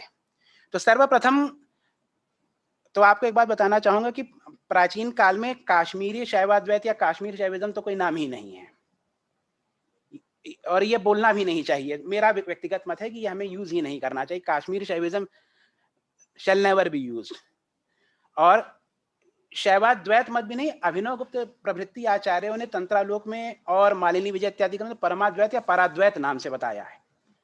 जैसे विशिष्टाद्वैत है, शुद्धाद्वैत है, इसी तरीके से परमाद्वैत मत इस नाम से इसको कहा है। परमाद्वैत मत इसलिए क्योंकि इस मत में परमेश्वर की सिद्धि है, अपने परमेश्वरत्व की सिद्धि है। हमें यह पता चल जाता है कि हम ही परमेश्वर हैं। अभिनव गुप्त जब पूजा पूरी होती तो क्या चढ़ाए इसकी बात करते, क्या भोग कहते, खुद को ही चढ़ा दो और कुछ चढ़ाने योग्य संसार में है ही नहीं। और फिर एक बात और कहते हैं, ये त्यजसी तत्यजः, जिससे इस सब को त्याग करके अपने को जाना है उसका भी त्याग कर दो, जिससे सिर्फ आप ही रहेंगे। तो और वो वो हमारा परमेश्वरत्व है, और इसीलिए ये परमाद्वैत या पराद्वैत इस प्रकार से इसको कहा जाता है। तो सर्वप्रथम काल समकर्षणी क्या है, एक मिनट क्योंकि 15 मिनट में कह देना है। तो काल समकर्षणी क्या है? तो जब पराशक्ति काल का कलन करती हैं, जब पराशक्ति काल का कलन करती हैं तो काल संकर्षणी हो जाती हैं, संकर्षण करती हैं। जब पराशक्ति काल का कर्षण करे, मीन ट्रैक्शन, टाइम को चलाए, कलन करे उसका, तो काल संकर्षणी कहलाती है। और ये कलन वो 5 प्रकार से करती हैं। वो किस प्रकार से करती है? क्षेपो ज्ञानम च संख्यानम गतिर नाद इति क्रमात्, माने क्षेप ज्ञान संख्यान गति और नाद इस क्रम में करती हैं। क्षेप क्या है? जो परमेश्वर शिव हैं उनके परमेश्वरत्व का क्षेप कर देती हैं, वो अणु हो जाते हैं, वो जीव हो जाते हैं। और ज्ञान क्या है? फिर ज्ञान का कलन कर देती हैं, उनके अंदर सांसारिक ज्ञान की, ये मेरा भाई, ये बेटा, ये अपना, ये पराया है, मायामल। और संख्यान, इससे क्या है? कार्ममल की मतलब आज ये करना, कल ये करना है, कैलकुलेशन। तो अभिनव गुप्त कहते हैं ज्ञानम विकल्पः संख्यानम अन्यतो व्यतिभेदनात्, मतलब ये करने लगे भाई ठीक है, ये अलग है, ये ऐसे ऐसे, इसको इतना यहाँ इसके लिए इतना सेव कर, इतना, इस प्रकार की जो, यही वेदांत में भी संचयंत में जा कहते हैं पूर्णस्य पूर्णमादाय पूर्णमेवावशिष्यते, पूरे में से पूरा घटा दो पूरा बच जाए, वो अक्रम की अवस्था हो जाती है। इसके बाद क्या होता है? ये सृष्टि में ले आई, अब मुक्त करना है, कैसे है? तो गति माने कि अपना ऊर्ध्वारोहण होने लग गया, we are inclining, we are moving upwards, हमें फिर से। और नाद, तो नाद के समय नादा स्वात्म परामर्श, नाद माने अहम प्रत्यवमर्श। देखिए जितने भी मंत्र हैं इस संसार में, चाहे वो कोई सा भी मंत्र हो, उस मंत्र का जो मूल तत्व है कि वो मंत्र अहम प्रत्यवमर्श, अहम क्या? अ अनुत्तर, हा शक्ति और म जीव, उसका सतत परामर्श होने लग जाए कि मैं परमेश्वर शिव अपनी शक्ति में जीव रूप में व्याप्त हूं, इसी को अहम प्रत्यवमर्श कहा जाता है। ये हर मंत्र का मूल यही है। तो अभिनव गुप्त कहते हैं कि मंत्र और शास्त्र की व्याख्या करने का अधिकार उसी को है, शास्त्र की व्याख्या करने का अधिकार उसी को है जिसको अहम का आ और हा माने, वो दूसरे तरीके के तंत्र में कहने का स्टाइल होता है, कहते हैं पहला और आखिरी जान जाए, तो अहम और बिंदु। तो इस प्रकार से उन्होंने बात की है। तो यहाँ पे कलन की बात है, कलन की व्याख्या क्या है? तो जो अकुल शिव हैं, इसकी डेफिनेशन बता दूं तो अकुल शिव जब उनकी इच्छा शक्ति सर्वतोमुखी विमर्श करने लग जाए तो कलन हो जाता है। अब क्या है काल का कलन की, क्योंकि काल संकर्षणी की बात थी, उसी में उदाहरण लेंगे, ज्यादा डिटेल जाने की जरूरत नहीं है। शिव की इच्छा हुई कि समय चलता रहे, सृष्टि चलती रहे। तो आज क्या, जो भी था आज 29 है, कल 30 हो जाएगी, शिव की इच्छा है। तो इससे भगवती काल का विमर्श कर रही, she is deliberating the time, यहाँ काल का विमर्शन वो कर रही हैं। तो ये कलन है, तो ये काल का कलन है। जब वो इस प्रकार से काल का कलन कर रही हैं तो काल संकर्षणी है, यह यहाँ का मुख्य सिद्धांत। तो ये कलन है। इसके उपरांत अब मैं क्या है कि देखिए, तो काली का एक बहुत बेसिक और ये क्रूड डेफिनेशन है, क्योंकि ज्यादा डिटेल में नहीं जाएंगे इसमें। अब क्या है कि अब जो मुख्य विषय था कि क्या जो साधना की पद्धति है वो और जो प्राप्तव्य है वो परमाद्वैत मत का है अथवा नहीं है। तो आपको एक मैं उदाहरण दूंगा 4 अवस्थाएं होती हैं। तो पहली अवस्था है कि जीव भी जड़ है और जो वाक्य है वो भी जड़ है। तो मैं यह शब्द बोलूंगा एक में, क म ल, तो ये हुआ कमल। का की ध्वनि जब बंद होती है और मां की ध्वनि होने से पहले बीच में जो निर्वात है, वैक्यूम है, वो वैक्यूम काली है, वो वैक्यूम काली है। इसको आगे आगे ले जाएंगे क्योंकि परावाणी ही वाक प्रपंच के रूप में व्याप्त हुई। अब मैं तो जड़ हूं और एक चेतन का लेते हैं उदाहरण, हर, शिव, शिव का, या राम, राम तो मंत्र है, तारक मंत्र है, काशी में उसी से मुक्ति है, राम। तो रा और मां जब बोला गया तो बीच का जो गैप है, लेकिन ये मंत्र है, तो मंत्र है तो इसके अंदर शुद्ध संवित की व्याप्ति है। जो गैप है इसमें देखिए, भगवती स्वयं जड़ चेतन रूप में व्याप्त है। जड़ और चेतन सब कुछ वही है। अच्छा बुरा, जयंती जगदानंद विपक्ष क्षपण क्षमा, भगवान शिव की प्रार्थना मालनी वेजोत्तर तंत्र में शुरू ही इस प्रकार से होती है, मैं उस सतत जयनशील भगवान की जयंती जगदानंद, उस जगदानंद भगवान का सतत जयनशील भगवान की जय करता हूं, जो विपक्ष क्षपण क्षमा, जो अपना विपक्ष भी पैदा कर दें। कोई साधक योगी ऐसा नहीं हो जो चाहे मेरा विपक्ष पैदा हो जाए, मेरी साधना नष्ट हो जाए, या कोई नहीं चाहे भाई जो हमने बनाया वो नष्ट हो जाए। कोई बड़े से बड़ा कोई नहीं चाहे, किसी योगी महात्मा जो वीतरागी हो जाए वो भी नहीं चाहेगा कि मेरा नष्ट हो जाए। माने अगर शांभवी किसी का अनुपाय अवस्था हो गई, उससे कह दो कि आपकी अवस्था नष्ट हो जाए, कोई नहीं, केवल परमेश्वर हैं ऐसे। जयंती जगदानंद विपक्ष क्षपण क्षमा, तो वो वहां पर इस प्रकार से व्याप्त होते हैं। तो जड़ और चेतन समिश्र रूपों में, तो विपक्ष रूप में जड़ को पैदा कर दिया। तो जब कमल बोला तो कमल में का और मां के बीच में भगवती का वास तो है, लेकिन जड़ है वो। तो वहां जो जड़ है, वहां का और मां के बीच में जो विकल्प है वो शुद्ध विकल्प नहीं है, वो अशुद्ध विकल्प है। इससे होता क्या है, उससे जो जीव है उसके अंदर चेतनता की जागृति नहीं होती, वो यथावत रहता है। लेकिन राम राम राम राम राम राम राम राम राम राम जब सतत आप जपते रहे, संवित का सातत्य होगा, तो क्या होगा, आपका जो जड़ विकल्प है शुद्ध के प्रभाव से में आकर के धीरे धीरे शुद्ध होना प्रारंभ होगा, स्फुट होगा, स्फुटतर होगा, स्फुटतम, और स्फुटतम जब हो जाएगा तो निर्विकल्पावस्था को उसको कहते हैं। वही निर्विकल्प की अवस्था है। उस अवस्था में विकल्प क्या है कि भाई आज पूजा करें ना करें, चलो कहीं घूम के आते हैं, इस प्रकार के जड़ भाव। और ये भी जाता, फिर वो शक्तिपात का विषय हो जाता है, उस पर नहीं जाएंगे क्योंकि वही समय वाली। तो ये जो राम का इस प्रकार से, अब क्या होता है कि देखिए ये जो देश अध्वा और काल अध्वा की बात आती है, तो एक एक लाइन में ये समझिए कि जो संविद शक्ति है स्वयं प्राणना बनकर के प्राणाचार करती है, और 21,600 प्राणाचार है, हर आदमी की प्राण संख्या गिनी हुई है, इतने ही प्राण वो, इतनी ही बार वो प्राण लेगा शरीर में। तो योगी जो कहते हैं ना हजारों हजार साल से योगी जी रहे, वो अपने प्राणाचार को घटा करके बहुत कम कर देते हैं। संवित चक्रोदय वर्ण स्थान प्रकल्पन और उसका पीठिका बंध और फिर हंस मंत्र की सिद्धि होती है। तो जब वहां पहुंच जाता है तो दिन में 21,600 की जगह बहुत ही कम 600 के करीबी प्राणाचार रह जाते हैं। तो आप सोचिए 21,600 से 600 आ गए तो कितना, तो ये सब यौगिक क्रियाएं हैं। तंत्रालोक के 6ठे 7वें आनिक में इसको बहुत ही विस्तार पूर्वक एक्सप्लेन किया है आचार्य अभिनवगुप्त ने। तो होता क्या है कि जैसे राम राम राम राम, अब होता क्या है कि आप राम को जैसे सांस लिया और सांस छोड़ा, तो उस प्राणाचार में उसको आप निबद्ध कर दीजिए, माने सिंक्रोनाइज कर दीजिए, राम राम। तो और जो गैप है जहां पे रा माँ और रा और माँ, इसमें जितने 3 बार गैप आ रहा है, एक बार राम बोला तो रा और माँ के बीच में, माँ और रा के बीच में 2 बार गैप आ रहा है। तो उस अवस्था पे आप अपने प्राण की निगरानी कीजिए। ये ऐसे नहीं करिए क्योंकि इसमें स्वामी लक्ष्मण जी ने कहा ऐसे करोगे तो हार्ट अटैक भी हो सकता है, इसकी टेक्निक होती है। ये एग्जाम्पल के लिए बता रहे, तो इसको need not to try. He said that 6 months में हार्ट अटैक हो जाएगा, हार्ट फेल हो जाएगा। कंठ तक करते हैं, हृदय तक नहीं करते हैं इसमें, वो फिर टेक्निक बड़ी कठिन हो जाती है, वो दैट इज अनदर केस। तो जो प्राणाचार जब चलता है सतत और प्राण के साथ, तो उसमें कहते हैं कि एक प्राणाचार में जितने अक्षर का मंत्र होगा उतने ही संवित का जागरण होगा।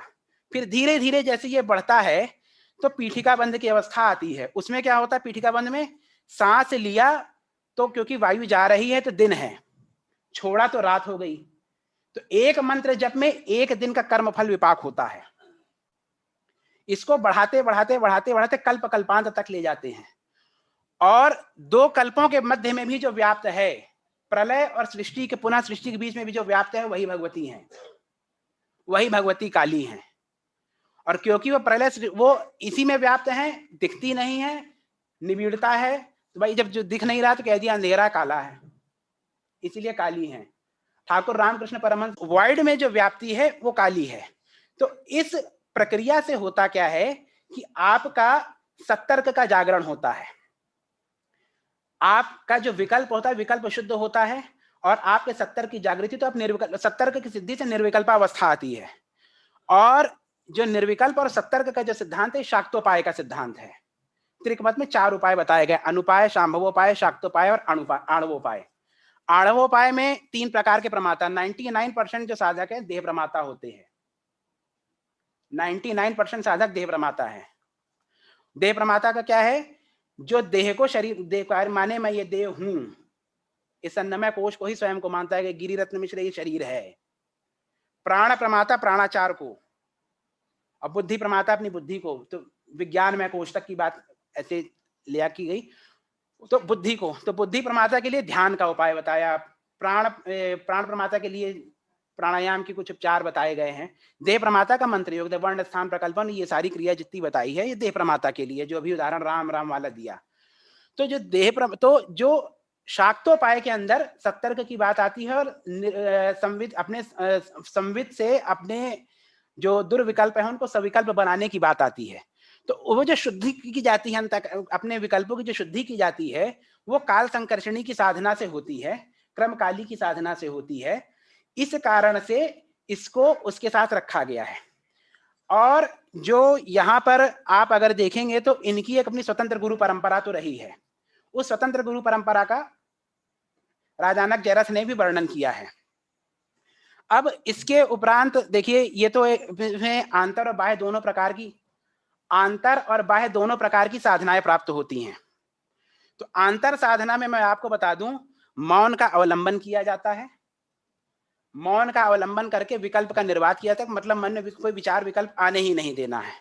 और अब जैसे मैंने बताया ना, राम राम जब जड़ साधक करना शुरू करेगा तब वो सृष्टि काली की अवस्था पर होता है। जैसे हंस मंत्र का सतत जब चल रहा है लेकिन पता नहीं, जिसको पता है वही सिद्ध है। जिसको पता है हार्ट धड़क रहा है, हर क्षण धड़क रहा है, लीवर काम कर रहा है, किडनी काम कर रही है, सब कुछ काम कर रहा है, लेकिन हमें पता नहीं है।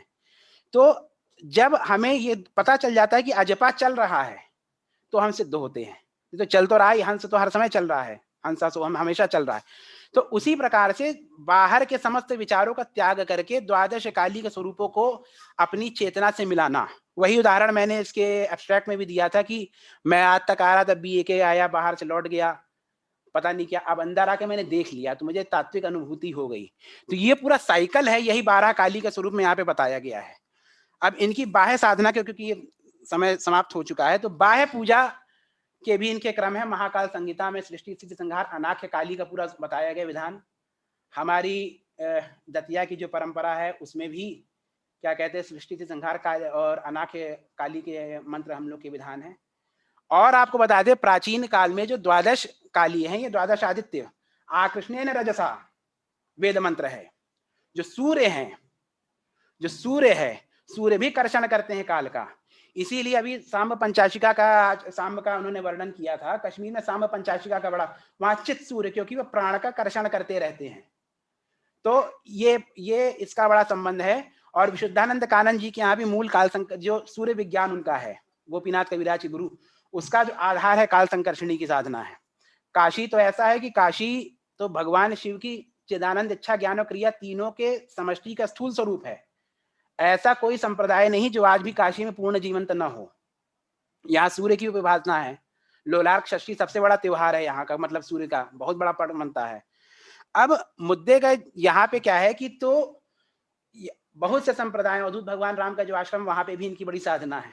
इस प्रकार से काल संकर्षणी की ये बाह्य साधनाओं के भी यहाँ पे मिलते हैं। इसमें मूर्ति यंत्र और इस प्रकार से मंत्र इत्यादि से होता है। बाकी ये है। धन्यवाद।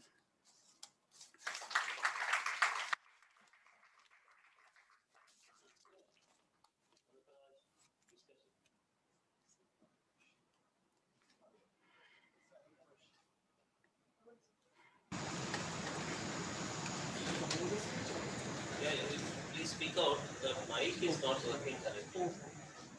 You may come here if you want, otherwise you can speak from there louder.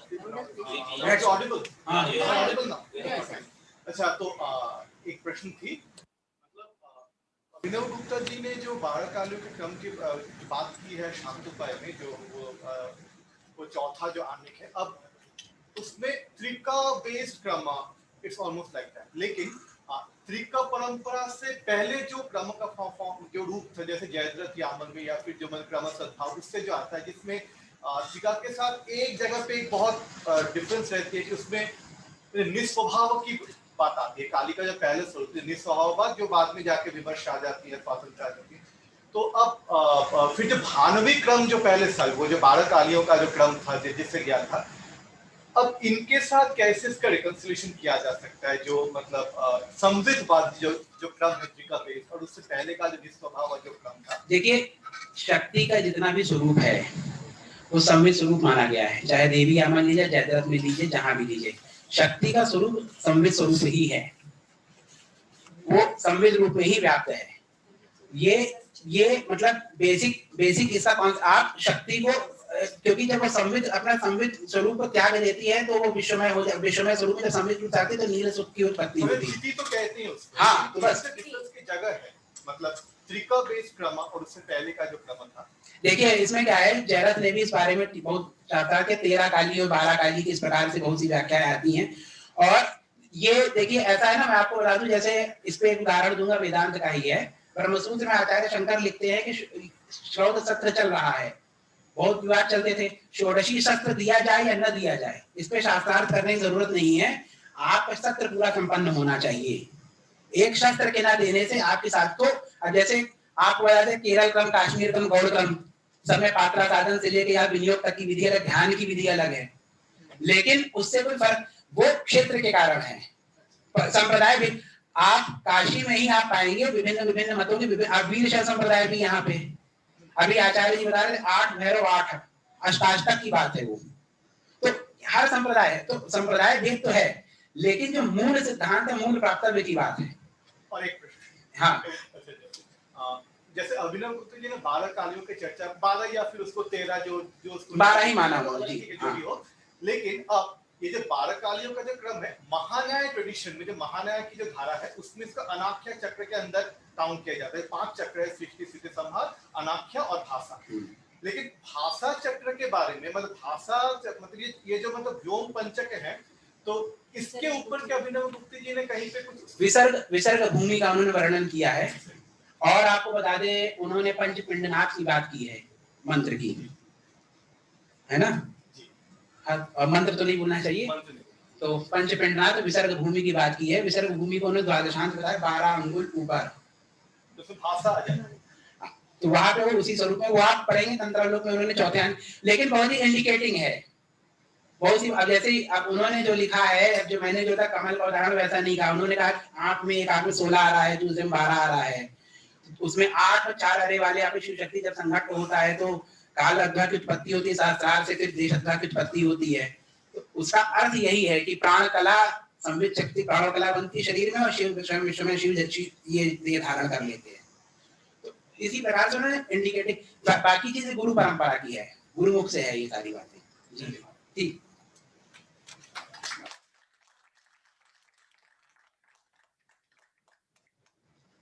मेरा एक प्रश्न,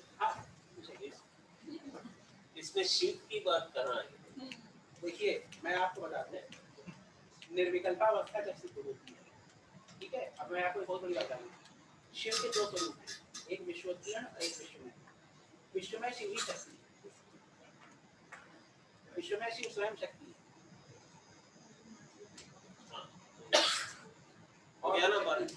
पर क्या विश्वोत्तीर्ण से शक्ति से परे हैं, या फिर वहां भी शक्ति रहती है पूरा? ये कोई मुश्किल क्वेश्चन नहीं। विश्वोत्तीर्ण शिव, देखिए आपको बता दें, महामहेश्वर की क्या परिभाषा पता है आपको? महामहेश्वर की उपाधि किसको मिलती है? महामहेश्वर की उपाधि किसको मिलती है? जिसे अनुत्तरावस्था में शिव और शक्ति में, अभिनव गुप्ता ने इस बात को तंत्रालोक के तीसरे आने जब मातृका चक्र का वर्णन किया है, तो उसका जब समापन किया मातृका चक्र का, तो कहा है कि अनुत्तर अवस्था में शिव और शक्ति में एकदम अभेद होता है। वो लिखना शुरू, वो श्लोक बताते हैं, एक श्लोक में अनुत्तर का शिव बताते हैं शक्ति का तो महामहेश्वर वो होता है जिसको विसर्ग भूमि में शिव और शक्ति के एक्ट की स्थिति, एक्ट की अनुभूति हो जाए, रियलाइज कर ले। मतलब ये नहीं कि पता तो चले तो हम ही महामहेश्वर नहीं हो गए, रियलाइज करने हिंदू में भी और कला में भी होगा। जी ठीक।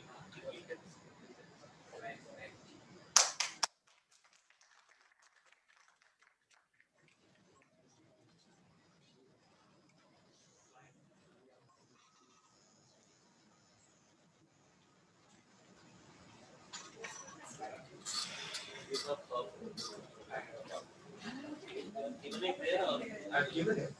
I sent it.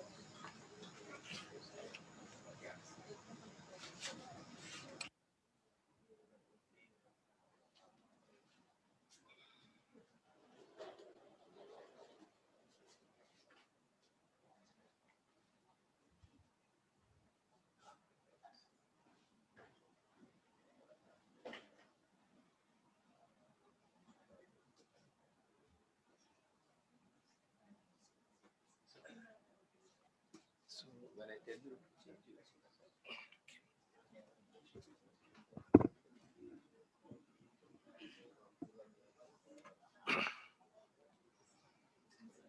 वागर्थाविव संपृक्तौ वागर्थ प्रतिपत्तये जगतः पितरौ वंदे Parvati परमेश्वरौ।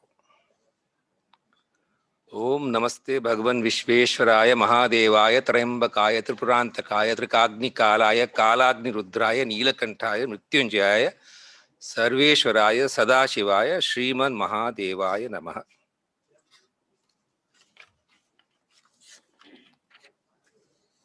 It's a matter of great honor to be present amongst scholars and devotees.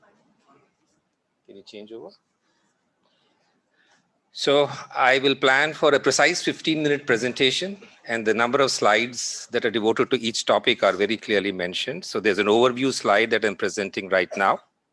And then I'll present the reason or the logic behind doing this kind of study, which is a study gap. Thereafter, I will present the hypothesis, which is going to be behind the exploration that I've done.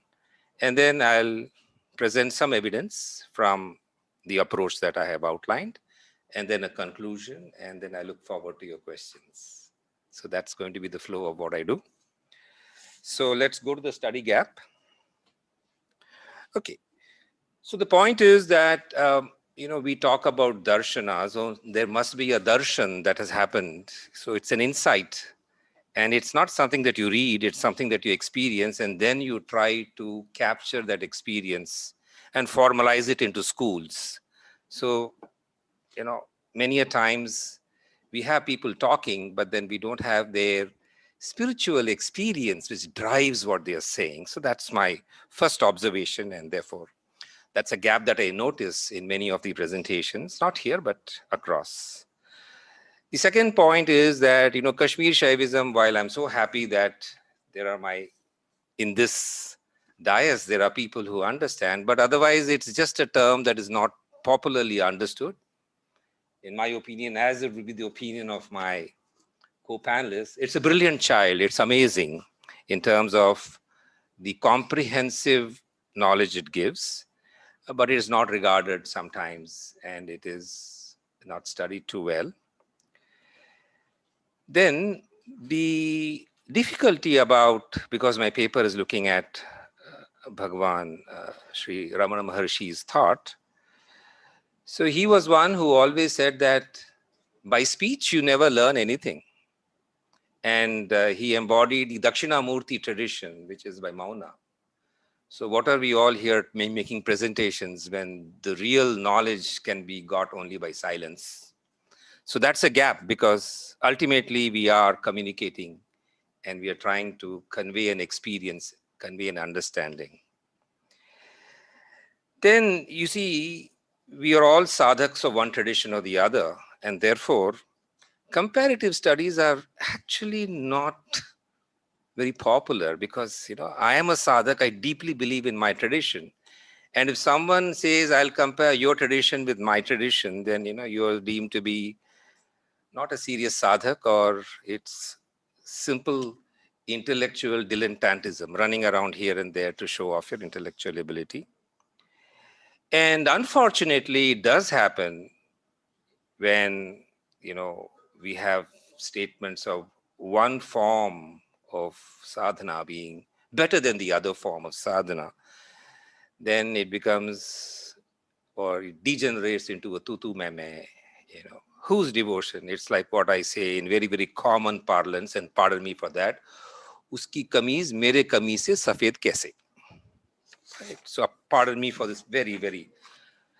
So with this, I'll present the hypothesis. If you could go on to that. So it's based on, first of all, something in geometry that comes from an engineering background. So Euclid's proposition was that things which are equal to the same thing are equal to one another. So if A is equal to B and B is equal to C, therefore A is equal to C and C is equal to A. But is this true in the doctrinal world? Is it true as far as darshanas are concerned? It's a matter of debate. So I've used the term not equal, but equivalent. And therefore, the A is equal to B, I'm putting forward as the philosophy of Kashmir Shaivism has broad equivalence to Advaita Vedanta. There could be terminological differences, but broadly, I think they signify the same approach. Then it has also been advocated and seen by the devotees of Ramana Maharshi that there is a commonality between Advaita Vedanta and what Sri Ramana had to say. And therefore, Advaita Vedanta being the common factor, if you remove the common factor, you have therefore two propositions, which is Sri Ramana Maharshi's philosophy is similar to the philosophy of Kashmir Shaivism, or the other way around, the philosophy of Kashmir Shaivism is similar to Sri Ramana Maharshi's philosophy. Your question may be, what's the difference between the two? Because being on one side of the equation or the other side of the equation, does it really make a difference? It does make a difference as far as this study is concerned, which I will highlight in the approaches to the evidence, which I'll present. So the approach one, which is a present study, is mapping Kashmir Shaivism's primary texts, and they are the Shiva Sutra, the Spandakarika, the Vijnana Bhairava, the Shiva Stotravali, as well as the Pratibhigya Hridayam, to the teachings and the gamut of the teachings of Sri Ramana Maharshi. And approach two is the other way around, where you take some of the key teachings of Ramana Maharshi and then try to look at the gamut of teachings of Kashmir Shaivism. Of course, I do agree that Kashmir Shaivism is a term that we should not take. It's a name that was given subsequently. But then, be that as may, as long as we understand what you're talking about, we will not worry about terminology here. So the approach that I have taken in this particular study is the first one, where I'll be taking some of these texts, looking at some representative sutras or stanzas, and then trying to map it with the teachings of Ramana Maharshi. So it's like, typically in terms of engineering, I would say, input, process, and output. So depending upon what I'm doing, so I can process it through the lenses of Sri Ramana Maharshi's teaching, or if it were the other study, I process it through the teachings of Kashmir Shaivism, for lack of a better term, or Pratibhigya Shastra, as they say.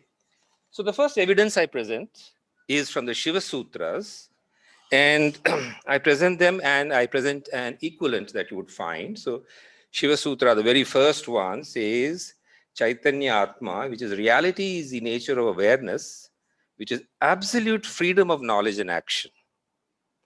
So this is, of course, commented upon by the Shivacharyas of the tradition, and it's not just a translation, but an interpretive, accurate translation. And one of the major works is Ulladu Narpada of Sri Ramana Maharshi, and there the very first invocation says that because the world is seen, we have to infer a common cause, a Lord possessing unlimited powers, which is equivalent of absolute freedom of knowledge. In the Shiva Sutra, the pictures consisting of names, forms, the seer, the canvas, and the light, all these are he himself. So this, two disparate sources, one from the 8th century or the 10th century and one from the 20th century, there is an obvious link that we can see, an equivalence that we can obviously infer very directly. Shiva Sutra 2 that I present is Jnanam Bandha. which means that vitiated knowledge or limited knowledge or ignorance of one's real nature is the cause of bondage of the empirical self.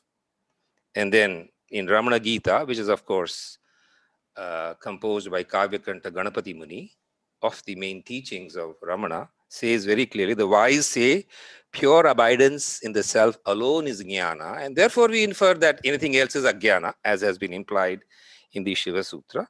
And Saddarshanam also says that knowledge and ignorance are interrelated, one does not exist without the other. Inquiry, to whom is that knowledge and ignorance arriving at the root cause itself? This is true knowledge. So of course, we are aware of the primary tool that is used by Ramana, which is Atma Vichara, which is Nan Yar, who am I? And then you keep persisting with that inquiry so that you arrive and you, of course, you dilute your ego, you get rid of your ego, so that the Shiva Sutra that we see here is obviously being proved right. So there is an equivalence that I would like to once again present to you. Then Jnanadhishthanam Matrika. This is a very interesting sutra which says that the basis of the limited kinds of knowledge is Matrika, or the power of sound corresponding to the letters of the alphabet. Now, the way one understands this is in the context of Mauna that I had presented. So the point is that, and of course, this is from the tradition that we have from Abhinavagupta Acharya, which speaks about the fact that speech is at 4 levels: Paravak, Madhyama, Pashyanti, and Vak. So Mauna is equal to Paravak, and therefore it is only at that level that you can truly communicate knowledge.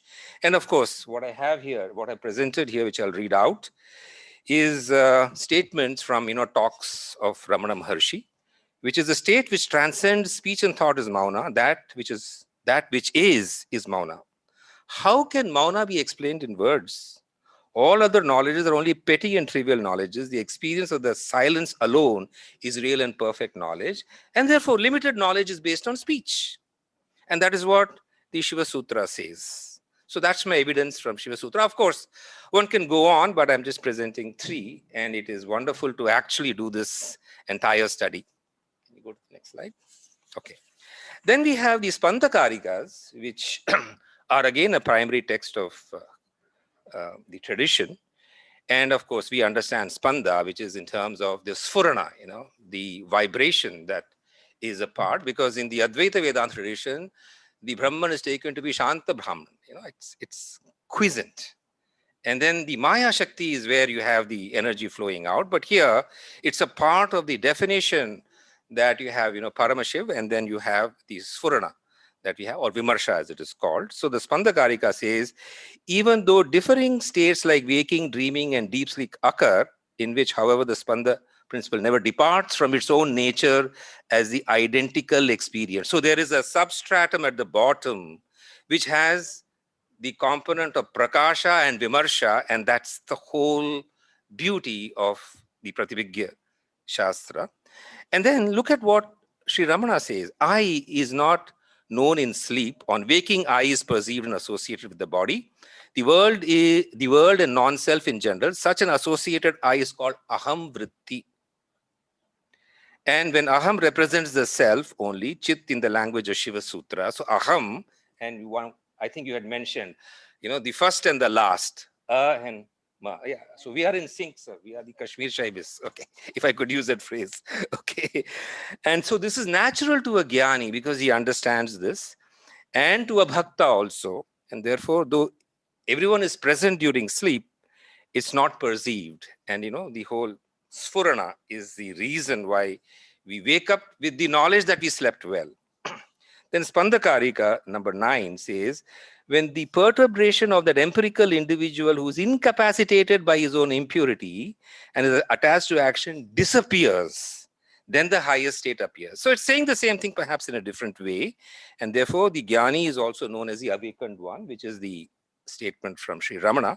The enlightened, the self-realized, is he who, although like everyone uses a body, has broken the illusion that the body is himself. And after lives of strenuous search, he found the heart and realized himself to be none other than the Supreme Sadashiva, the absolute consciousness. Let's move to Vijnana Bhairava. Vijnana Bhairava is a very interesting text because it gives you so many methods of reaching the Supreme. And like Ramana, because Ramana was never a theoretician. He always said, have you done your Atma Vichara or not? Simple. Anybody who goes to him with too many questions, he will say, who is asking this question? Please tell me. So Kavya Kantha once said, sir, your Brahma Astra is always, have you done Atma Vichara? Spare me that and tell me what my problem is. So therefore, here we have the very last shloka of Vijnana Bhairava saying, oh dear one, the ideating mind, the ascertaining intellect, the vital energy, and the limited empirical mind, this set of four dissolves, then the previously described Tat, which is the supreme Bhairava, it's called Bhairava, appears. And Ramana Gita in the, and this is a famous shloka of Hridaya Kuhara Madhye Kevalam Brahma Matram Hyahamaham iti Sakshat Atma Rupena Bhati Hridivisha Manasasam Chinvata Majjatava Pavana Chalana Rodha Atma Nishto Bhavatvam. So very, very powerful one which summarizes the entire teaching. And obviously you become an Atmanishtha when you dissolve the entire ego, which consists of the ideating mind, the buddhi, the entire apparatus that we have below the Atma. Then I will go to the Shiva Sotravali, which is an amazing 450 shlokas composed by Utpala Deva. And Dr. V. Raghavan, the very famous Sanskritist, says it's unknown. It is unknown, beautiful. So I'll just read the translation of one of the shlokas. I always weep and cry bitterly for thee, for achieving thy nature. I am always filled with lamentations to achieve thee. I am always depressed because of thy separation. So this is a beautiful, of course, I'm not quoting the Sanskrit, it's just the English, but then this is the sentiment. And if you compare it to Arunachala Akshara Manamale, which is again a composition of Sri Ramana, very spontaneous. He says, O Arunachala, if thou dost not join me, my body will melt away, my eyes shed tears profusely, and I shall be destroyed. So it's the same sentiment. And one can always, I mean, I wish I had done more and more, but then, I had to limit myself to these in terms of presentation. So what's the conclusion? The conclusion, while it may be logical from the evidence, is also again to be found among the compositions. So the Pratibhigya Hridayam, Sutra 20 says very clearly, all are Shiva, the self. And in Nanyar, who am I? The answer to the 16th question is, all are Shivas, identical. So therefore, I conclude by saying, all are Shiva, Shivoham, Shivoham. Thank you.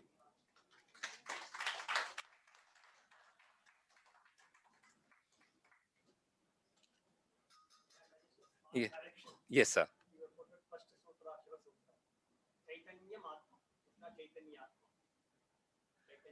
Yeah. I will correct it. Thank you, sir, for your expert input. I don't have a question. Huh? Make an observation. Sir. But as we understand, Tantric Shaivism is not only equivalent to Advaita, but also it's equivalent to some extent Vishta Saita and also Shakta philosophy. Particularly Vishta Saita Bhakti philosophy. That is the beauty of our entire tradition. No Shastra is ornate upon exclusive of the other concepts. Absolutely. All inclusiveness. Inclusiveness. That is our very nature of our philosophy and Thank you so much, sir. I totally concur with you. I mean, the way I visualize is, if you imagine some huge cloud on top, there are multiple trees growing towards it. But once you go to the cloud, you can see all the trees. And you see that they are all going towards the cloud. So that's the megha that I have. Where is my friend Megha? Thank you so much. Thank you.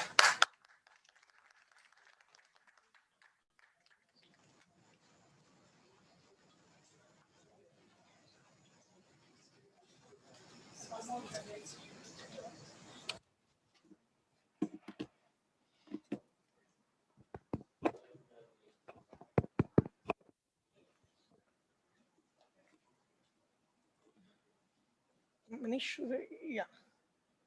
Just put it on play. Hello? It's active.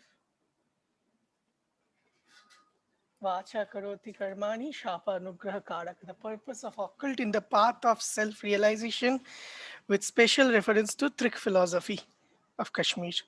Like I'm specifying it Kashmir over here because I'm referring to Shemraj. the word vacha karoti kar. Yeah. Hello. So because I have been using some terms that are like covered in taboo, I have and the terms are more popular in Western context than in Indian context. The very first part will be explaining my position, and it's something very new. Like in academia, especially in Indian academia, we don't really address occult. In West, however, since last century and the rising of the occult traditions and the movements, we have seen the rise of occult studies and more precisely esoteric studies. Now, Amsterdam has a center for esoteric studies which specializes only in Western esotericism, and we don't have anywhere where Indian esotericism is studied, and that becomes very important. So in my introduction, I would like to see that the word occult is basically it's something that we have very bad reputation about. Like we don't really want to get into that discussion because, when someone suffers and people go to people like peers, fakirs, tantrics, aghoris seeking help. But again, that is a place when it comes that you have to go to a tantric or you have to follow certain acharas, it's not spoken of in the public. But it remains the question, when we go to someone, we at the same time presuppose that someone has something to do that I cannot do. That is to say that someone has something that is beyond my abilities or something to do with some other power which is not available to me. So this paper is basically analysis of understanding that power and how this power is invoked. Okay. So the next slide, next two slides, the next one, yeah. So what is the definition of occult? The word occult can be literally translated into Gupta Vidya. Again, the other word for it is esoteric knowledge. The next slide. What is the word esoteric knowledge? So the word esoteric comes from the Greek root esotero, meaning inner or protected or something that is kept secret. Now the word Gupta also comes from the root gup, which means to protect or to preserve. So therefore, it is such a system of knowledge which is preserved or protected by a certain section of the society. And more importantly, what is it that they protect? So it can be something like nuclear codes, which you don't go around telling people. It can create a lot of mess. So here, the main, before I go into what is protected, the question is, why protect knowledge in the first place? So the objection is, like we know, that knowledge should be available to all. Then why some particular knowledge should be protected by some people?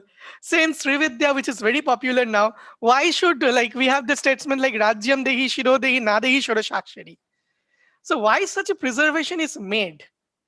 So there is something like if someone has listened to the story in Purana, I don't remember which Upanishad, but it was that someone was given a stone's value and initially he was initiated in Pranav, he did not understand the value. So the first thing is value of the thing. So here the protected thing, let me be direct in the beginning, it is Atma Jnana. So the true value of Atma Jnana is preserved and concealed. Second, like if you try to remember Katha Upanishad, Yamraj was constantly trying to allure Nachiketa into taking into things which will be ultimately decaying. But Atma Jnana was kept secret because that will make him cross death. And to cross that is to become immortal. So that knowledge is valued and protected. Second is the purpose. So it is a direct experience of self and freedom. And see, the direct experience of self and freedom is what comes in Kaulachara. The mixing of Kula and Akula. Kaulachara is, in Tantras, it is held above Vamachara and then Dakshinachara. In beginning it comes to Vedachara, Vaishnavachara, Siddhantachara, Dakshinachara. I missed something. Then Kaulachara, Virachara or Vamachara, ultimately called Chara? Shaivachara or Siddhantachara? Chara, then Kaulachara, Vamachara is above. Sorry for that. Yeah, I just mixed the sequence. So it goes above. So what is this Kaulachara? Is when you internalize this thing. So how is it internalized? Is to mix the Kula and Akula together. And that is when you manifest the freedom. So rarely does one want this freedom or swatantra that we talk about. So yeah. So what is the purpose of this self-knowledge, or what is the purpose of this occult knowledge, is to use magic or use to manifest this freedom into creating some actions into the world. Now, magic is a term which is popularly known as stage magic, but in magic in technical terms, in West has been used in a very different technical way. And I'm using the definition by Aleister Crowley in the next slide. Please go to the next slide. See, I've marked the points. Magic is the science of understanding one's own self and one's own situation, that is the current situation. Where it is the art of applying this knowledge into action. The next one. See, and the Tantra is again that art which gets us into self-knowledge. How? The Tantra comes from the root tan, and it is taken in the sense of tanu vistare. So tanyate vistyate jnanam anena iti tantram. So this is the definition taken by my teacher, Professor Devabroto Sen Sharma. It basically means it denotes a class of literature which extends the boundaries of your knowledge. So initially the boundary of our knowledge is restricted within the body, and it goes beyond the body to make the entire field of our awareness into one. So what is this bound? So in Tantra, the definition of self is given as Chaitanya Mahatma. I will be defining the Swatantra later on. So I'm going into Trika. So Trika says the self not merely as consciousness. And this consciousness is intentional. Now, intentional is a term coming from phenomenology. It means to be about something, that consciousness is always about something. And this aboutness over here is Purnahamta, that is the experience of its one own self. And this aham, as Giririnath Mishraji already discussed, it's containing all the possibilities. So I'm not going into these things. And because of this absolute containing of all these possibilities, it is what makes it absolutely free. So therefore, the goal of the self is ultimately to recognize this freedom. The next slide. So in the first sutra, Chaitanya Mahatma, I'm taking the definition, a particular section of Shemaraja's commentary, Chetayate iti chetana, sarva jnana kriya swatantra. There is some typing mistake, please note that. So the self with capital S is of the nature of consciousness with capital C, like it's different from the self with small c, which represents us, and capital C indicating not the brain function consciousness, but a consciousness that is over there. This is marked with absolute, so it's a text code. So the idea is to identify it and manifest the reality, and how it is done. It's like, let me give you an example. Go to the next one. So before going to the next section, let me just give an example to explain what is done. So when someone is taught about the more secretive parts of the Vidya, and that is where I'm getting into, I'm quoting from, this is from Yogini Hriday, but this kind of text is repeated everywhere. There are two sections of a tantric practice. One deals with the part where you get to know yourself. And then when one gets into the higher forms of practices, they are taught into how to perform certain rituals or certain yogic kriyas, which can help you affect the world. Affect the world in a good way, bad way, that comes later, but it helps you to affect the world. One of the most popular of it is Shatkarma. Maran, Mohan, Vashikaran, Uchchatan, all these things comes over there. There is this internal action of Maran, Mohan, Vashikaran, Uchchatan, where you kill your ego, where you control your senses, all these things are there. And then it is being projected. So a doctrine must be given where the internal self, that is the self which is immanent in our experience, and the other must be established as one whole entity.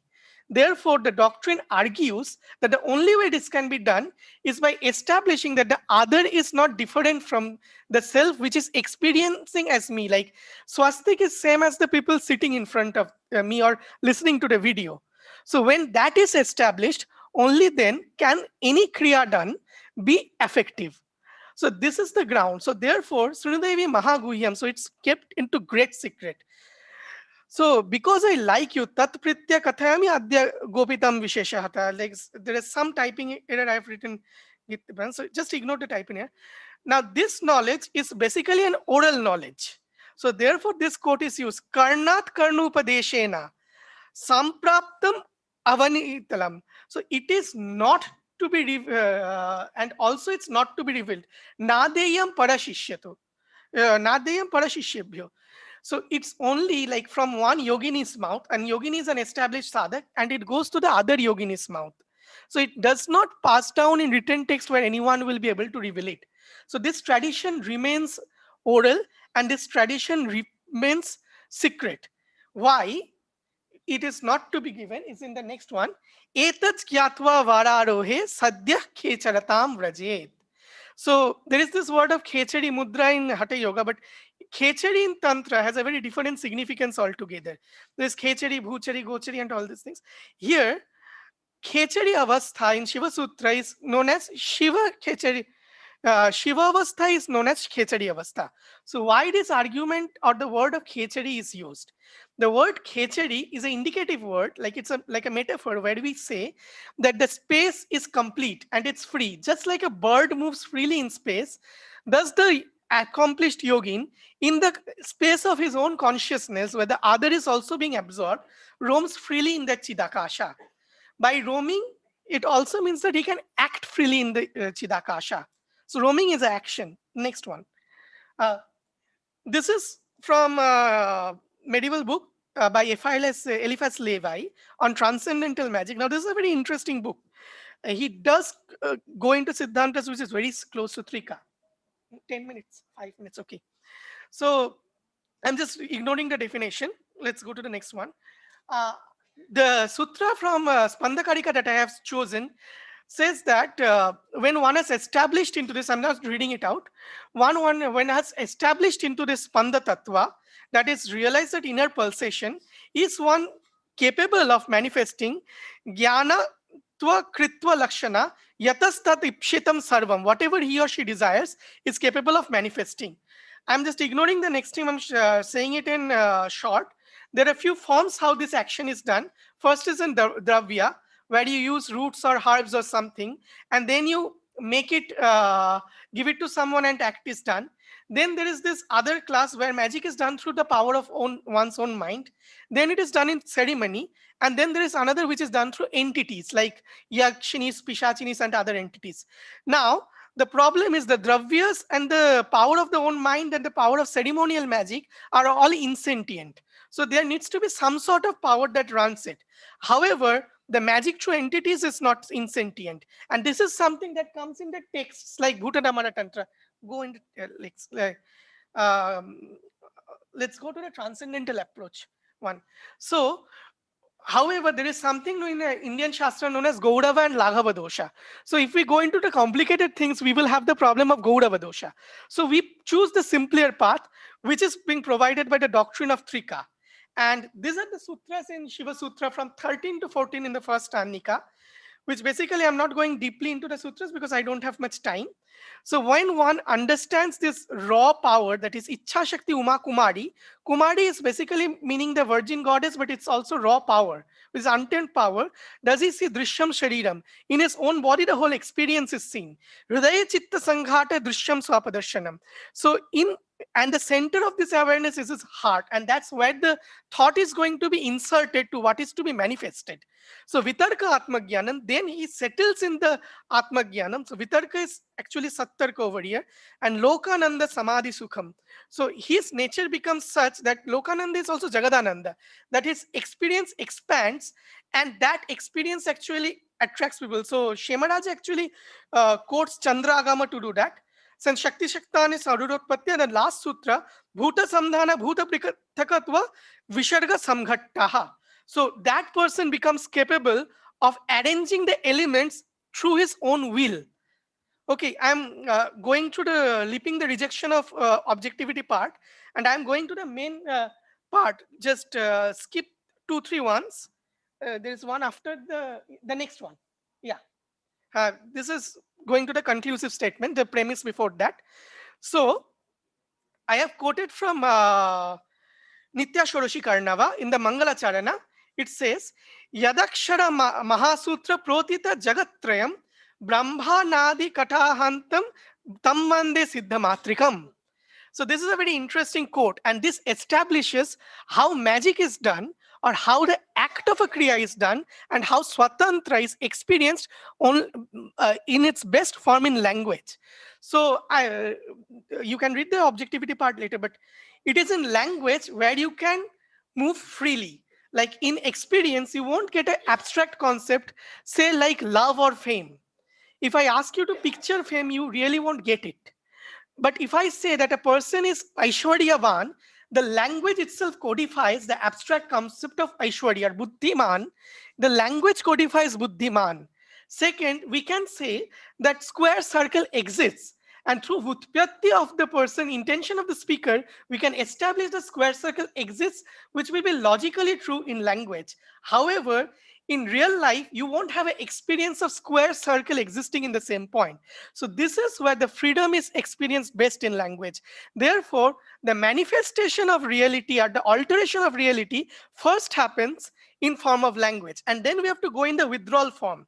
So when one says that Vak Siddhi is done, when one says that a person is the self, or I say, may such happen, Ayushman Bhava, when you say. So the word comes in, for us, it appears that the word is coming in Vaikhari Bhak. But it is not coming in Vaikhari Bhak. It's actually the thing that is happening in Para Vak. And from Para, there is this strings which tie the Para into Vaikhari, as it is explained in Para Trishika. And from that string, we pull one string that is becoming Pashyanti, which is becoming one with Ichha Shakti. Thus, Aleister Crowley's quote, famous quote, do as thou wilt, and the wilt will be the law. So this Ichha Shakti, we pick up the intention in a non-linguistic formal matter that may boon be given over him. From that intention, we have a mental image of a boon, and then finally we speak out the words. So this entire sequence happens in language. Therefore, as I have said, the person who is one with self and the supreme individual at the will, in that state, first it is revealed in Parashakti where every possibility and impossibility exists. And only then does it come down. So in conclusion, the quote comes from Vijnana Bhairava, after entire preaching of Vijnana Bhairava, and this is where the essence of the purpose of Vijnana Bhairava's self-knowledge lies. Atrocha katham eko yukto jayate Bhairava swayam. So if anyone gets established in one of these practices, he or she becomes Bhairava, that retreats from the objective consciousness and become one with pure subjectivity and experiences the nature of doing Bharana, Ravana, and Vamana. So that is to create, to sustain, to destroy, to withdraw, and is capable of doing the Panchakritya. Therefore, through his Vak, Vacha is Vak, not our spoken language, but this all force. Through that, Karoti Karmani, from that only he manifests the karmas, including the Sat Karma. Shapa Anugraha Karaka. In conclusion, I want to point out why Shapa would come, because this power and consciousness has no morality in it. And this is the very basis of Kaula and Trikachara, that we go beyond the orders of social restrictions, which is formed in the other systems like Dakshinachara or other Achara. So you go beyond and see power in its raw form. And therefore, you just know the order, one order, that is the power of balance, that there is karmic law, there is this law, and balance is there. So when Shapa comes out from the Paravak into Pashyanti, and in one mind it comes out in the form of Shapa, it's Shapa. When Anugraha comes, it's Anugraha. So thank you. There was, and that's it.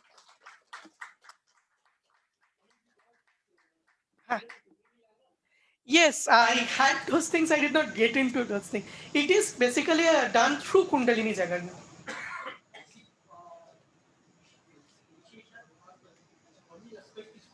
Yes. Because in Kashmir Shaivism, there are three forms of Kundalini taken, which is considered to be one. So one is Prana Kundalini, one is your Kauliki Kundalini, one is Chit Kundalini. So all three together become one. So Chit Kundalini should also perform, your Prana should also perform, and Kauliki. So Kauliki is the one that moves from up to down. Chit is the one which absorbs the objectivity. So when all these things happen, only then you can do it. So it's entirely done through this and absorbing and experiencing the ananda. Each step it crosses, it happens like that. Everything is Shakti. Without Shakti, nothing is happening over here. Any? You have used some concepts, Western concepts, occult, magic, esoteric. You have invoked all the three concepts. Yeah, it's words. Yeah. No, they are yes, concepts. constructs. So what are you gaining by use of these three See, when we are trying to explain some words, you need to have a word that is common. Like, if I try to say the word magic, it's an all-encompassing word. Now, in India, we don't have an exact word for magic. We have we have karma, kriya, shat karmas. So, huh? Mainam is magician, but it's one who plays with Maya. But here it's not just Maya.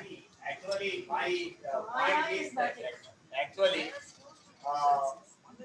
why are you trying to map our concepts, our experience and concepts in their terms, or you are validating their concepts with our experience? It is neither.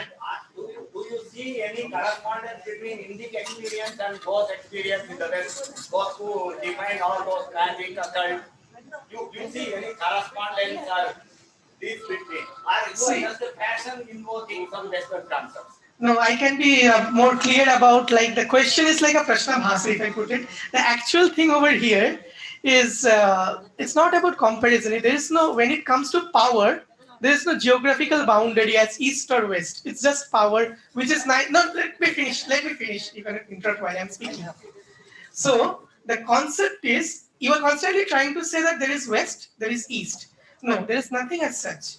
This is just one concept of how occult is, how magic is, and that is a concept that has been, as we began today in the morning, paganism and others. It is something that has been existing for thousands of years. India is the only surviving tradition of that. So that is why I'm using the concepts and the languages from the West, because in India we don't have any other clear definition that I have yet came across. Now, when I'm doing that, then what I would like you to validate or prove that those definitional elements are fitting to our experience. That is what I did. No, it is not adequate. Okay, because I did not have time to explain that. It's not adequate. That's the thing. Okay, thank you. Yeah, I have a quick question. No, some other people are asking. Yes. How to the terminology, this terminology, long the terminology. Basically, the philosophy, religion history, and archaeology. There are those terminology. Yes. Terminology and science. That terminology also is there. Okay. We are not avoid the English. You can talk the English. Why you will talk the English? You can talk Sanskrit and yes, exactly my point. You using the English. Okay. He's trying to put something which I'm not saying. Western terminology, Western. All these things you are using the actually. Is there time for a quick question, or is it over? Here's the young researchers. Young researchers will support them. Is there time for one quick question, or is it over? No, is it a question? Yes, question. If it's not an objection, yeah. See, in the process of poetry, right, kavita in our tradition, there is the same Pashyanti to Vaikhari transformation expression. And we have like Kalidasa, people like Kalidasa with their Kavita Shakti attaining the Shapanugraha Shakti, right? Which is yes. So how do you view that? Is there, so that is just pure aesthetic power, which is not occult. May I answer this? Please, thank you. This is actually very interesting. Even like occult, as I said, it's Gupta Vidya.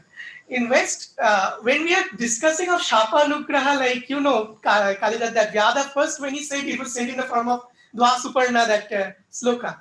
So it is said the best form of creation only happens, the one who knows true is Kavi. So best form of creation only happens in poetry.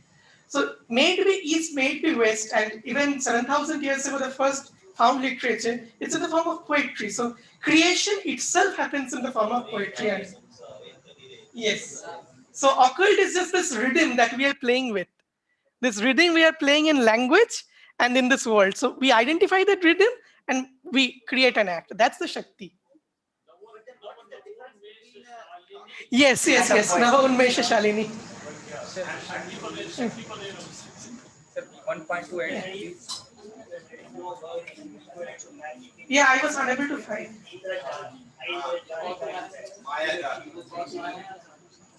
But can we say Indraja? No, No, like getting the word magic from fields like cultural anthropology, where they don't use the word magic in sense. Yes, because it is not self-knowledge also. Imitative magic, that is different, and systematic is different, and that controlling the nature, magic, religion, science, that continuity is not there yet. No, that is not what I was talking.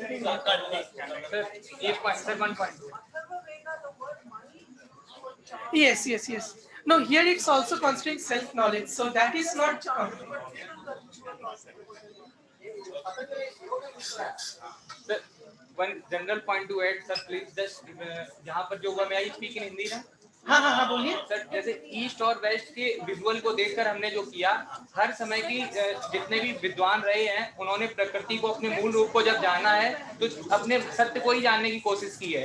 तो पहले हम चूंकि जब हम western terminology use करते हैं तो हमारा जो जनरल परसेप्शन है हम उसको इसलिए सेपरेट कर देते हैं, जबकि कहीं भी डिफरेंशिएट नहीं हम जाएं तो हम उसके डीप अंडरस्टैंडिंग में जाएं तो फिर हम ऐसा भेद नहीं करेंगे कि नहीं ये वेस्टर्न टर्मिनोलॉजी है, हम इसमें जा रहे हैं. सब ये कंटिन्यूटी है. हमने सबको प्रकृति को ही जानने की हर समय के विद्वानों ने कोशिश की है, बस उनकी deep understanding.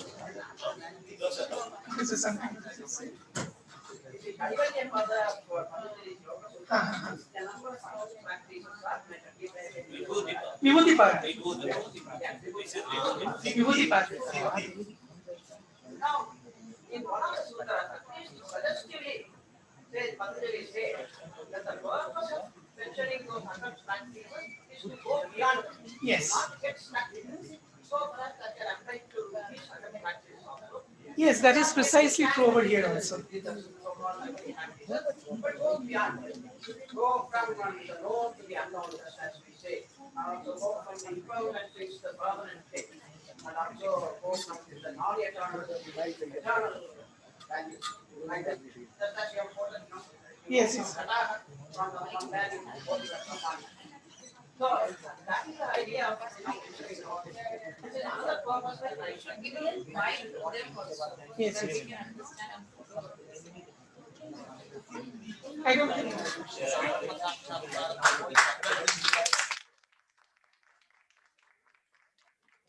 Can we arrange for audience mic?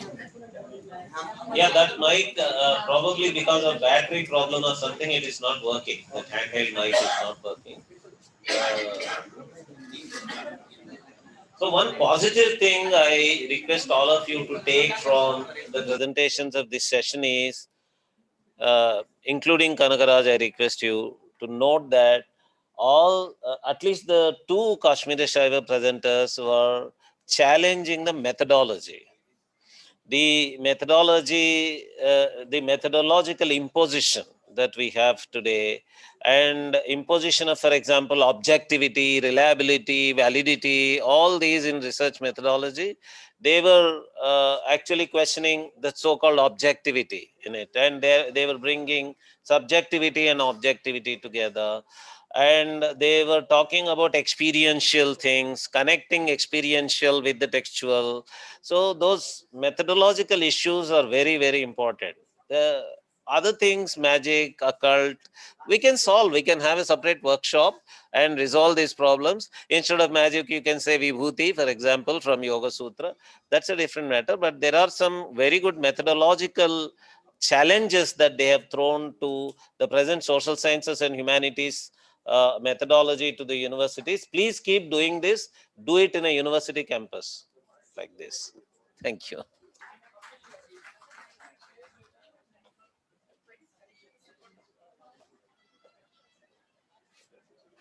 Thank you all.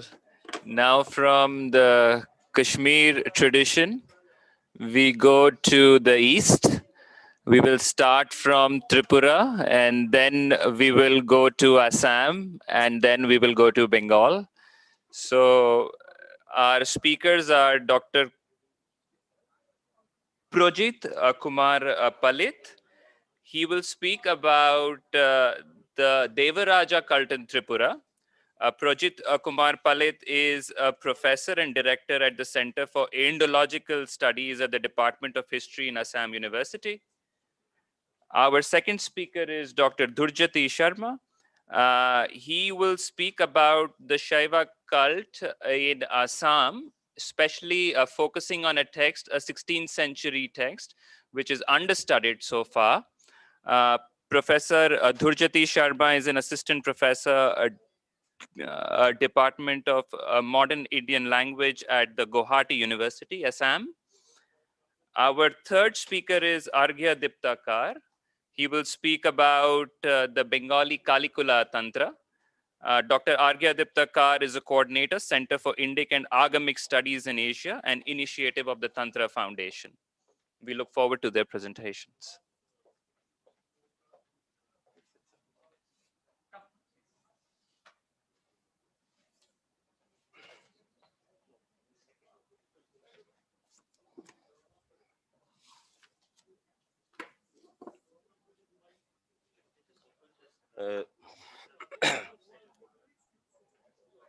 Respected chairperson and distinguished scholar and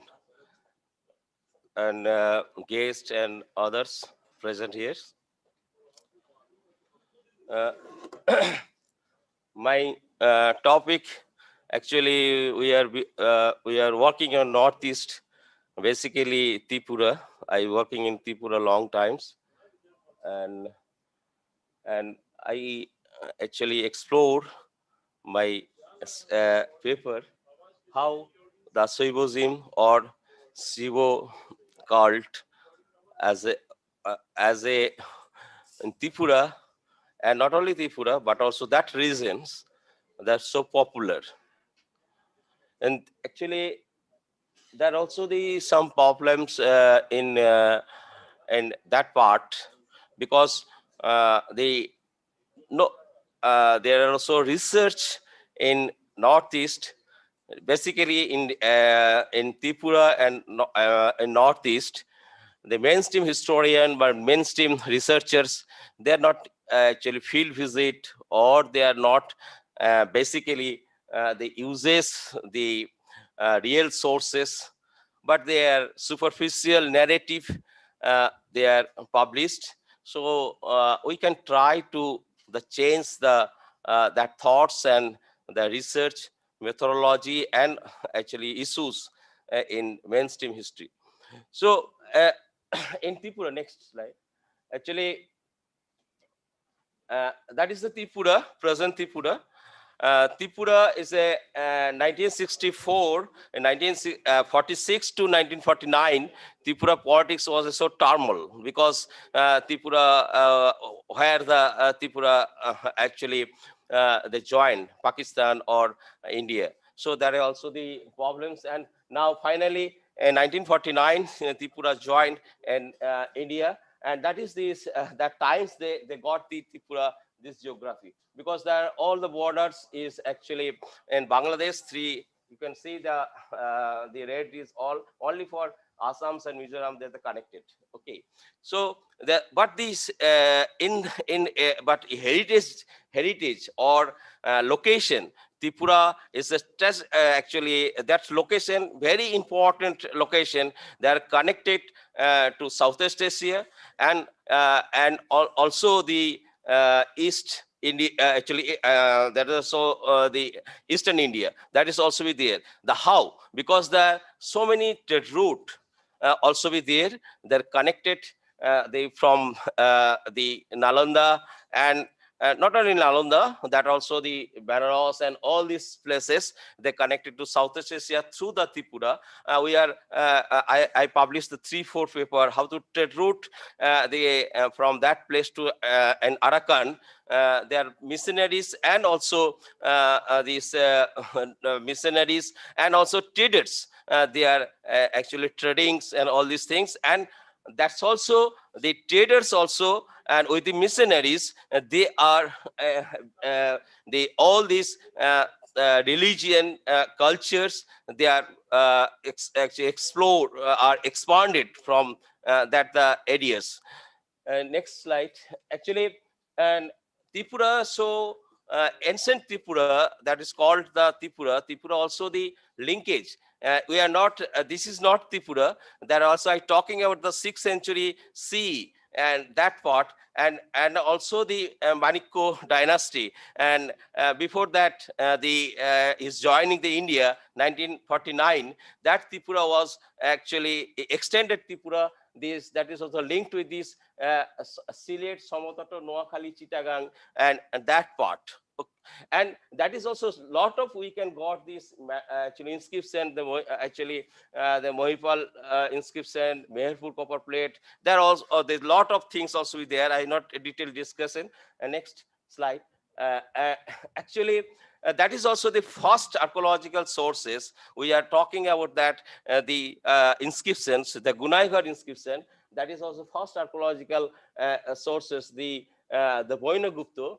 He actually he was the Brahmanical thoughts and religion, Hindu religion, and he also the actually gifted the land for temple, Poddursara temple.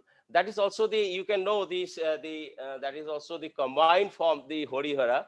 We are talking about the Vishnu and Shiva. That is also the actually sculptures where the museum is there.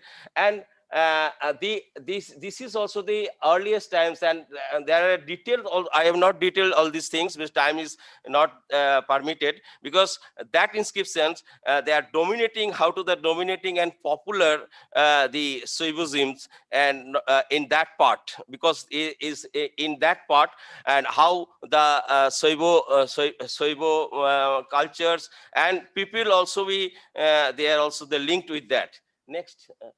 And next inscriptions we can these inscriptions also the Kharga dynasty. The Kharga dynasty also the actually Buddhist dynasty, but they have to actually they actually donated the Shaiva and Shivani that forms, and we are inscriptions also with there. There are a lot of things because that the Shaivism also in that time also the dominating and people also they accepted. That is also the more basic things. The people dominating, people also the that religion their practices the forcefully. That also the Buddhist many times we can see the Buddhist king also they donated the actually these many not only the Shaiva but also the Vishnu and other things also there. Next, and I come to the important actually sculptures. These sculptures actually very much rare, not only the eastern, not only in Tripura but also the eastern India, because this is also the 12 hand Nataraja temple. That is also the actually basically the private collection in Khwai, the place of Khwai. Khwai is actually one city, now the subdivision, and there also the private collection and worship is there. And this type of the actually 12 hand Nataraj we are got from 4 places in that place in extend Tripura, because the 2 from Dhaka district and 1 from Chattogram, another from Rajshahi. The 2 the Dhaka district they are also kept in National Museum in Bangladesh. They are also be there. And one is Barendra Research Centers, that is also with Rajshahi, and another is Indian Museum in Calcutta. And another is most important things is there. The another Nataraja temple, Nataraja sculptures, they are also preserved in the collection. Also, the Asutosh Museum in Calcutta, and that is also the Kullan Das Gupta is actually there are also paper. They publish the paper, and that is also not there's a damaging also be there. These not properly all hands are also be there. That but what next slide? That is also you can see this is also the Khwai actually sculptures, and this is also everyday worship. That's also the sculptures also the damaging, but there's not importance for actually that is also the archaeological values and other things. The people they are also private collections, and that everyday washings and all these things also the going on. We are and next you can see there is also the there are the 3 the Indian Museum, that is the 2 are also the actually Bangladesh Dhaka Museum, and another thing Rajshahi Barendra museums that will also be there. So you can see all these sculptures, they are same artisans groups that made, or in Khoi, they are actually came from the Kumilla and that part, and there's this actually that type of actually that type of the iconographical forms they developed. But there is also the important features in the Khoi Nataraj sculptures. All these bulls, you can see the bulls, the three here, but the four bulls, the left side, but only for you can see the previous slide. You can see the right side, the bull. That is also the iconography. That is also the most important things. We are not detail discussing the iconography. What is the features and other things, because the others actually I have two papers on this actually Nataraja sculptures, because that is most important sculptures in the art histories. That is not only the India and Bengal schools. Okay, so next. I come to the important actually centers, the Shaiva centers, and that is called the Unokuti. There are also the legend and the rock temples, all of the rock cut sculptures. The Unokuti means the one core, actually less one, the one core. That is also the actually they believed, because they are the one core gods and goddesses is there, but their story, the long story, there are so many legend is there. So this name is the Kailash Sahar, and the Shiva, they made this actually the city as a Kailash, and it is not actually they are planning to actually made this city, but it is not finished in the one night. So that is called the Unukuti. The Unukuti, there is actually the so many many interpretation, many actually observation, many history and the observation, how these rock cut also developed, how that types of the things also develop, RC Niharanjan Rais, and many things also be there. I am not a detail all these things. Next slide.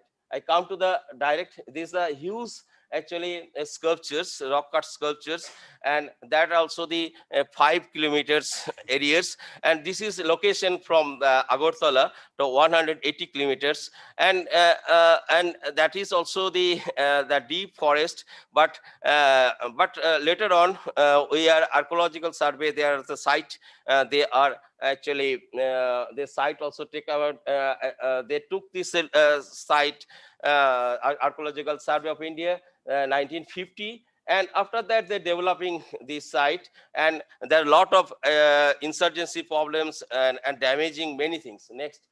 And what is the importance actually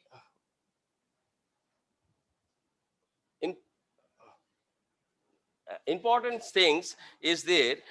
This is also the Unokuti shot, means that called the Unokuti, and this is actually the big the size is actually the huge size. They're 90 centimeters long, and you can see the next you can see how the actually the photographs, and there also the next we just this important importance actually rock cut, and we are very much, you can see this mustak and other things, and localized features also be there. Next, you can see the, and you can just, this is the Cambodia Devaraja cult. Okay, so we are what I can explore and I can interpret and research, that also the Devaraja cult in Cambodia, and you can see the Cambodia Devaraja cult, and you can early slide, and also the this Unokuti, and also the Unukuti. There also the maybe we are not the actually, we are definite, we are not actually getting any archaeological sources or legend, but we have some actually the Riyang, there's Riyang community also be there.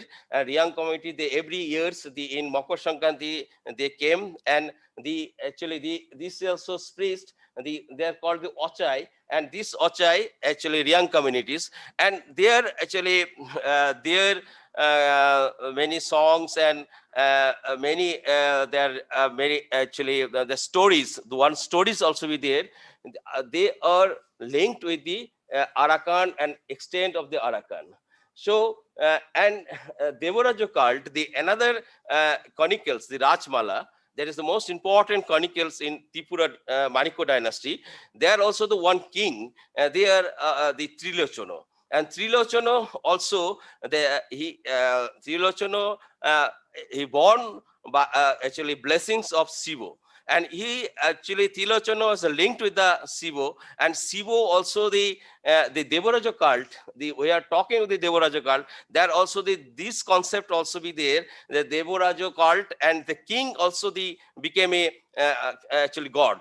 Okay, this also that is also we are linkage, the concept also the Southeast Asia, because we are why are we are this concept also developed, because the lot of trade relation, the trade routes, and that place to Sylhet. This is also linked of this Sylhet. You can go to the hills. There are all hills. You can cross the hills. They are also linked to the Sylhet, and Sylhet to the and also you can Myanmar, the Arakan, the ancient Arakan.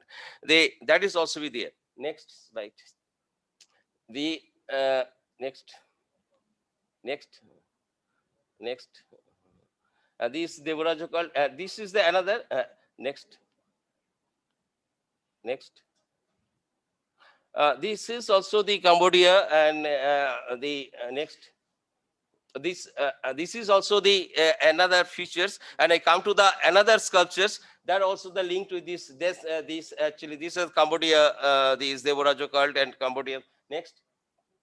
You can see the many things also the similarity also be there, but this similarity means the artisans groups, they actually they are the that not the matured forms of Unukuti, but these matured forms we can see in Cambodia, because that the sponsor, we can see the actually the artisans, they are need this support for economy.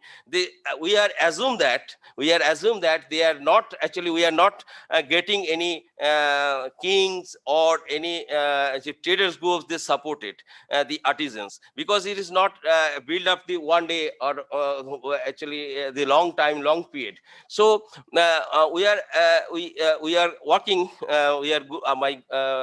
my groups also we are Myanmar's and and myself and others, 3 persons we are working, and we are actually linkage how they are actually who are the sponsor. We are just assume that the Arakan kings, the small kings also there is also name the actually Sikangs. The Sikangs also they are the young peoples, and also the Mog people. They are also the believe that they are extension the whole areas. The king also the dominating. This is also the actually the legend, and we are collecting these the belief and other things. Okay, so next you can see you can next. There are also the lot of sculptures is there. Lot of sculptures actually, not only in the Shiva, the varieties of Shiva is there. Trimukha Shiva and 4-face Shiva is there. The 4-face Shiva also the Myanmar and presently Arakan, that place also be there. So that Shiva over. 5 minutes. Thank you. Conclude. And also the 4-face Shiva, there are also the 12 hands also be there.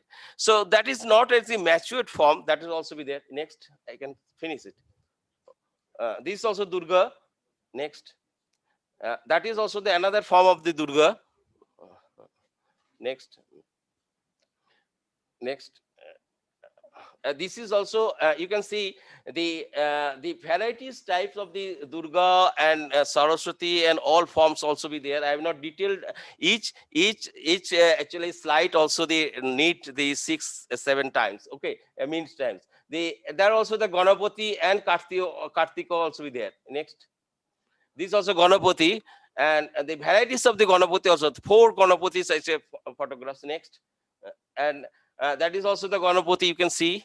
Next, that is also the Ganapati, and this is also the actually very matured forms of Ganapati also be there. Next, that is also the my actually humble submission. What are the actually my conclusion? This conclusion also be there in Tripura and actually and that place. The nobody actually work that place, and we are working, and now we are explored. And exploring and we are linkage the Tripura, how to the Tripura, there are also the before that in everybody they established the there are also the trade route by the waters, through the waters, but I published the paper, 3 paper, the British Archaeological Reviews, and there also I claim this accepted because everybody accepted that also the traders they through Moinamoti, that also be there, Moinamoti, Pilak, and the Manipur, and that route there also the trade route also connected the Arakan. Okay, and that's why the so many sculptures and centers also we developed. Thanking you.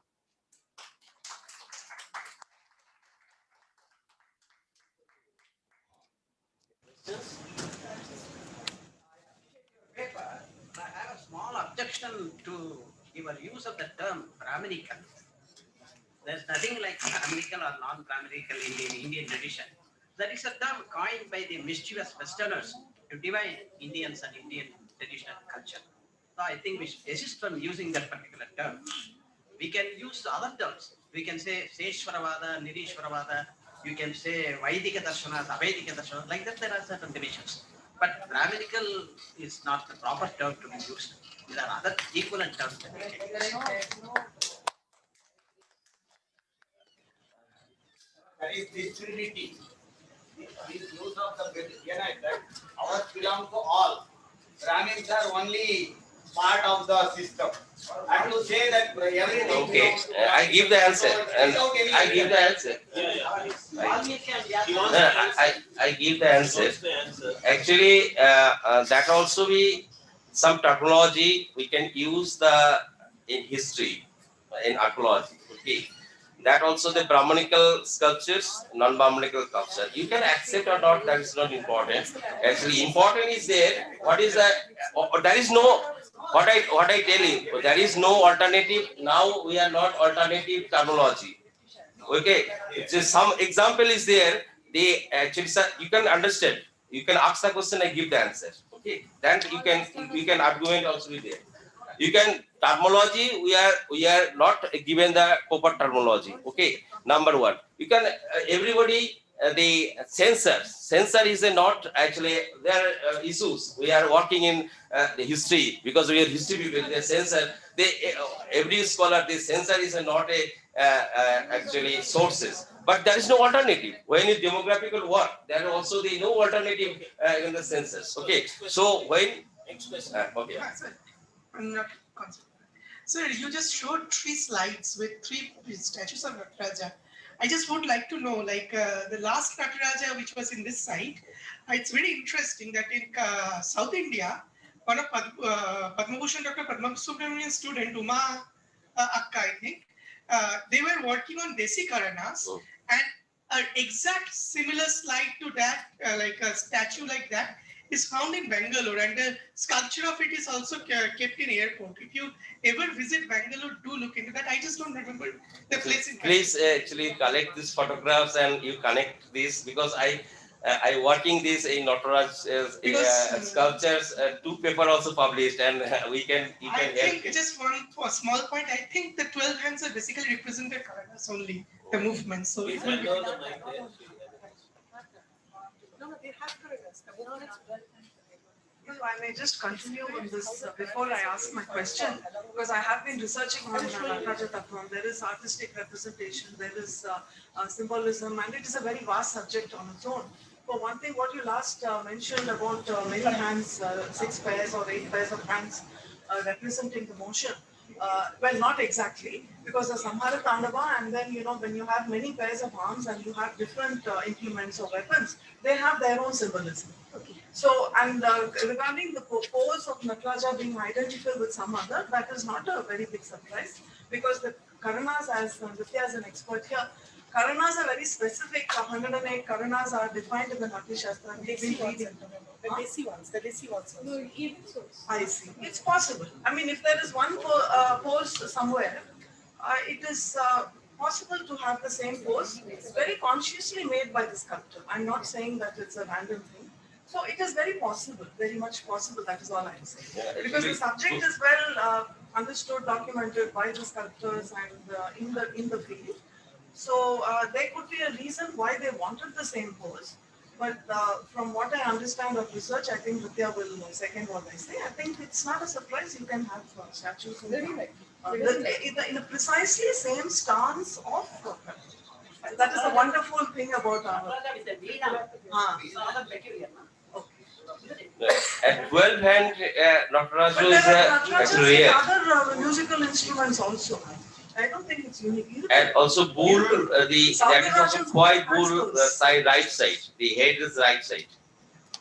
The other we can collect these others, they are also the left side. Next we move on to the next paper. I have a question. Yes. It's also connected to the discussion because I think similar doubts come in all our minds. When we study the development of religion or worship and the deities, I have seen in recent times Western studies that say that the local gods, the deities, or the local worships have been overrun by the Puranic god. The word Brahmanical is also used form of worship. So when you show the sculpture and say Saraswati, Durga, these are deities which are depicted, they are not directly Vedic deities. But somehow in the course of study, as most of us would view it as people within the system, as people, from the internal point of view, we would look at it as confluence of philosophy or ideas or how ideas merge. But outside studies take a divisive view and they sort of try to show that there was a worship, including Puri Jagannath. I have seen articles on how they say that it is a local deity and the people, but then this national in the sense of geographical, this pan-Indian religion sort of overpowers the local ethos. So that's a bit of a problem. So I'm bringing this up to ask, how do we address this, Professor Patuliji? This is a problem that is there in modern study. So how do we as scholars address this? Let us finish the remaining papers and then probably I can Okay. Thank you. Very thanks.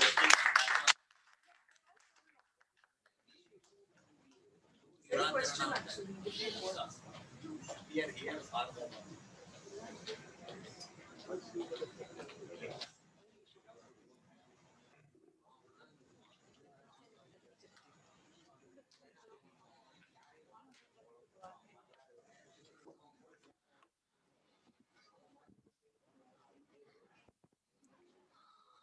A very good afternoon. My sincere gratitude to Patuliji, Manishji, and others from INDICA for providing me this opportunity to share my thoughts on a text which is not exactly known even inside Assam, even inside the cultural geography of Assam. So I'm thankful that I'm getting an opportunity to talk about Rudra Hingha's Hiva Puran. It's the title of my paper is Localizing the Shaiva Cult in Assamese, Rudra Hingha's Hiva Puran. So I will not be talking, I won't be actually mapping a history of Shaivism in Assam, because that would take obviously a longer time to negotiate, but I'll be primarily talking about this specific Purana, this Bhasha Purana that appeared, that got composed sometime between 1696 and 1714. So before beginning a discussion on the text, I would just like to spend a few slides, take a few slides to talk about very basic things, very fundamental things about how Shaivism developed in the preceding period. I mean, before Rudrahinga, I'll talk about Rudrahinga in due course of time. Now, if we talk about the tradition of Shiva, just give me a moment. This is just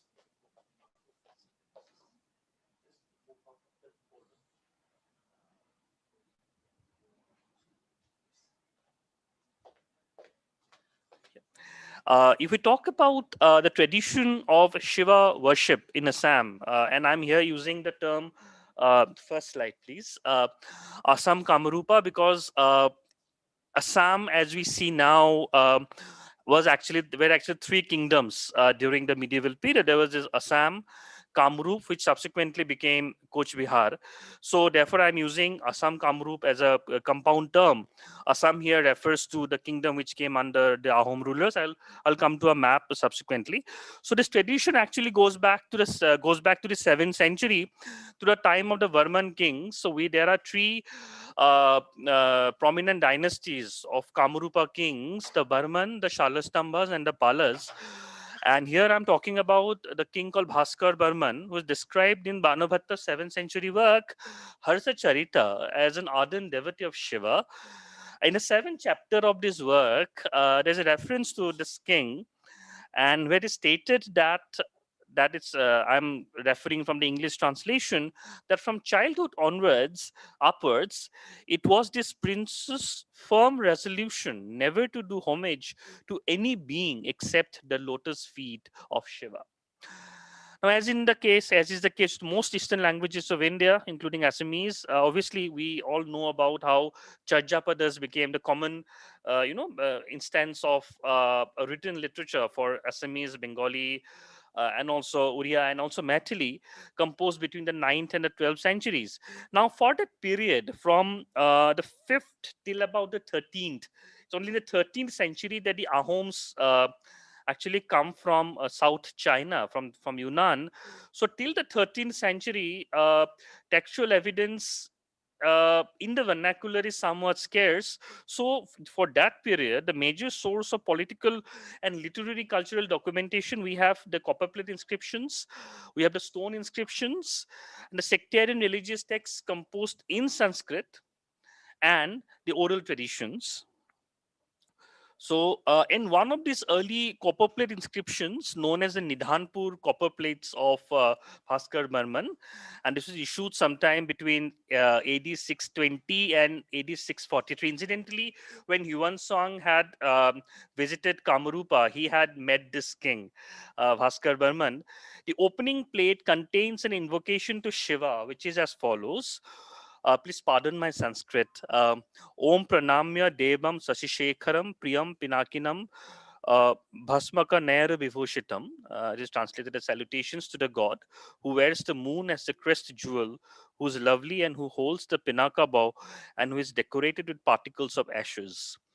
So the devotion of Shiva in Assam, as it is evident, is closely aligned with Shaktaism, and this was amply evident in the recently concluded seminar that happened in Cotton University. You know, when you're talking about the feminine principle, specifically the mother goddess cult.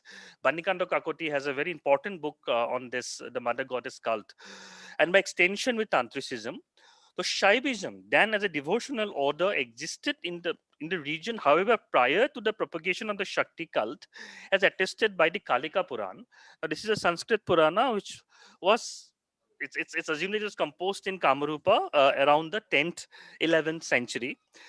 Now, in the 30th chapter of Kalika Puran, the religious culture of the inhabitants of Kamrup are described, and it talks about a mythical past when Naraka, who is the mythical founder of the Burman dynasty, he was given the responsibility by Vishnu to assume kingship of this region.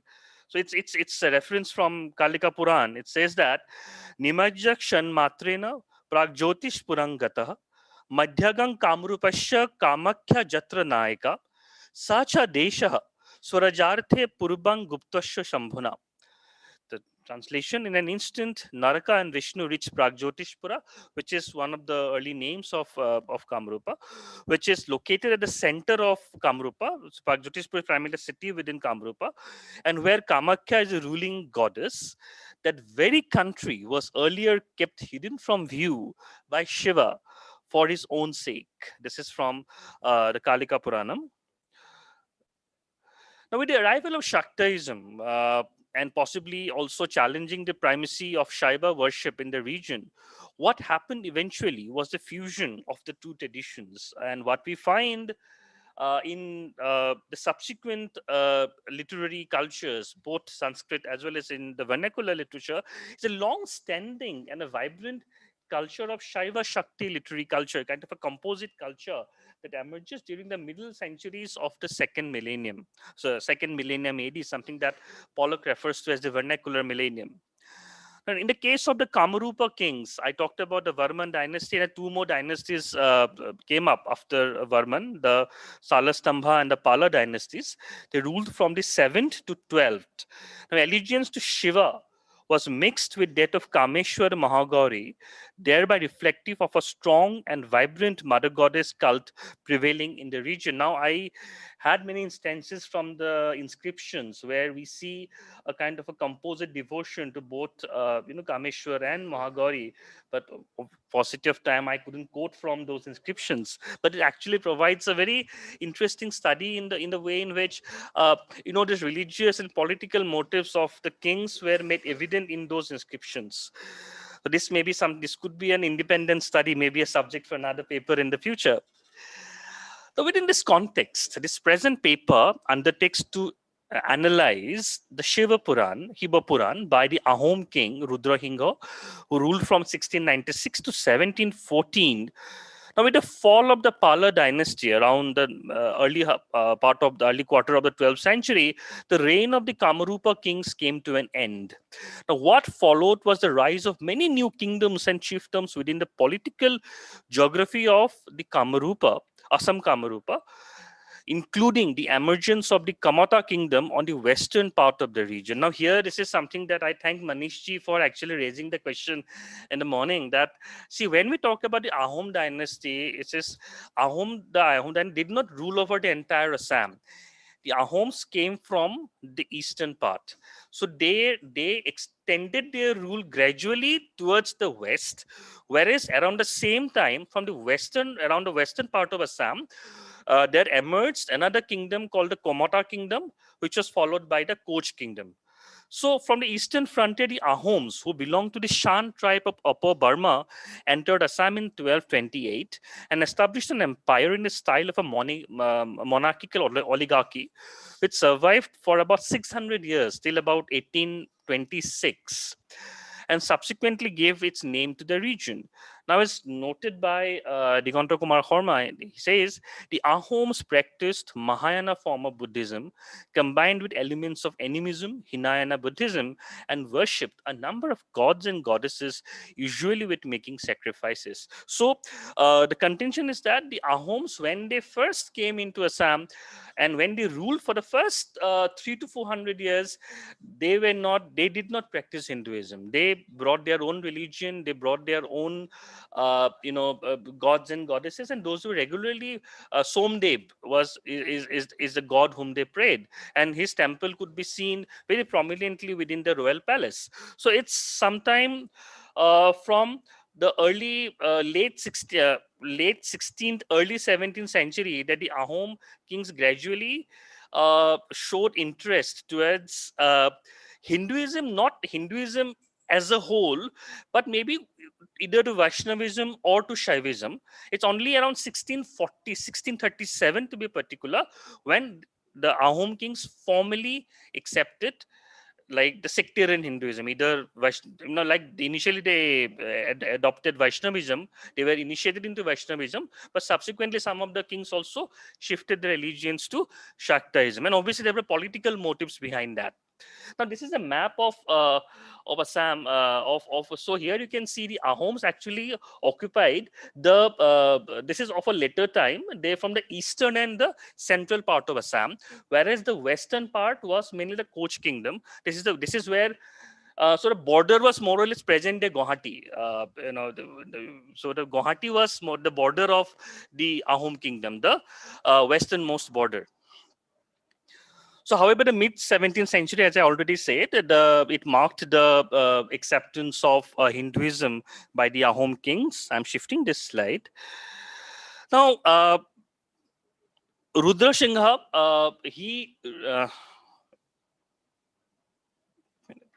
please next slide.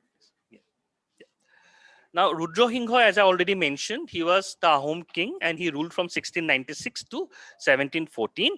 He's the author of the Shiva Puran, however, could sense the danger of favoring one religious sect with the expense of another, and therefore extended his royal patronage to Shaktaism, Shaivism, Vaishnavism alike as part of his ruling strategy. So he was welcoming towards, votaries, welcoming towards priests and Kshatradhikars from all different sectarian positions which were there at that point of time in Assam. At the same time, he was also mindful towards the pan-Indian currents of religious and cultural practices as practiced by the Mughal and Rajput rulers, and sought to replicate them within his court. So he is one of the first Ahom kings who actually had a vision to emulate cultures from the Mughal court. 5 minutes. I'll quickly go to the text.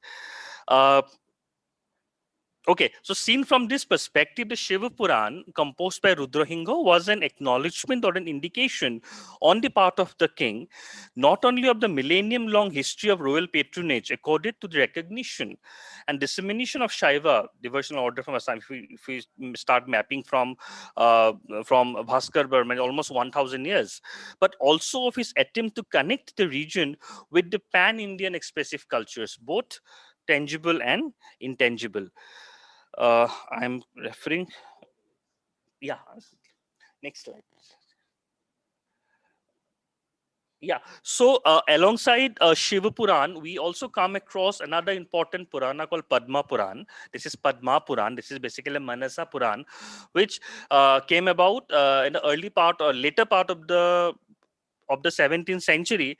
In the first, and it, some scholars also date it to have been composed in the first half of the 7th. We're not exactly sure about the date. It was composed sometime during the 17th century, and it centered on the figure of the snake goddess Manasa, was popular across the religious cultural geographies of Assam and Bengal. Now, in this regard, both Padma Puran and Shiva Puran could be seen as a response of a vernacular response towards the Sanskrit cosmopolitan culture which was developing around that period of time in the other parts of the country. Now,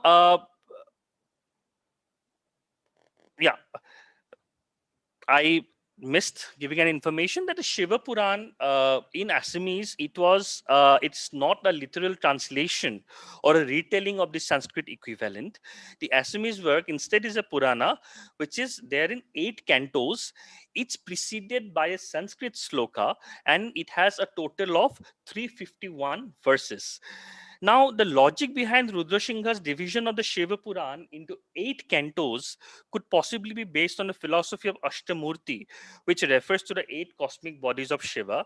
Now, it is mentioned in, here I am just drawing a quick comparison with the Sanskrit Shiva Puran. It's in the Bidveshwara Samhita of the Sanskrit Shiva Puran, that corresponding to the 8 cosmic bodies, that is Shiti, Apas, Anal, Vayu, Akasha, Surya, Soma, and Yajamana, these manifestations of Shiva, namely Sharva, Bhava, Rudra, Ugra, Bhima, Ishwara, Mahadeva, Pashupati, are worshipped.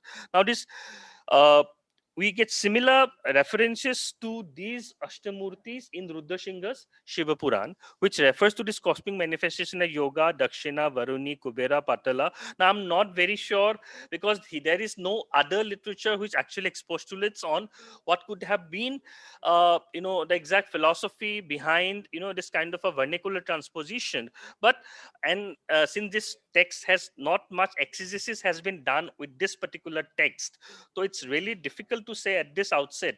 So what was Rudrasingha's exact philosophy? What was his orientation towards this Ashtamurti, or towards his views on Shaivism in general? So what I am presenting in what I am trying to present is how he has tried. Since I don't have much time, I'll try to summarize my points. So what Rudrasingha was trying to do in the Shiva Puran was to create an interface between the Sanskritic culture and the and Shiva as he emerged as a folk, within the folk cult of the region. Here I had referred to one,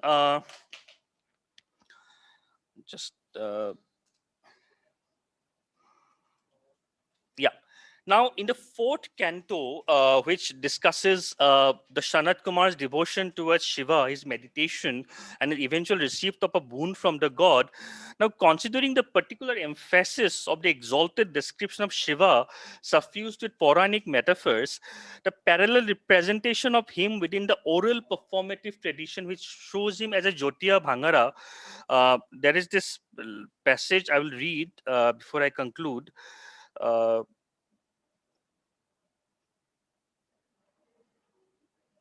Yeah, Jyotiya Bhangara, a god with matted locks and under the influence of hemp.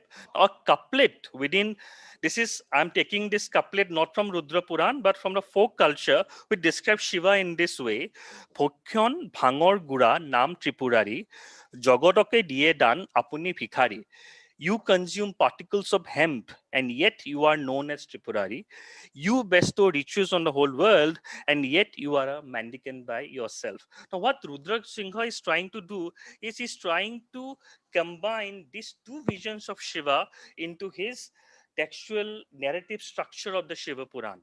So going to Shiva Puran, one could actually get a sense of how he is trying to create, as I said, an interface zone between these two visualizations.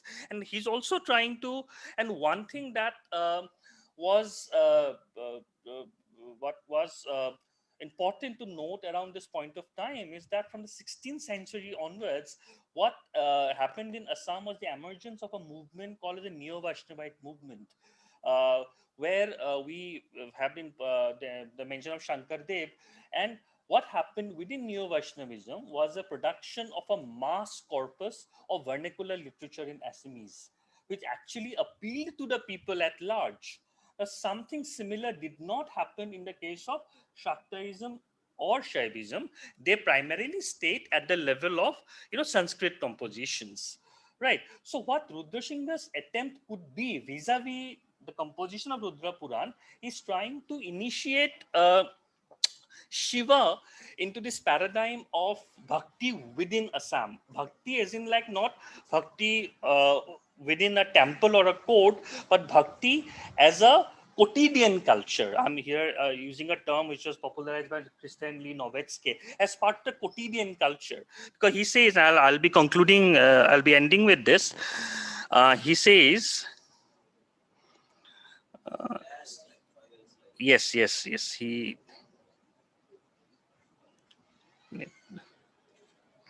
I had a lot of things to say, but because of the time that, basically he says that whoever reads this Purana will be blessed with riches, will be blessed with a long life. This is something that we see happening primarily in the case of, the renditions of the Bhagavata Puran. But he tried to, impose that same structure within the world of the, within the Shaivite world of the Shiva Puran here. So I would have also liked to talk about the musical and the performative aspect of Shiva Puran, which could actually shed light on the way this text was localized within the, the musical and performative format of Assam. but obviously because of the lack of time, I couldn't. But I hope I've been able to make my point. So, okay, here I conclude. So thank you, sir, for this opportunity, and thank you everyone for your patient listening. And I would love to respond to your queries and your clarifications. Thank you.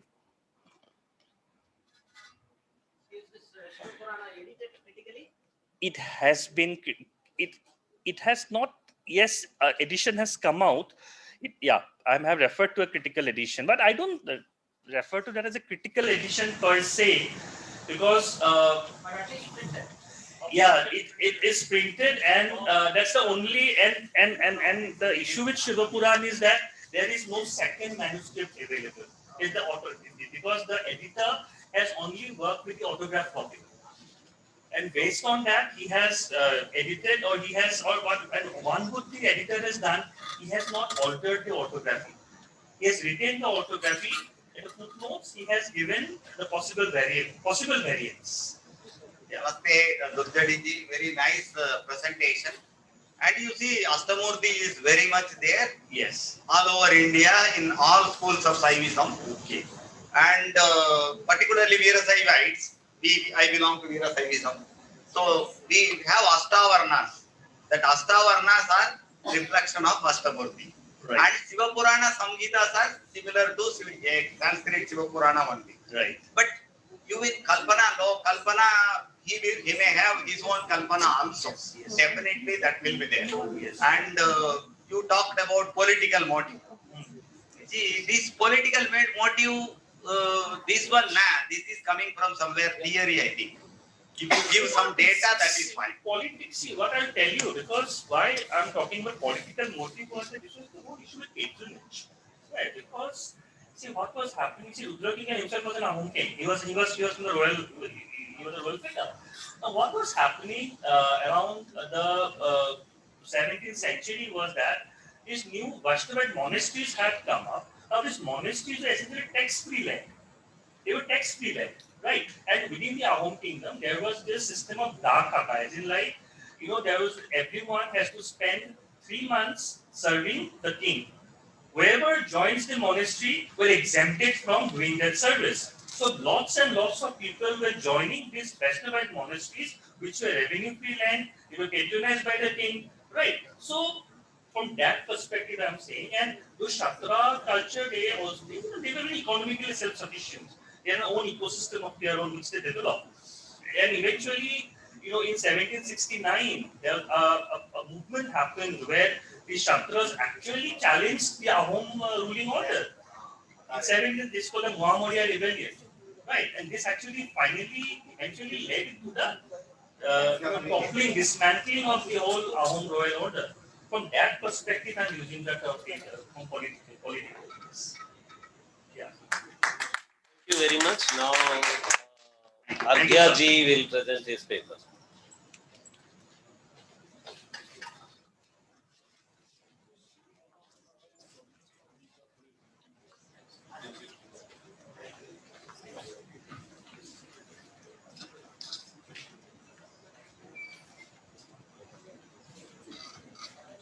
Good afternoon.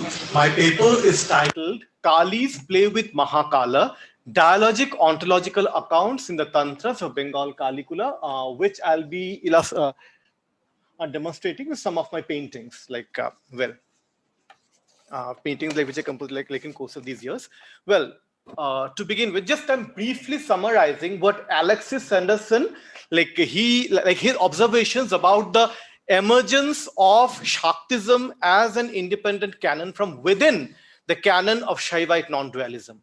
So going into the Ati Marga stream of Shaivism, like when we moved to Vidyapitha, the more esoteric turn it takes, I mean, the more it inclines towards esotericism, the more it gets aligned to goddess traditions, and there goddesses emerge in more in a more prominent position than Shiva itself. So like in the beginning, let's take with the previous slide. So say, for example, in the beginning, when you at the stage of the Shaiva Siddhanta, yeah, Sadashiva, the solitary figure of Sadashiva, of course Shakti is there, but not always in a female form by his side. Then you move on to Bhairavas, single Bhairavas with clusters of Shaktis around him, female goddesses or yoginis around him. Then you move like more towards the left side. There you see Bhairava and the goddess sitting side by side, and the icons are of equal size. The more you move towards this esoteric aspect, the more leftward, then the goddesses tend to rise above Bhairava. And finally, there are solitary goddesses or Eka Viras. So, like what can be the metaphysical ground for this? Now, I would just like to quote a verse from the Mahanaya Prakash of Trivandrum. Now it says, now how from within this canon of Shiva Paramya, like without rejecting it, there is another tradition of Shakti Paramya, that without rejecting Shiva Paramya, you go to Shakti Paramya. This Mahanaya Prakash, it says that of the supreme I-hood or Purna Hanta, the supreme consciousness of Aham, subjective consciousness of a Shiva, even within that, there is by subtle distinction a higher stage, and that is the state of Kali, where the Lord himself loses his way. That is, Kali is that core of Shiva's consciousness, which even Shiva himself cannot objectivate. Now, keeping this in mind, now like we all have seen what Abhinava Gupta has established in Tantra Loka, that above the scale, the scheme of 36 tattvas, there is Parama Shiva at the 37th. But in his Tantrochaya, which is more Krama oriented, even above the 37th Parama Shiva, there is the goddess Chanda Yogeshwari, who is the 38th tattva. Now, well, I'm just skipping to the Bengal thing. Well, what we need to keep in mind is that, well, although there is no ground to question the antiquity of Tantrism as an, well, if we use the term esoteric, pardon me, like I'm using the term, esoteric religious system, which is, well, outside the Vedic fold, well, that was like we can't question its antiquity, but the formation of the textual canon called Tantra was, of course, this textual canon, the written form. It was, of course, a later phenomenon owing to the intervention of the smarta authorities. Well, coming to the texts of Tantra from Bengal, first of all, these are primarily ritual texts, although fragmented and scattered accounts of ontological discourses might be traced. Now, although these are fragmented and meager in amount, yet worth consideration. And here we might trace two fundamental tendencies. The first is the assimilation of the Sankhya model of Prakriti and Purusha, the Sankhya doctrine of Prakriti and Purusha, with, however, a significant departure. What is it?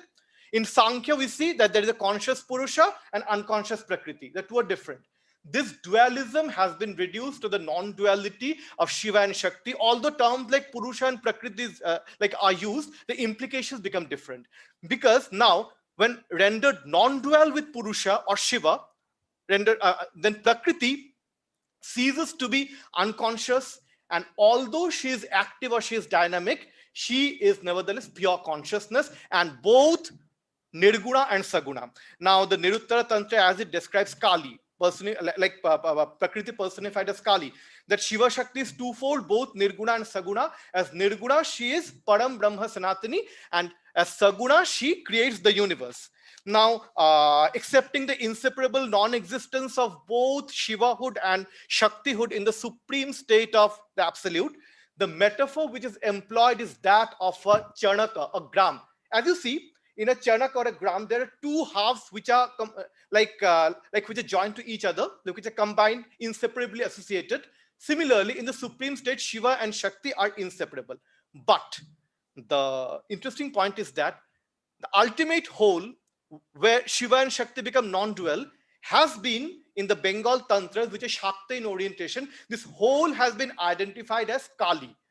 Kali is the ultimate oneness of both Shiva and Shakti. Now, like I'm quoting a verse from the Nirvana Tantra Patala 2, in the Satyaloka Nirakara, well, just the translation I'm reading out. In the supreme abode resides she, means Kali, who combines both Shiva and Shakti, and when it's time for creation, she splits into two. Kali splits into Shiva and Shakti. And well, now here we trace the Shakti Paramya, Shakti Paramya, which gradually emerges in Tantras of Bengal. And then like we now arrive at the secondary primary motif in the ontological discourses. Now, a significant number of texts, although of later date, unfold relics of a unique philosophical system, which might once have been oh yeah, please move on. Yes, this is the Chanakakara state. You see two profiles, Shiva and Shakti, but they're forming complete whole, and that is the face of Kali. Next one. This is a wash painting. This how Kali, she contains Shivahood within herself, and that she projects into Brahma, Vishnu, and Shiva. The next slide. Well, I'll be coming to it. Now, the second motif is that if you look at the Shakti Sangama Tantra, a 16th century later text, but nevertheless of great importance, that at the time of dissolution, Kali, ultimate pralam, this Mahapralaya, Kali, who exists with Shiva and Shakti combined in herself, she observes her own reflection in her own Shunya-like nature. And from that reflection, her own reflection, she creates Shiva. Mind it is a Shakta text. Shakti is in superior position. She creates Shiva out of her Shunya nature. This motif is also like you might trace it in the Yogini Tantra, and even the Kakaradi Kali Sahasra Nama, you see that Maha Nirguna and Parama Shunya Kali. And because she is Maha Nirguna, she is Param Shunya, she is black. This Kali creates pulsations within herself, and from that she creates Mahakala. Now, in other words, although these accounts do not contradict the doctrine of Shiva Shakti non-duality, yet the Shakta spirit drives them to identify the undivided state of wholeness as singularly Shakti. Now, pardon? No, let the slide remain. Now, well, this opens up a wide range of questions as to the ontological status of Mahakala Bhairava. First of all, with Shiva as Mahakala born from Kali, how to explain the relation between the two as that of Shakti and Shaktiman? For we know that in the Agamic tradition, Shiva is Shaktiman and Shakti is Shakti, and the two are like undivided. If Shiva is born from Shakti, then how to explain the relation? There seems to be a missing gap. Well, now we might trace the find the answer in a text Sarvollasa by Sri Sarvananda Natha from 16th century. He says that Prakriti and Purusha exist in a state of oneness like that of a gram, and owing to their non-duality, some call it singularly Prakriti and some call it singularly Purusha, because the two are synonymous now. And when merged into Shakti, Shiva is called Mahakala, and when merged into Shiva, Shakti is called Mahakali. So you have one complete whole. And the Shakta texts, they identify this complete whole as Mahakali primarily, and Shiva is separately recognized only when a distinction is made in it. Now, the Sarvollasa Tantra also says that this Shakti, having attained the state of duality, becomes Purusha. Again, in the state of non-duality, she is Shakti again. Secondly, what is the ontological and soteriological implication of Shiva in his exclusive role as Mahakala Bhairava? So, first of all, we consider the literal meaning of Kala as time. So Mahakala would be great time, combining all Khanda Kalas. Now the Mahanirvana Tantra, yes, the Mahanirvana Tantra says that after the great dissolution, Mahakala devours all the entire universe, and then Mahakala in turn is devoured by Kali. Kali devours Mahakala. Remember, the devouring of Mahakali is also there in the Krama system, but the Krama, Mahakali is not necessarily the Bhairava of Kali, except for Shivananda Sut. But in the Bengal tradition, Mahakala is a Bhairava of Kali herself, and she devours her own Bhairava. Now, the motif of Kali's devouring Mahakala has been furnished with, now this is from the Mahanirvana Tantra. Now, this motif of Kali's devouring of Mahakala has been furnished with deeper philosophical interpretations in the living, the living traditions of the traditions, which have been articulated in textual form in the 19th century. Why 19th century, not before? That's a different question. Now, I'm just summing up a few of them. So, Bijay Krishna Chattopadhyay, a charismatic saint of 19th century Bengal, now he says that Mahakala is Akshara Atman. That is, when the self, it is aware of itself as I, Aham.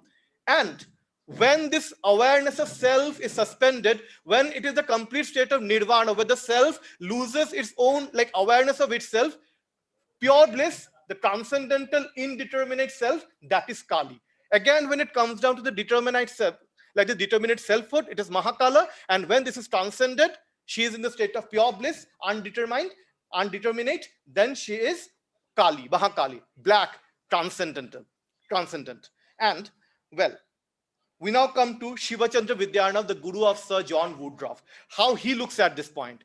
Interestingly, he identifies Prakriti as Satchidananda and Prakriti the source of liberation. And Purusha, shockingly, Purusha in this system is a Vikriti of Prakriti, completely breaking the Sankhya hierarchy. Purusha is the Vikriti of Prakriti and is the source of bondage. And what he says that when it is the time for liberation, what does Shakti do? She subjugates Purusha under her right foot, but she doesn't dissolve him completely. Why? Because since she is a dynamic energy, she is always involved in the play of creation. This play continues even in the state of liberation. But then in the state of liberation, this world play is not something inducing bondage, but it is a play of bliss, play of ananda, play of chidananda within the nature of Shakti.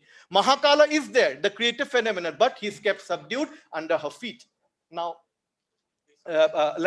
Shiva Chandra, he quotes a verse of the Nirvana Tantra that Purusha is the right side and Shakti is the left. So when the two are in an equal position, it is the state of bondage. In the state of liberation, this Vama Shakti, she awakens and she absorbs the Dakshina half, so that both the Dakshina and the Vama half are Shakti alone and Purusha is subjugated, and then she is Dakshina Kali.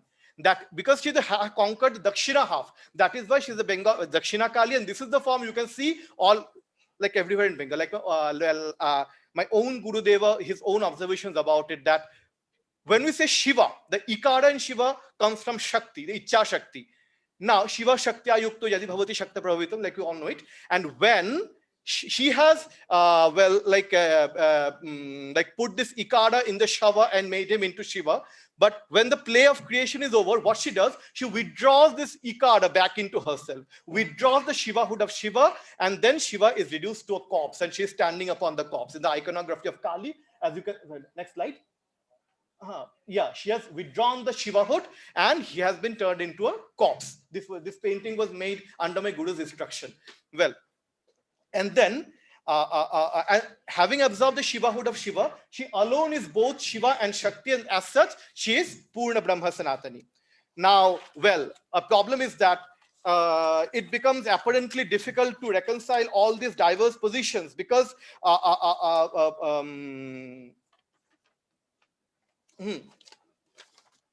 they seem to contract the basic doctrine of the agamas. But again, how to gel all these diverse explanations together, that is to the living traditions, because it becomes difficult that if Mahakala is time, then how to how to interpret him as Aksharatman. Aksharatman apparently has nothing to do with time. Again, as a creative phenomenon, how to negotiate with the explanation which says that Shiva is the Aham Swarupa. This is again these missing links are upon the living traditions to fill. Now, the Shakti Sangama Tantra, which I quoted above, now it's a canonical, although it's a late text, it's an attempt to build for Kalikula a huge canon by incorporating from diverse systems, which also includes the Srividya system and an interpretation of the Shakti Sangama Tantra by Sri Kali Charan Pant. He was from Varanasi. Now, as he interprets it, now the entire hierarchical scale, the Kali is the ultimate Shunya above, Mahakala is a reflection, then Tara, Kamakala, Tripura Sundari, and finally Kameshwara, and he is Shiva Tattva. And there comes the entire scheme of 36 Tattva. So within the greater hierarchy of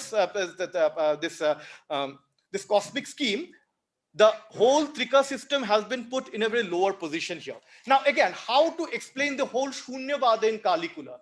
Well, we have no clue to it, because when we see that Kali is creating Mahakala out of a reflection, Kali as Shunya, what are the philosophical tools with which to interpret it? Unfortunately, we have been left with nothing, because all these are owing to this extreme tendency to maintain a secrecy in the living traditions. These couldn't be brought out. Now, some estimations we might make here that, well, we might draw some parallel with Buddhists, like a handful of Buddhist texts, because the Tantras of Bengal were in a constant negotiation with the Buddhist tradition of Nepal. And we don't know whether at all there was any connection with the Kashmiri tradition, Of course, well, again, the lack of this absence of evidence is not the evidence of absence. And there were constant negotiations through Nepal between Bengal and this Kashmirian tradition. Now, well, I'm drawing this from Buddhist text. Now, this Advaya Vajra Sangraha,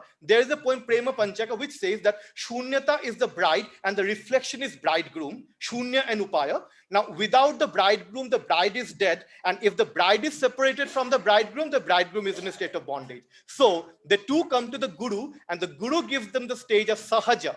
The Sahaja, where the two are in a state of equilibrium. But we don't know how this whole thing translates into a Shakta like metaphysics when imported into the Kalikula text, or whether this passed from the Kalikula thing to the Buddhism. We have no clue to it, like which way was the traffic. Now we come to the icon of Dakshina Kali. Please turn to the next slide. Well, this is a Krama doctrine of the, like this painting is based on the Mahanaya Prakasha, the Vyoma Vameshwari, Khechari, Bhuchari, Samhara Bhakshini, and Raudreshwari. And at the center, you have Kali combining all the 5 chakras. And this, Khaganandanath, Purvanandanath, Meshanandanath, Meenanandanath have been depicted here. Yeah, please turn to the next slide. Yeah, here you see the Bengal, the popular iconography of Dakshina Kali in Bengal, where she is depicted as engaged in Viparita Rati with Mahakala. So below you have Shavarupi Shiva, above it Bhairava, and above that Kali. Now, why is Bhairava above this Shavarupi Shiva? Sadashiva Mahapreta. Now, the Bhairava tradition, like according to its own belief, it believes itself to be superior to the Siddhantika tradition, and Sadashiva is the deity of the Siddha.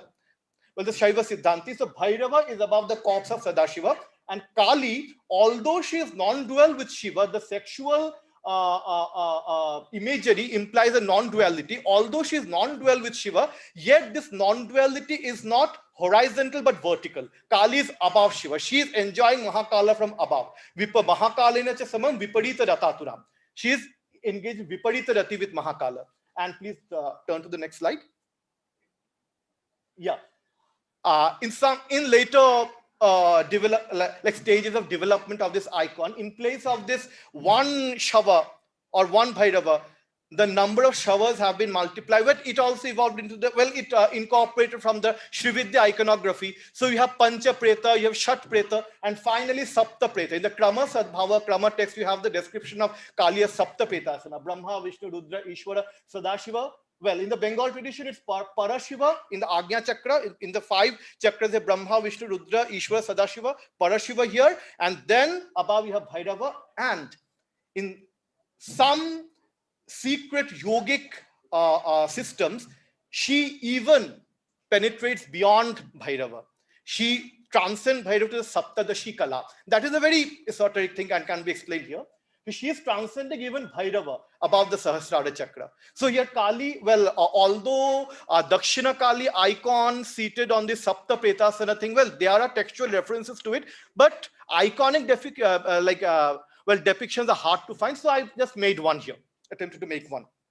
Now, what happens, unfortunately, when these fragmented discourses, all what we have discussed till now are like, we don't have any well-formed textual account. All these are, trying to combine all fragmented things together. Now, all these fragmented discourses do not suffice to comprehend a complete philosophical system. Besides, the process of canon building involves incorporation from other systems so that the core system tends to get diluted a little. For example, my own parampara, the Tirthanatha parampara, I belong to it. Now, we have the mantra of Parama Brahma. So here, the Upanishadic the doctrine of Brahma comes in. However, there is always it always involves a dialogue with the core doctrine of Kalikula. The doctrine of Brahma, it gets a little modified when incorporated to the tradition of Kali. And in the concept of Kali, you again come here to a Shakti-Shaktimana model when the relation between Kali as Shakti and Parama Brahma as Shaktimana is explained. For example, in this commentary on this Mahanirvana Tantra, like by my Parameshti Gurudeva. Well, I shouldn't be taking his name, like neither did I name my Guru. So both the Shunya-oriented tradition of Kali and this Advaita-oriented Brahmavada from the Upanishad, they come into a dynamic dialogue, like when they are, incorporated in the textual canon of Caligula. Thank you.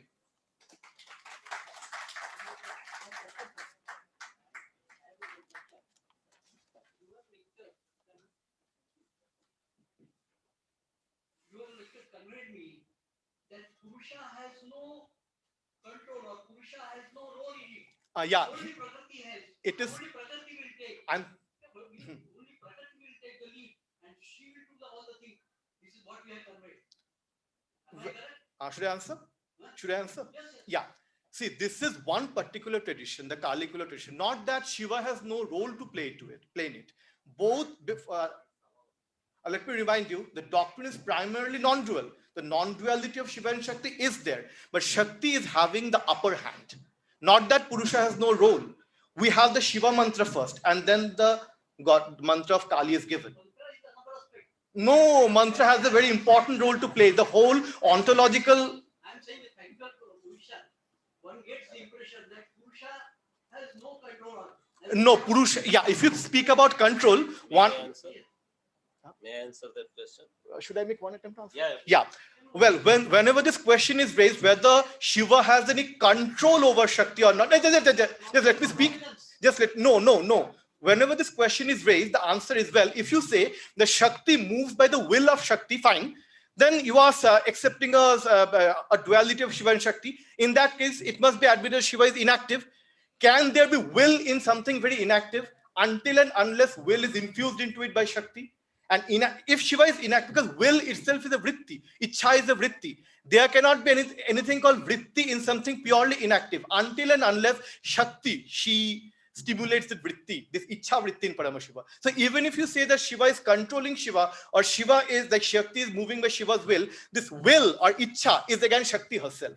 This would be the Shakta's answer. And whether Shiva comes first or Shakti comes first, this is something like whether the egg comes first or the hen comes first. Where the chicken comes first. The Shaiva and the Shakta stand, well, they keep on, right from Somananda's time, Pradyumna Bhatta Somananda's time. Somananda, he once, contradicted Pradyumna Bhatta, but his own doctrines, if you see very carefully, there again, inclining towards the primacy of Shakti. Later, when he says that even Sat is Bhavana Shakti, and Bhavana Shakti, Sat Chit Ananda, Sat is Bhavana Shakti, that presupposes Kriya Shakti, that presupposes Jnana, that presupposes Ichha, and the circle continues. So whether Shiva comes first or Shakti comes first, or Shiva controls or Shakti controls, that is simply, well, that's not a question at all.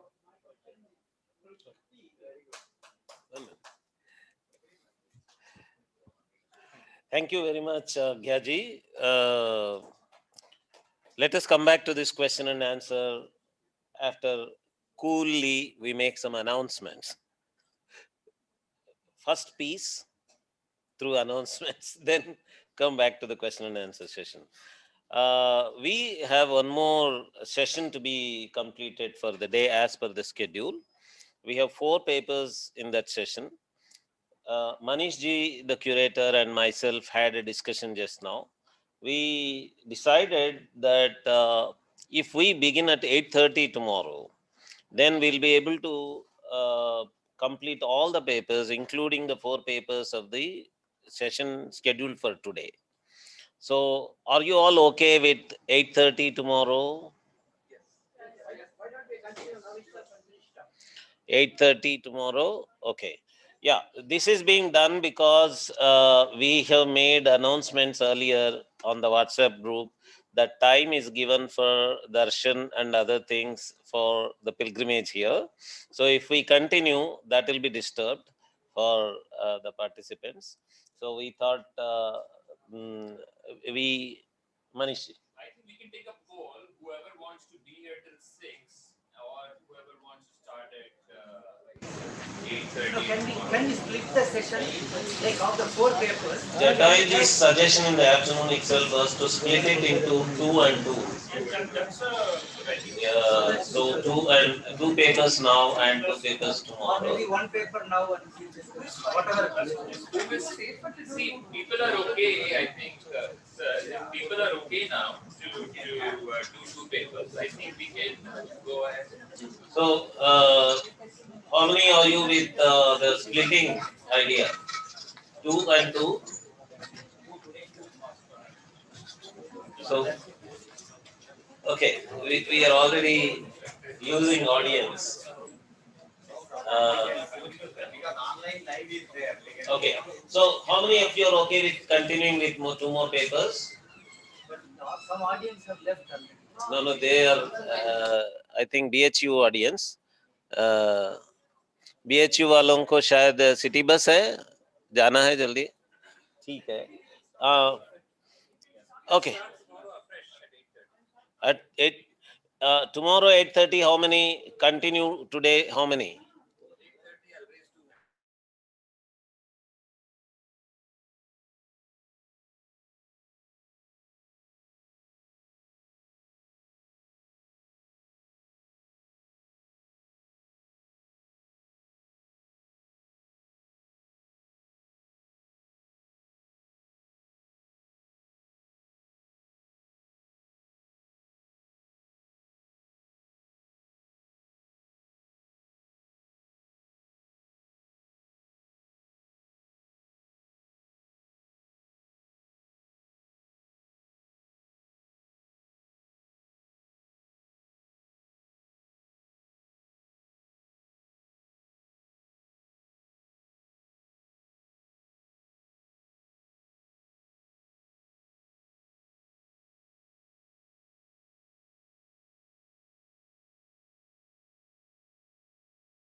Today, and we will have two tomorrow.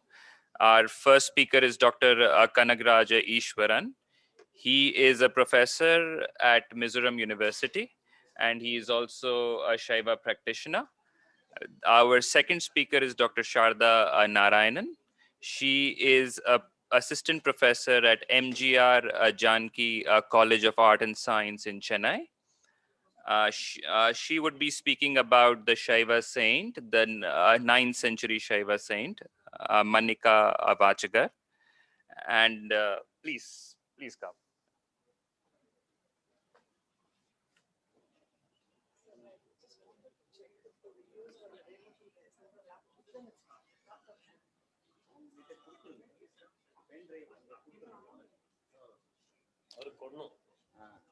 Kanagarajji, please come. His topic is a representation of Veda Agama in Shaiva and Shiva in Thevaram.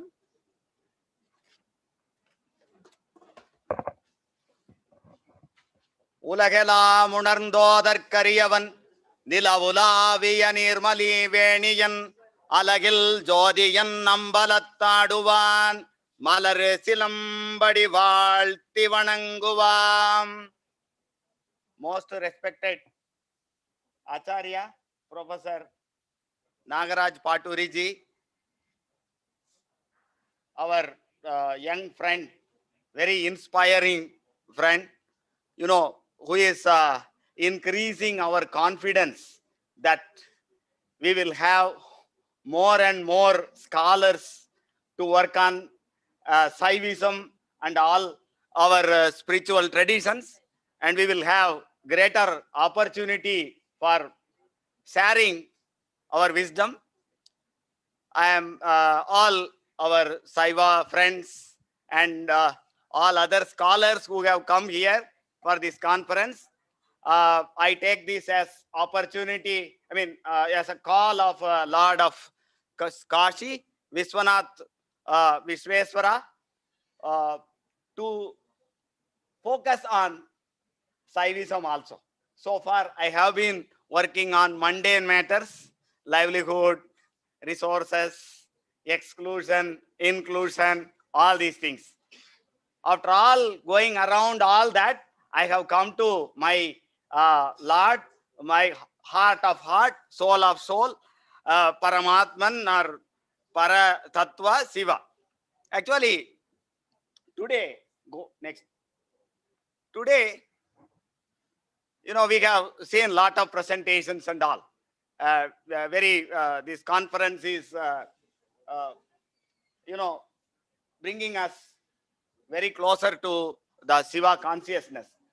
See, Shaiva is a Samaya or Mata, and which it is not simply worship of Shiva, but worship of Shiva as the supreme Lord and ultimate reality and ultimate destination of all Atmans. And the Shaiva system believes that everything dwells in Shiva and Shiva dwells in everything. So that is the Shaivism. And we have schools of Shaivism, Shaiva philosophy in all parts of the country. He is the Lord who has been worshipped in all the directions of this Bharatkhanda. So that is the greatness of Shaivism. And you could see Shaivism is having divergent movements also. It's not a static or fixed frozen belief system, rather, you know, generating movements for generations, no, to address the contemporary realities. You could see Tamil region, that is the source of Shiva Bhakti movement. Per se, Bhakti movement as such in India originated in the Tamil land. And before the Bhakti movement itself, we have Pasupata, Mahavarada, schools of Shaivism, and our own Shiva worship tradition, even in the Sangam age we had. And we can see that Shiva Bhakti movement has originated in the context where Pasupata, Mahavarada systems, temple worship was there in Tamil Nadu. That time you could see Karaikal Ammayar of 5th century CE. She started actually composing poems on Shiva. That Shiva Bhakti literature started. And later only Vaishnava Bhakti movement also started. You could see the compilation of Shiva Bhakti literature, that there are 12 Tirumurais, and the first 3 Tirumurais, Tirumurai means, Tiru means Sri, Murai means order. So you could see first Tirumurai, Jnana Sambandar, who belongs to 7th century, and his contemporary, senior contemporary, Tirunavukarasar compositions, hymns, belong to the 4th, 5th and 6th Tirumurais, and Sundaramurti Nayanar of 7th century forms part of the 8th Tirumurai. 7th Tirumurai, he is of 8th century. And you know, the great poet Saint Manikavasagar's work forms Tiruvasagam and Tirukovayar forms the 8th Tirumurai. And you could see we have other Tirumurais also. And you could see this Tirumurai literature, we call, the foundation, the Ilakya of that. And later we have Shaiva Siddhanta literature rose, systematized philosophical treatise. So more like Vyakarana or Ilakkanam. So we developed that thought in Tamil Nadu. You could see in Tamil Nadu, the Shaivism is called Vaidika Shaivism. A Shaivism, a spiritual tradition which takes Veda Agama as Pramana. Veda as a general Pramana and Agama Sivagamas, Vadulam to Kamigam, the 28 Agamas as the special Pramanas.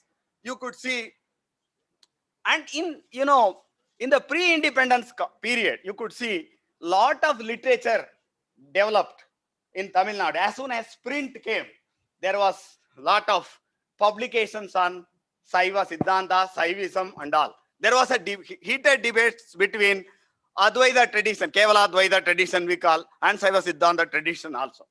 In that debate, one more debate added was that pure Shaiva movement. Saying that Shaiva Siddhanta, inspired by Caldwell and other colonial historiography, missionary writings, some people started telling that Shaivism is something, Shaiva Siddhanta is very native of Tamil Nadu. And we don't have, anything to do with Vedas or Sanskrit. The great tradition of Shaivism and Vedic tradition, still broader, Veda Neri Shaiva Turai.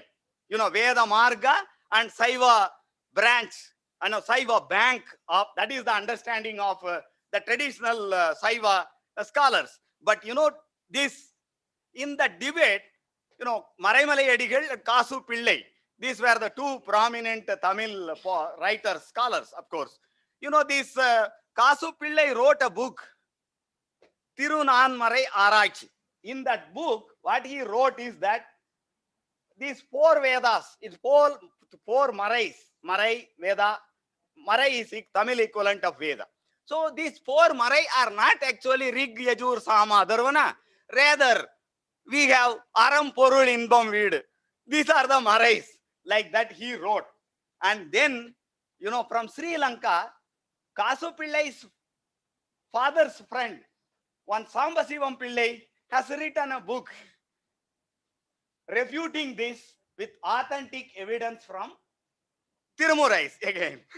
So this movement continues even today, in spite of the fact that the Vaidika Shaiva scholars have given a wonderful rebuttal and they could not stand with them in argument. You could see. So this is the context in which I propose this study. So actually this is the study in the context. Even today Tamil separatists are there. They want to remove all the Veda mantras, Sanskrit mantras, replace them with again Tirumurais only. From all Tevaram and Tiruvasagam especially. You could see all the marriage rituals, all the life cycle rituals and temple rituals, all they are conducting with Tamil. But of course, the format is agamic format by and large.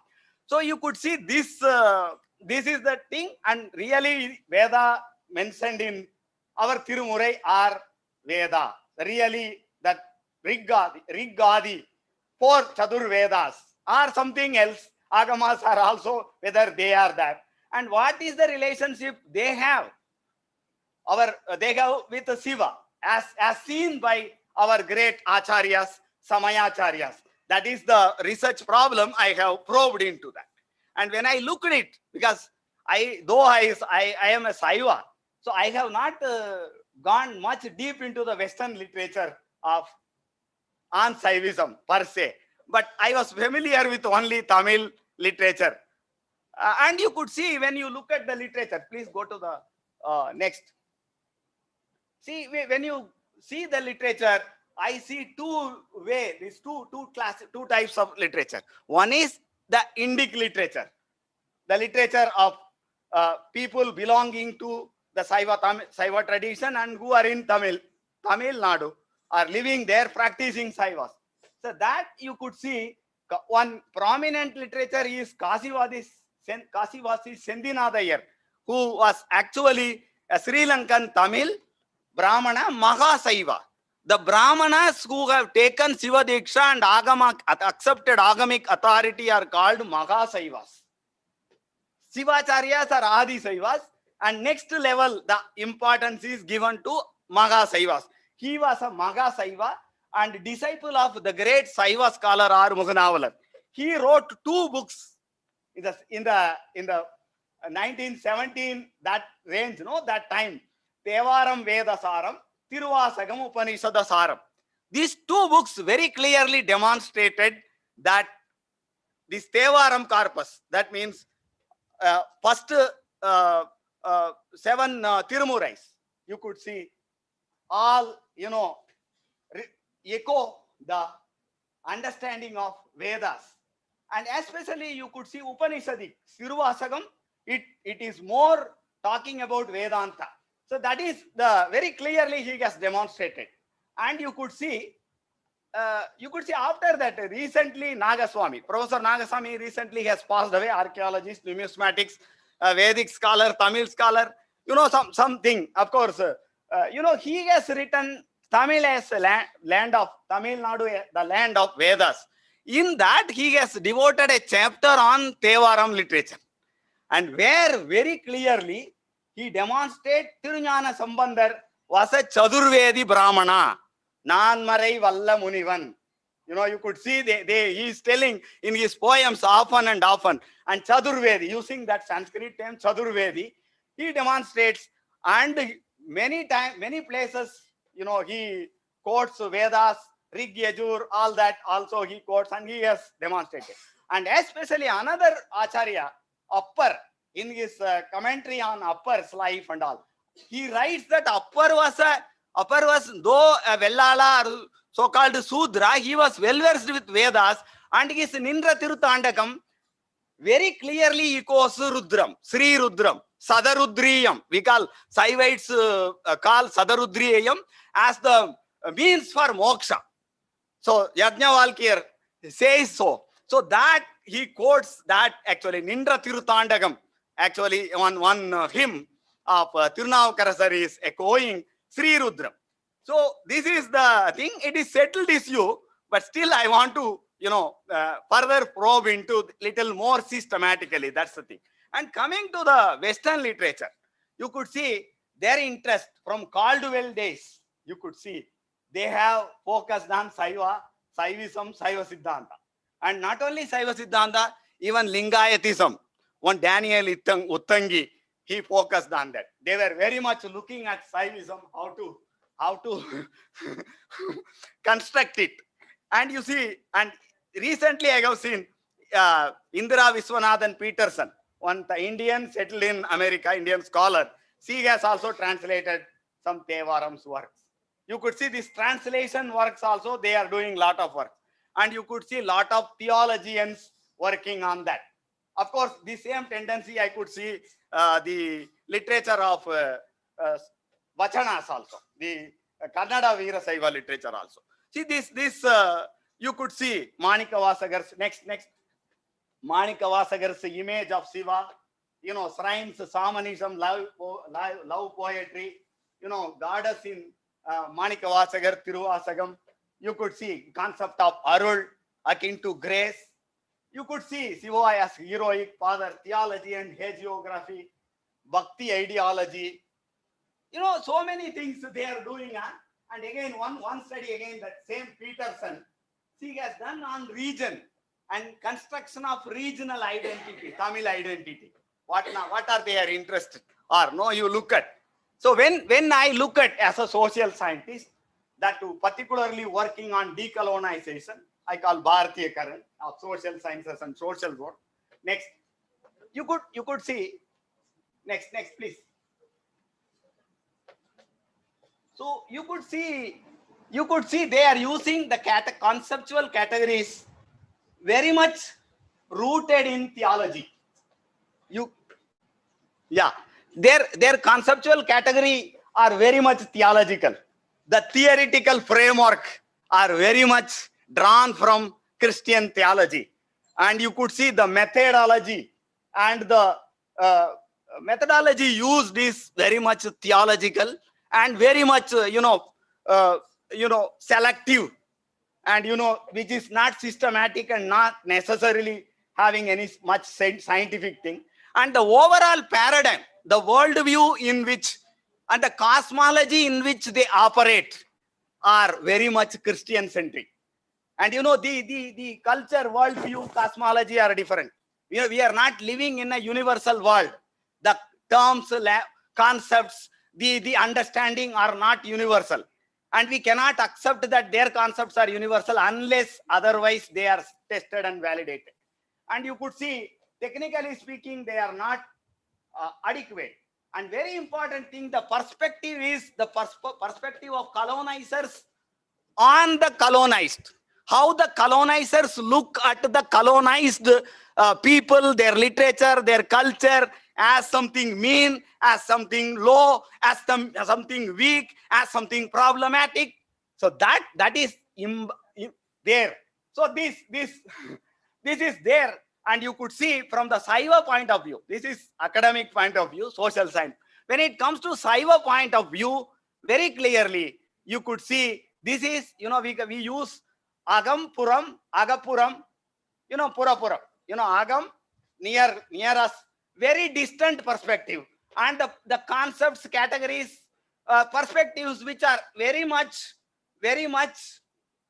outer and very much actually from Asuddha Maya Tattva. Actually, these Asuddha Maya Tattvas, this, when you learn that, actually, you are actually suffering from. When you learn this contemporary social science, you are becoming culturally ignorant. My friend Aravindan Nilakandan used the word culturally ignorant and culturally alienated and culturally antipathic also. See, this kind of problem comes in. Why not we should use other category?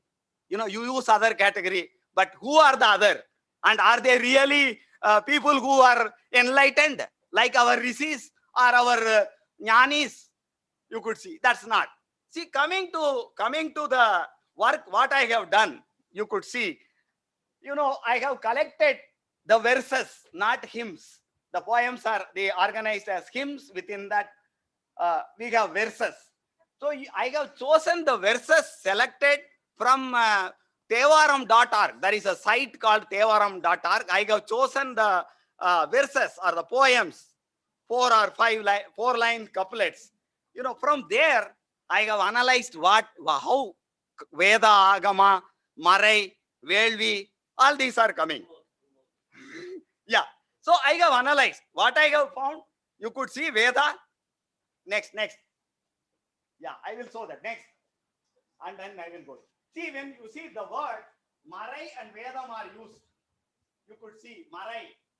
Marai is more than in both Tevaram as well as Tiruvasagam, you have more Marai, and Vedam is less. But you could see we have mentioning of Rig Veda in upper 4th Tirumurai and Tiruvasagam also. One place, Samaveda is mentioned in Tevaram upper, and Yajna, Homa is there, 22 places there. In Tiruvasagam 11 times, and Tiruvasagam is a smaller work. More poems are there. That's the thing. And Vedangas, Angam, Arangam is there. Vedamum, Angamum. So Anga is there in 11 times. Very clearly. If Veda is not there also, what are the Angas you have? Shadanga we call. That is there. And Agama are mentioned in 4 times in Tiruvasagam only. And in 4th Tirumurai, upper Tirumurai, upper Tevaram we don't have, but Tantra is there. Mandiramum, Tandiramum, Ananai is there. So you could see Veda. This next. I will finish this. So Veda, you see Veda Gita, and how Elil Vedam, Vedanga Mikkanal Vedam, Unamil Vedam, Kutramil Vedam, Vediyar Vedam. So very clearly, Mikka Veda Mainul. Nei means truth. Knowledge, book of Satya, knowledge. So very high esteem they accord to Vedas. And coming to again Shiva, so Shiva, I see three themes have emerged last now Veda Agama Shiva. Go to. So first thing, three themes have emerged regarding the relationship of Vedas, Shiva's relationship with Veda Agama.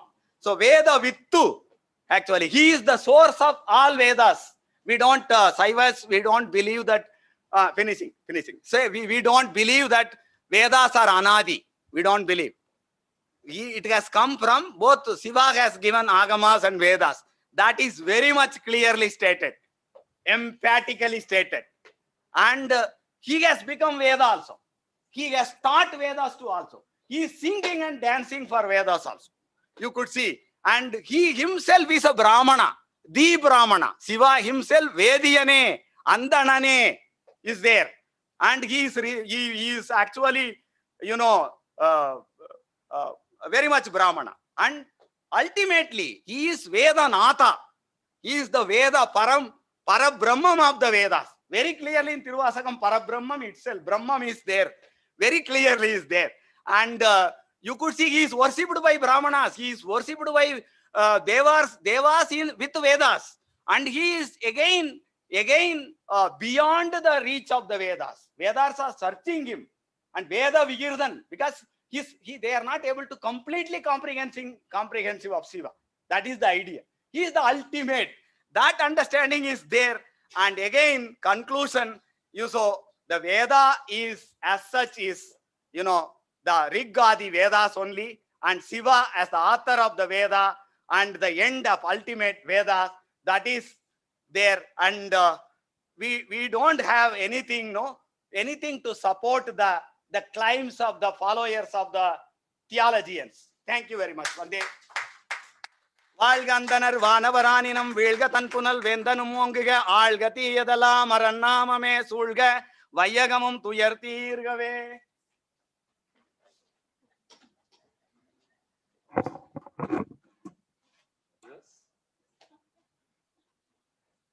It is such an unpleasant job to remind the time, particularly when such an ecstasy-creating paper presenters like Kanagaraj come. Absolutely ecstatic presentation. It all comes from his passion. He's so passionate about his topic, and he's a professor. He teaches research methodology in a university. So whatever he's saying is out of research methodological rigor that he is doing, and most of the tables that he drew, they come from a qualitative research method called content analysis. He is doing content analysis of the text with the statistics. So that's a good thing that he is doing, but oh God, he needs the whole day for the kind of work that he does. So, but we don't have. We have only 15 minutes. So, and question and answers, and he's a questioner. So he definitely is waiting badly for questions, but we have to go for the next paper also. And after the paper, if you have the interest and time, then we can satisfy him with more questions. Okay, thank you.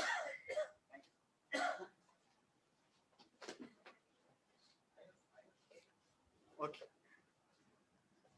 See, want to ask questions? Later, after the Okay, paper. okay. Yeah. You will be satisfied.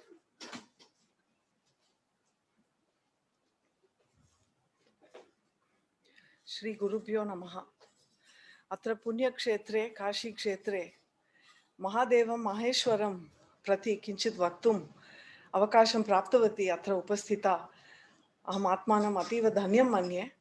अत्र indica आयोजकेभ्यः मम गंभीरां कृतज्ञतां निवेदयामि. I'm extremely privileged to be here in Varanasi to speak on Lord Shiva. My topic is the first one, the beginning, please. Yes, the previous one. Is that okay? Can you hear me now? Yeah, I'm sorry, I was speaking very softly. So I will do a very quick presentation. I will take a minute or two on each slide. And Professor Kanakaraj Ishwaran has given a beautiful introduction to Manika Vachagar and explained all the main points. So I can be very quick. I just have a lot of colorful slides to make it a little more interesting for you all. The next one, please. This is the scheme of presentation. It'll probably take a minute or two on each topic about what characterizes Shaivism in Tamil Nadu. And then what is the position of the Tirumurai, which has already been explained just now. And then where does Manika Vachagar fit into the scheme of the Tirumurai? And then a few words about his work, Tiruvachagam. And then I focus on two specific poems, that is the Shiva Puranam, which is the first hymn, and Tirupochunam, which is a folk style song, and that is it. The next one, please. So Shaivism in Tamil Nadu is centered around the Nataraja Tattvam and Lord Nataraja and Chidambaram, which is said to have begun in the early centuries of the Common Era. The symbolism, the artistic representation, the cultural evolution, how it has impacted dance and music, and so many aspects of Tamil culture is a very vast subject on its own. There you see, usually Lord Nataraja and the Ananda Tandavam is always with Goddess Parvati, known as Shivakameshwari in Chidambaram, beside him. There you can also see the sages Vyagrapada and Patanjali on the right side. So that is as a shot of, next one please. The Tirumurai are 12 books of sacred literature. They are not just devotional poetry, because there is a lot of sanctity attached to the Tirumurai. It is part of ritual worship in the Agama tradition in Tamil Nadu. Every Shiva temple and other temples also have Tirumurai being chanted to the Lord 6 times a day, starting from early morning. The trained singers of the temples are called Oduars. Odal is like reciting. It has also been set to music, and it is beautiful music. It is particularly relevant because I'm far away from Tamil Nadu now, and Carnatic music is very famous all over the world.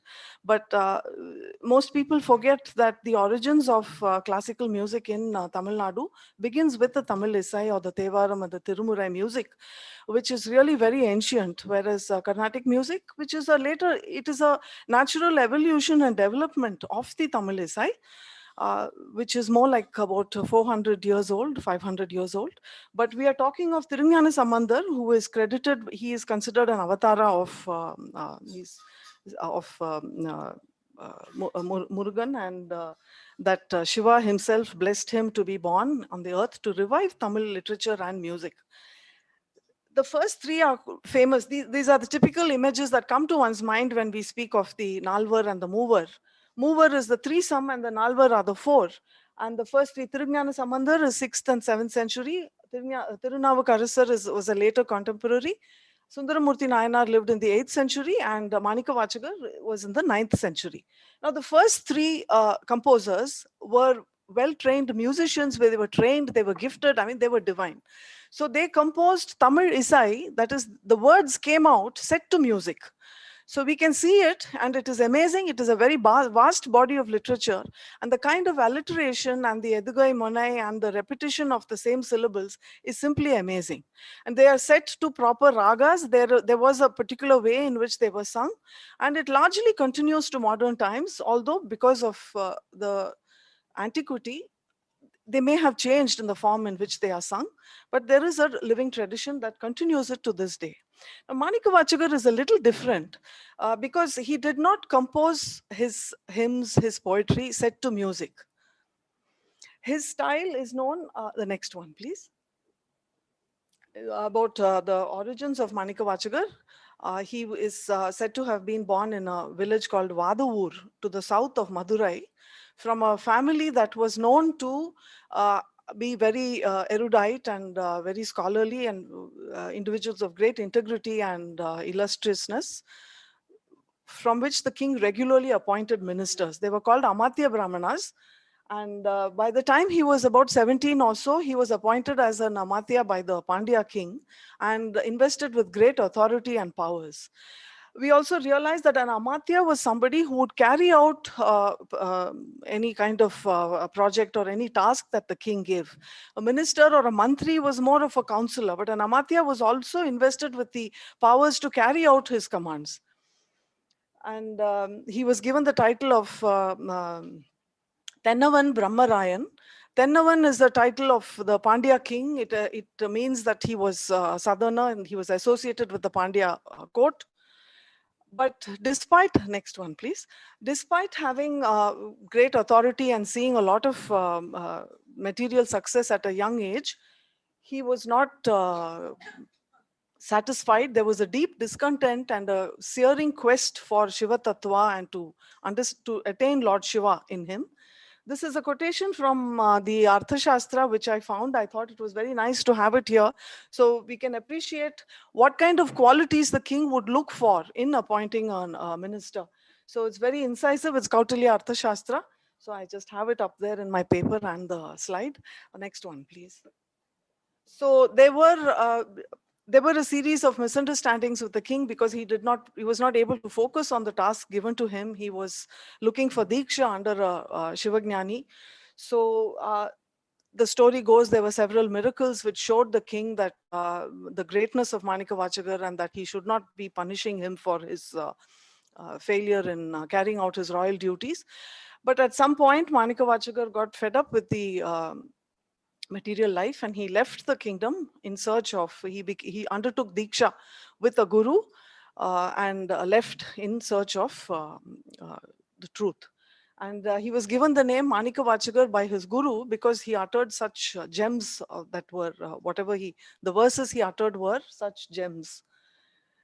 The picture on the right is from the temple architecture. We have a lot of it in the south where you have these painted artwork on all the gopurams and vimanas. The central picture reminds us that the tradition holds that Lord Shiva himself came to take down dictation of Manikavachagar's verses because they are held in such reverence. Next one, please. The Tiruvachagam, there are two works. The Tiruvachagam is 51 hymns of varying lengths. And the Tirukovayar is about 400 verses. Professor Ishwaran also mentioned Aham and Puram style of poetry. Aham is very personal, very internal, very emotional, close to one's heart. So it generally dealt with love poetry and bhakti and love poetry. This is coming from the Sangam age, from the early centuries of Tamil literature. So that continues in bhakti literature as the Jivatma's yearning for the Paramatma, which is Madhura Bhakti in different forms in different parts of the country. We have this theme. The motifs of the poetry are also taken from the earlier literature. So this is one of the reasons we have this huge genre of bhakti love poetry is because of the literary aspects also, not only the emotional aspects, which truly represent the focus and the one-pointed search that the Jivatma has for the Paramatma. But there are also a lot of literary things, technical things in the poetry itself that connect them. The Puram literature, of course, is more of soldier and martial victory, etc. So coming to Tiruvachagam, the style also, the earlier poetry had that rhythm and beat of a musical composition. They chose different types of verse. There are names for that, Kalipa, Vanjipa and such things. But Manikavachagar's preferred style was the Ahaval, which does not have a restriction on the number of lines. There is a certain grandness to the saying. It is not like normal prose that we speak. It is different, it is verse. But it doesn't insist on the kind of rhythm or the repetition or the line length that the Venba and the other earlier styles require. Also, whereas the earlier, the Tevaram hymns were set to certain pun and certain style of singing, Manikavachagars were not. They have been in recent centuries, in the intervening centuries, they have been set to music and sung, and I have a few samples. Just take a minute or two. The point here, the main thrust of my paper, where I have written in detail, is to show, as Subramanya Bharati, the Tamil poet, who last year we celebrated the centenary year, he has said that Mother India speaks in 18 languages, but her thought is one. So the focus of my paper is to show from Manika Vachakar's works how the ideas, the concepts, and the Sanskrit phrases from the different darshanas are echoed in his work. I have a few samples here. Next one. The Ahaval style can run from 3 to 100 lines. Many of Manika Vachakar's hymns of the 51, they have 90 lines, 100 lines, 200 lines. That's the kind of, that's the size, body of the work that he had done. Next one, please. And whereas the Tevaram writers spoke of the exuberance of their bhakti for Lord Shiva and the glory of Lord Shiva, in Manika Vachakar's verse, he was at 17, he was considered a great scholar. He had studied all the Shastras and he was very erudite. In his poetry, we find the ideas are organized from a philosophical standpoint. He seems very clear in his mind. The first hymn, Shiva Puranam, the word may sound like Puranas, or, you know, we hear so many Shiva Purana. Shiva Puranam is there in Tamil and Sanskrit. We expect it to have all those stories of Tripura Samhara and all the Shiva wedding Parvati and all these stories. But it's, to my surprise, the first hymn is very philosophical. Here he uses the word Purana to show that Lord Shiva is more ancient than anything you can think of. Now I have these slides here. I have underlined the words where you can see the Sanskrit word. Namah Shivaya. It comes from the Sri Rudram. And then this book, in his Upanishadic references, we can find a lot of Upanishadic quotations to substantiate the concept that Manika Vachakar is speaking about. But I have a few samples here, and I think anybody can at a glance understand how it is replete with these concepts. So Ekan, Anekan, and then Eko Deva Sarvabhuteshu, Guda Sarvavyapi, Sarvabhutatma. The next one, please. This is Vegam Keduttanda Vendan Adivelga. There he says he stops, or he arrests the tempo or the momentum within the heart. So here he gives the example of Yogas Chittavritti Nirodha. So it is basically the mind and the heart that is not able to be calm, to be tranquil. So it is the Lord within who can control that. So it's these kind of multifaceted references. Then the words also, the old Tamil, I wanted to demonstrate, it is whenever we come from Tamil Nadu, we speak of these things, then, the Tamil Sanskrit apposition is a relevant issue which we cannot really evade. But the more we study, the more we go into it, ceases to be an issue. So that is the only thing I can say, that, people who say we don't want Sanskrit, learn Tamil. I say, please learn Tamil then, 60%, and then you'll come to all this and there's no problem. It solves the problem. So I am a Sanskrit scholar. I am not a Tamil scholar, but I have no problem with the concept of addressing Tamil to the negligence of Sanskrit. Even that is fine, because this is where we head. So he says, initially I found Karankuvivar was difficult, but Kara is Kara, like hand, Kara Malaka we say. There is a place where in a different poem he refers to everything seeming as clear as a Nelli Kani in the palm. So that is like Karamalakam Iva Vishwam, that Karamalakavatu Vishwam from the Bhagavad. So we have a lot of phrases, sir. And other words also. For Mukta becomes Mutta, Nastika is Natika, and so many words like that. Vikirtan you mentioned. Vikirta, Lord Shiva is addressed as Vikirta, is one of the noblest forms of addressing, because what is Vikara? The whole world is a Vikara of Shiva. Going back to Bhartruhari and the Vakyapadya, where we say Vikara and Parinama, whether it is different or whether it is the same. The next one. So we have a lot of examples like that. Ishan, Deshan, Tejan is Deshan, and Mayam, and then Devan, so many words. So the old Tamil is, in fact, the Natya Shastra mentions in the music section, it mentions Manipravalam. Sorry, not the Natya Shastra. Abhinava Guptacharya mentions that Manipravalam is very popular in South India.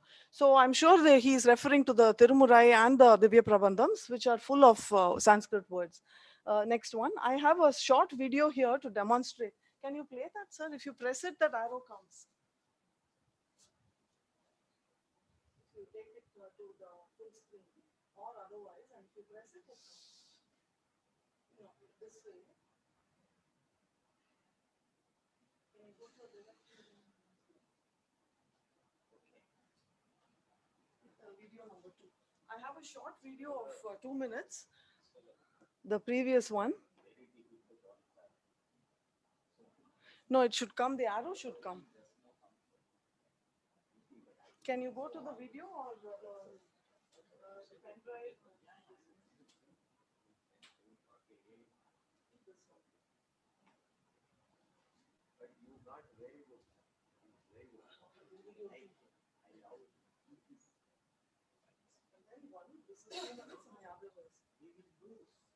I think I will stick to my time. This is a 2-minute video, and then I have another one for a little over 1 minute, and that's it.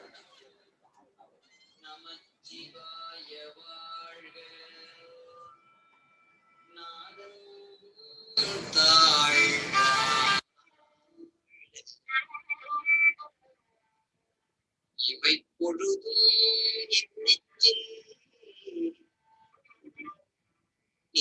நீங்காதான் தாழ்வாழ்க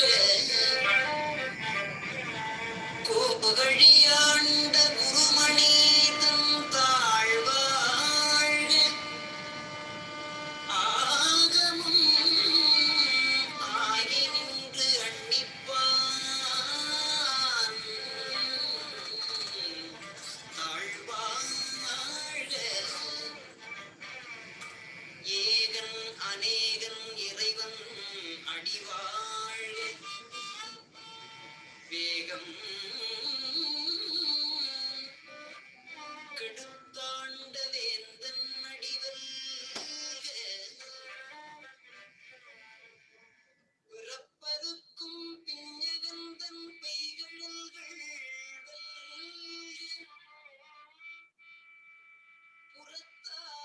புறத்தார்க்கு சேயோந்தன்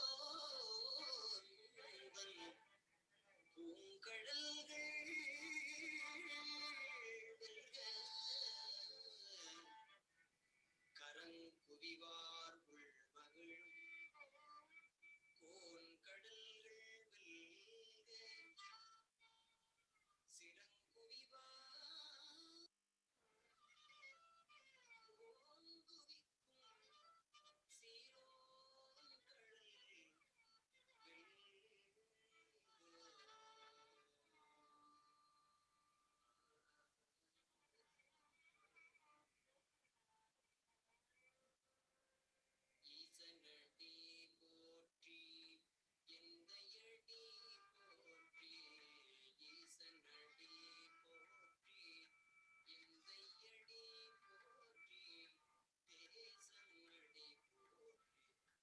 ஈசனடி போற்றி எந்தையடி போற்றி ஈசனடி போற்றி எந்தையடி போற்றி தேசனடி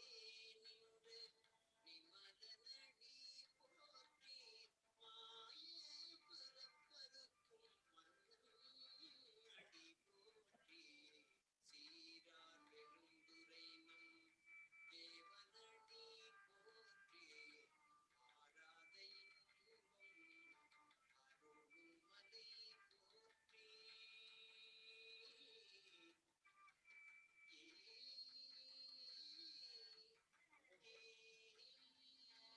This is about 95 lines. I had only the first few lines here. Manikavachakar also composed a lot of songs based on the folk songs of his time. Those tell us the kind of beat, the kind of songs that the folk people used at that time. Last 6 minutes. Sir, I have another minute, just another minute. In that, about games and people, people pounding grain and pounding. Turmeric was pounded in the Chidambaram temple, mixed with gold powder to sprinkle on royal visitors and also the deity and others on festivals. This is the folk song. Just 1 minute, shorter than the other. So they are all pounding to the rhythm.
shows a lot of parallels between the Sanskrit way of thinking and the texts and the literature and the way the Tamil literature, both devotional poetry, literature and the serious treatises have moved.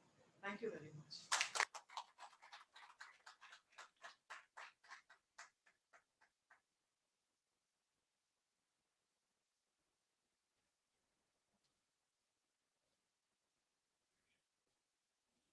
With this, we come to the conclusion of the day.